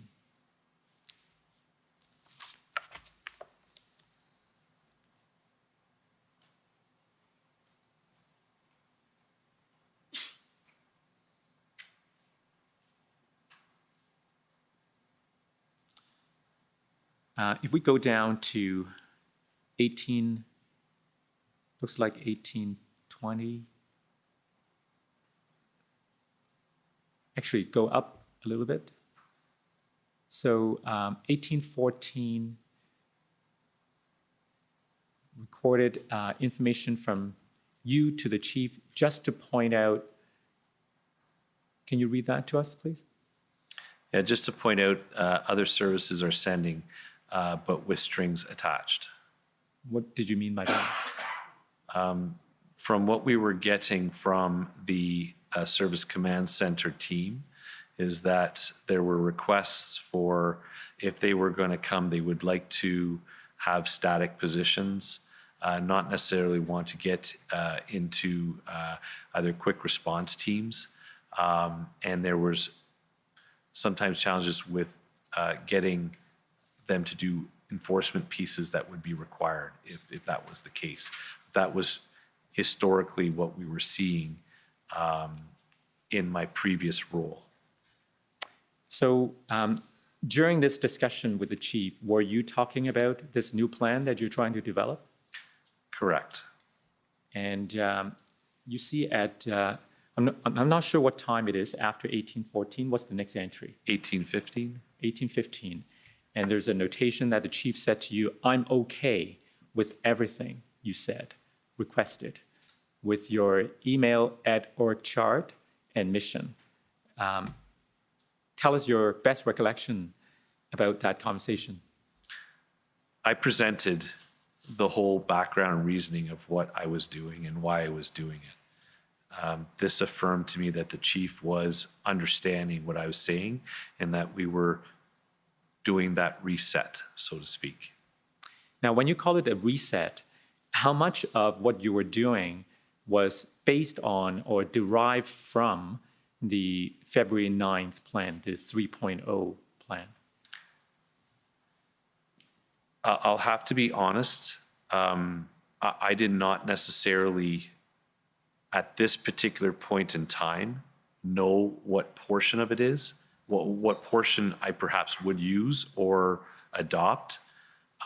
This is quite in the infancy, where there was going to be a bit of work to be done over the next few days, not discounting any good ideas that may be out there, and analyze everything. Because at this point, I wasn't aware that there was an integrated planning team. I was preparing myself to have to put together a strong planning team to come up with an eventual final plan to get this done. So at this point, as I mentioned, I was going to be directing somebody to start, based on clear expectations, developing a plan, but perhaps not discounting some good elements that would have been in there. Now, let me take you to the next document, OPS 3014454.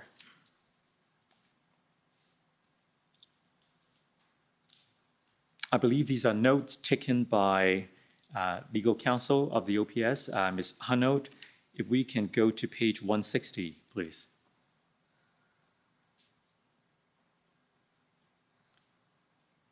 If we go down a bit. So we see a reference to the chief saying, want LS. Is that legal services? I can only assume you'd have to ask Christiane, but I would say that that would make sense. Do you recall having a discussion with the chief about this? That the chief expressed a desire to have the legal services to look at the new proposed mission statement and whether we need to change the current one? No. Okay. Can I take you to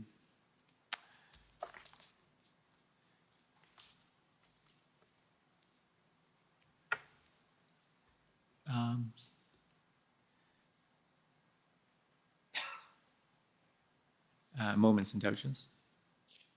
Do you know when will be a good time to break? Because as I understand this witness, you're going to be quite a bit longer, so it's going to carry over in any event? That is true. It may make sense to break now and to carry on tomorrow. Okay, is this a convenient time? As good as any. Okay, well, I'd suggest then we break till tomorrow, if that's agreeable to you also. Absolutely. I'm sure you're happy to end the day at 6:30. Okay, so we'll break till tomorrow morning at 9:30, and we will complete the in chief and then go to cross examinations. Okay, thank you. The commission is adjourned. La commission est adjournée.